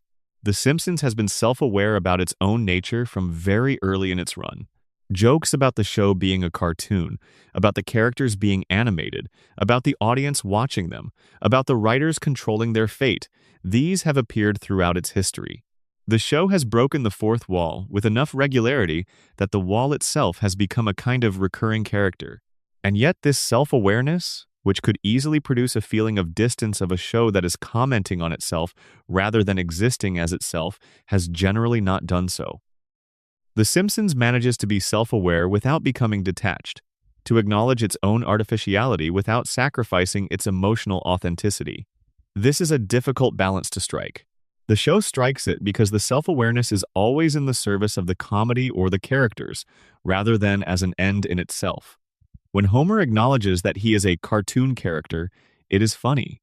When Lisa breaks the fourth wall to comment on the episode's structure, it is a joke about the episode's structure. The meta-commentary serves the show rather than consuming it. Extended fact. On Marge's suppressed life. Of all the characters in Springfield, Marge Simpson's inner life is perhaps the most carefully hidden from view by the show, by the character herself, and by the narrative conventions of the family sitcom format within which she is required to operate. Marge has ambitions that the show has periodically exposed and then carefully recovered. She is a talented painter, a skilled business person, a person of considerable creative intelligence who has channeled most of that intelligence into the management of a household rather than into any domain that receives public recognition. Several episodes have given her space to pursue something of her own, to paint, to work, to engage with the world outside the house, and these episodes consistently show a version of Marge who is more alive, more fully herself, than the version who returns to the kitchen at the episode's end. The show is not unaware of what it is doing. It has acknowledged many times that Marge's situation is both chosen and constraining, that the family she has devoted herself to is both her greatest achievement and the primary reason she has not achieved more. The acknowledgement does not resolve the tension. The tension is the point. Extended fact. On what Burns actually represents, Mr. Burns has been interpreted many ways over the show's history. As a portrait of Gilded Age capitalism, as a commentary on corporate power, as a parody of the archetypal villain, as a study in the psychology of extreme wealth. All of these readings are partially correct, but none of them fully captures why Burns works as a character rather than simply as a symbol. Burns works because the show has, over decades, accumulated enough detail about his specific psychology to make him coherent as a person rather than merely as an idea. He has fears of death above all, and of irrelevance that are humanizing without being sympathetic. He has a specific history, specific memories, specific attachments and animosities that go back further than the show's timeline. He is not simply greed personified. He is a person who chose greed so early and so completely that nothing else has had room to develop, and who now exists in a condition of extraordinary isolation that his money cannot address. The most unsettling Burns episodes are the ones that briefly illuminate this isolation, that show the gap between his wealth and his loneliness, and then return him to villainy, because the show cannot afford to make him sympathetic without compromising his function in the story. Extended fact. On the kids who watched and the adults they became. There is a generation of people for whom The Simpsons was formative in ways they cannot fully articulate. They absorbed its comedic sensibility, its satirical frameworks, its specific vocabulary during the years when such things make their deepest impressions, and those absorptions became part of how they think about comedy, about America, about the gap between official narratives and lived reality. These people grew up to become writers, comedians, satirists, journalists, teachers, and ordinary people who bring a particular quality of knowing irony to their engagement with the world, an irony that is not cynical but is clear-eyed. that sees the absurdity in institutional life without concluding that absurdity makes action pointless. The Simpsons taught them that. Not directly, not through lesson or instruction, but through accumulated exposure to a sensibility that took the world seriously enough to mock it precisely. The show's pedagogical influence, its contribution to how a generation learned to think about authority, about money, about power, about the relationship between what is said and what is true is real, and it is largely unquantified, because cultural influence of this kind resists measurement. Extended fact. On the architecture of a good joke, the best Simpsons jokes have a specific architecture that rewards analysis. There is the setup, which establishes a recognizable situation or expectation. There is the development, which builds the setup in the expected direction long enough for the expectation to solidify. And then there is the turn, which departs from the expected direction in a way that is simultaneously surprising and, in retrospect, perfectly logical. The best Simpsons jokes feel inevitable after the fact, as if, given the setup, there was only one possible destination, and it was the one the writers found. This quality of inevitability in retrospect is one of the Hall Aftis achievements in comedy. It means the joke was not arbitrary, was not simply a random departure from expectation, but was the most precise and most true expression of whatever the situation was building toward. The Simpsons writers at their best were not looking for funny things to say. They were finding the funniest true thing about a given situation, and the trueness of it is what makes it last. Extended fact. On why the show has never quite ended. The question of why The Simpsons keeps getting renewed, despite decades of declining ratings and critical consensus that its best years are behind it, has a complex answer that involves Fox's content needs, the show's production economics, the loyalty of its remaining audience, and the institutional value of a running series with 700-plus episodes of library content. But there is a simpler answer underneath the economic one. The Simpsons keeps getting renewed because nobody involved can quite bring themselves to end it. The show's creators are aware of its history. The network is aware of its history. The voice cast is aware of its history. The ending of The Simpsons would be an event of genuine cultural significance, a moment that would require everyone to account for what the show has been and what it has meant, in a way that continuing to produce new episodes never does. Continuation is easier than conclusion. And so the show continues, producing new episodes that receive less attention than the old ones, maintaining the institution rather than culminating it. This is not necessarily wrong. There is a case to be made that the show's existence, its simple continued presence, its insistence on staying around, its refusal to give up is itself a statement about something, about persistence, about the value of not stopping even when the world has moved on. Homer would understand that impulse. He has never given up on anything in his life, not because he is brave, but because giving up would mean sitting with the consequence of having stopped, and that is always harder than continuing. Extended fact, on the final image, every episode of The Simpsons ends. The credits roll. The couch gag plays in reverse in some airings, the screen goes dark, and then, a week later, or on whatever streaming platform you happen to be using, the next episode begins. The family is back on the couch. Everything that happened last week has been reset. The world of Springfield resumes its permanent present tense, unchanged by whatever catastrophe or celebration the previous episode put it through. This reset has been analyzed as a narrative limitation, as a symptom of television's episodic format, as evidence of the writer's reluctance to let the show evolve. But it can also be read as a form of consolation. The Simpsons offers a world where things do not permanently break, where the consequences of yesterday do not foreclose the possibilities of today, where the couch is always there, and the family comes back to it, and the world resets. This is fiction. It is fantasy. Real consequences are real, but there is something in the fantasy, something about the idea of a family that keeps coming back together, a home that stays intact, a story that never ends that speaks to a human need that is not merely sentimental, the need for continuity. The need for a place to return to. The need to know that some things, somewhere, stay the same. Springfield satisfies that need. It has been satisfying it for 36 years. And tonight, with the lights low and the hour late, and the world outside doing whatever the world outside is doing, it is satisfying it again. Right here, right now. For whoever is listening, end of second expansion block. Final expansion. Additional narrative passages and extended section bridges. On the sound of Springfield at rest. There is a piece of audio that longtime Simpsons viewers carry inside them without necessarily knowing it. It is not a specific line or a specific song. It is an ambient quality, the particular acoustic signature of the show's world, the way Springfield sounds when nothing particular is happening, the low hum of the television in the Simpson living room, the sound of Homer's breathing when he is asleep on the couch, the creak of the staircase in the house on Evergreen Terrace. These sounds are not technically remarkable.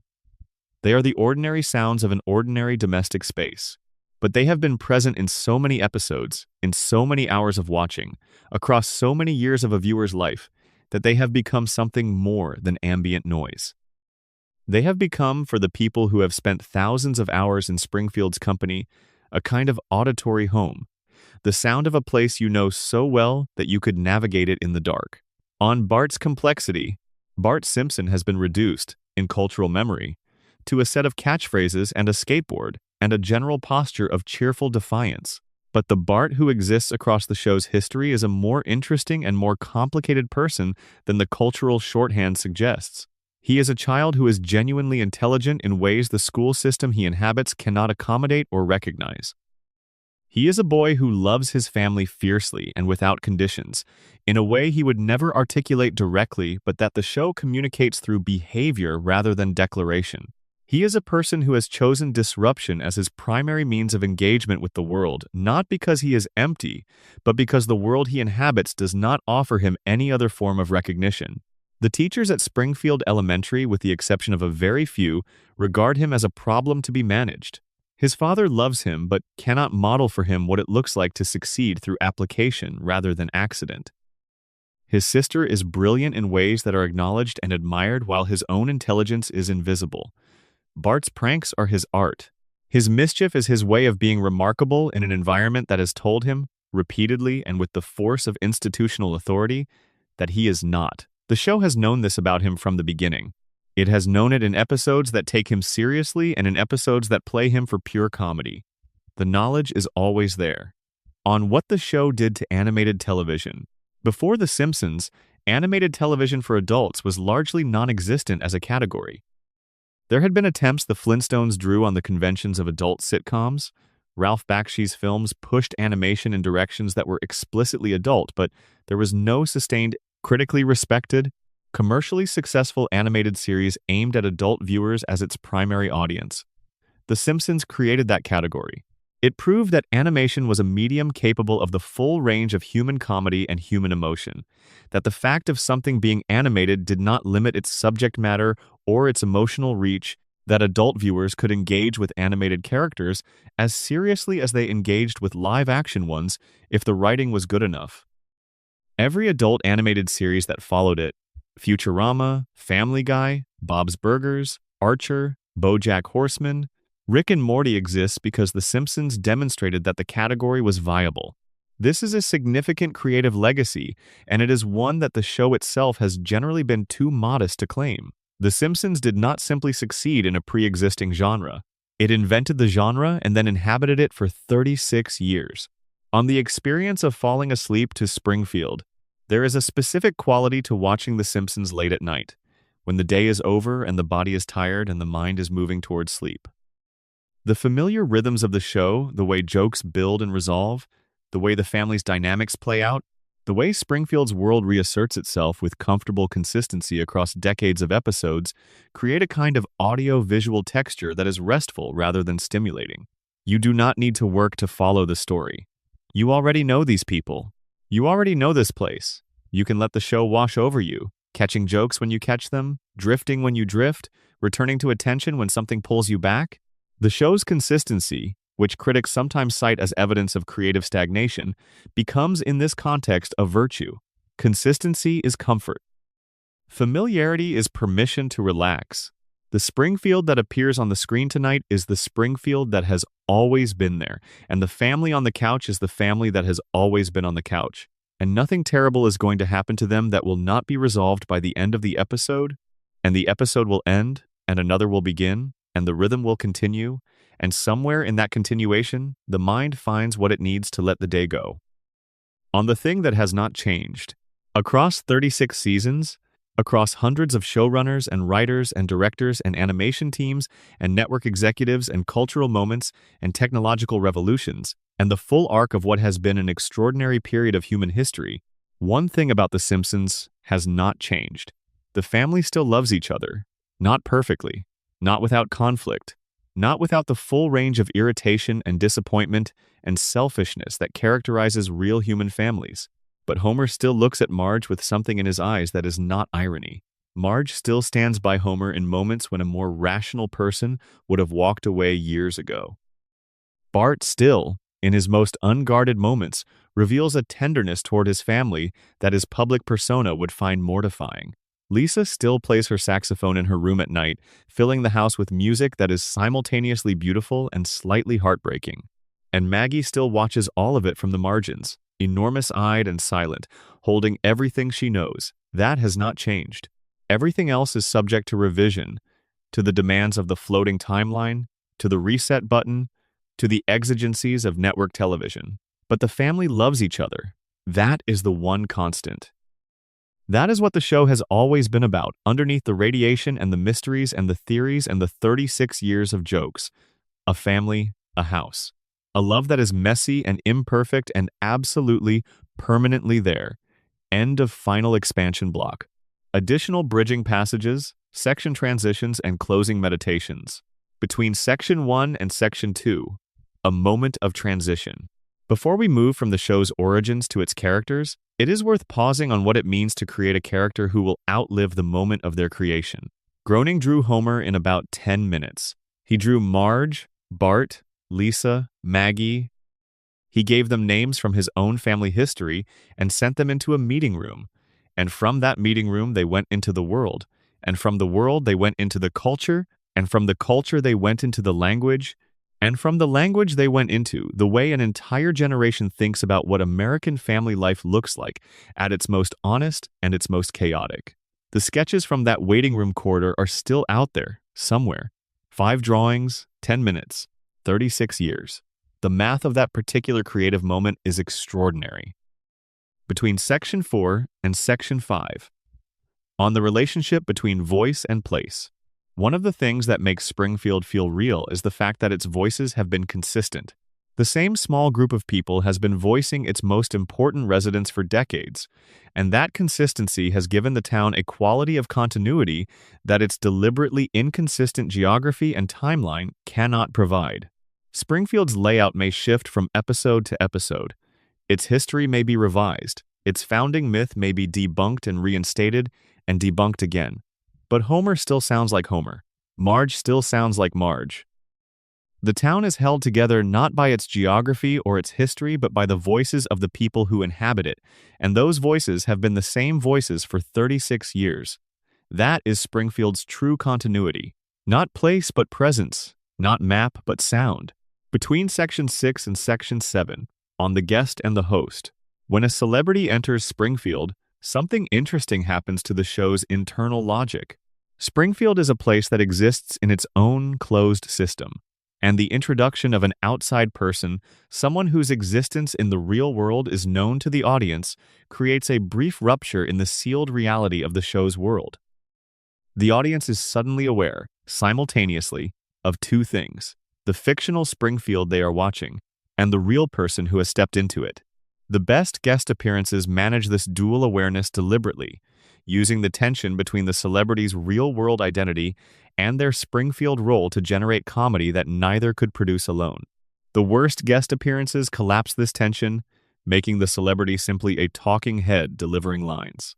The show's track record in navigating this challenge has been remarkable given the number of guests it has hosted. Between Section 8 and Section 9, on culture and its makers, The Simpsons shaped American culture, and American culture shaped The Simpsons in a loop of mutual influence that has been running for long enough that it is now impossible to fully trace.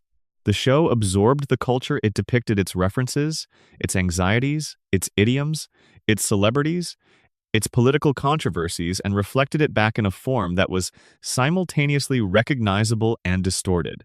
The distortion was the art, by making the familiar strange, by subjecting the ordinary to the pressure of Springfield's particular logic. The show allowed its audience to see things they had stopped seeing because they had been looking at them too long. This is what great satire does. It restores vision. It makes the invisible visible again. And it has been doing it in Springfield every week for 36 years for an audience that has never quite been able to stop watching. End of all expansion blocks. On the weight of a long goodbye. The Simpsons has been saying goodbye to its audience every week for 36 years, and every goodbye looks exactly the same. The episode ends, the credits roll, and Springfield goes on without the camera. What makes this particular goodbye different from most is that everyone involved knows it will be followed by a hello. The show will be back, the family will be on the couch again. Whatever happened this week will have been smoothed over by the show's commitment to its permanent present tense. This knowledge that the goodbye is not final, that Springfield persists beyond the frame, is part of what makes the show's endings feel gentle rather than sad. You are not losing Springfield when the episode ends. You are simply leaving for a while. And the leaving is easy, tonight especially. With the hour late and the world quiet, and the show having done its work, having carried you through another evening in the company of the most famous cartoon family in the history of the medium, they are still there. They will always be there. On Evergreen Terrace, in the amber of a permanent 1989, in the dream of a man who may or may not be awake, in the town that cannot be found on any map but that you could find with your eyes closed, because you have been there so many times that you know the way. Sleep well. Springfield will be here when you wake up. It always is. That is the whole point. That has always been the whole point. 36 years, nearly 800 episodes, one family, one couch, and the lights still on. Good night. One last thing about Springfield. There is a moment near the end of many Simpsons episodes when the camera pulls back from whatever has just happened, and the music turns soft, and the wide shot of Springfield comes into view, and you can see the whole town at once. Power plant on the hill, the river with its three-eyed fish, the tire fire burning orange against the darkening sky, the grid of streets with their impossible geography, and somewhere in all of it, the house on Evergreen Terrace with its lights on and its family inside. This moment lasts only a few seconds. It is never commented on. The characters do not look up and see the camera pulling back. But the audience sees it, and the audience feels something in it, a feeling that is difficult to name precisely, but that has something to do with the relationship between smallness and meaning, between the size of a life as measured from the outside and the way that same life feels from the inside. From outside, Springfield is a dot on a map that doesn't exist, in a state that keeps changing, populated by yellow people with 4 fingers who have been the same age for 36 years. From inside, Springfield is the whole world. Every character who lives there is at the center of their own enormous, complicated, completely irreplaceable experience. Homer's life is not small to Homer. Marge's daily choices are not trivial to Marge. Bart's troubles are not minor to Bart. Lisa's questions are not academic to Lisa. The pullback shot shows you both truths at once, the smallness from outside and the bigness from inside, held in the same frame, neither canceling the other out. That is what the show has been doing for 36 years, holding both truths at once, making the small feel large and the large feel manageable. And somewhere in that double vision, finding the thing that has kept people watching long past when they expected to stop. That is Springfield. That is The Simpsons. That is the show that started with a cartoonist in a waiting room and became something that no one has been able to fully explain or fully stop watching. May it run as long as it needs to. May Homer never wake up, if this is the dream he is dreaming. May Lisa keep playing her saxophone. May Maggie keep her silence just a little longer. And may whatever you needed from this long night in Springfield company, laughter, something warm and familiar to fall asleep, to have been here when you needed it.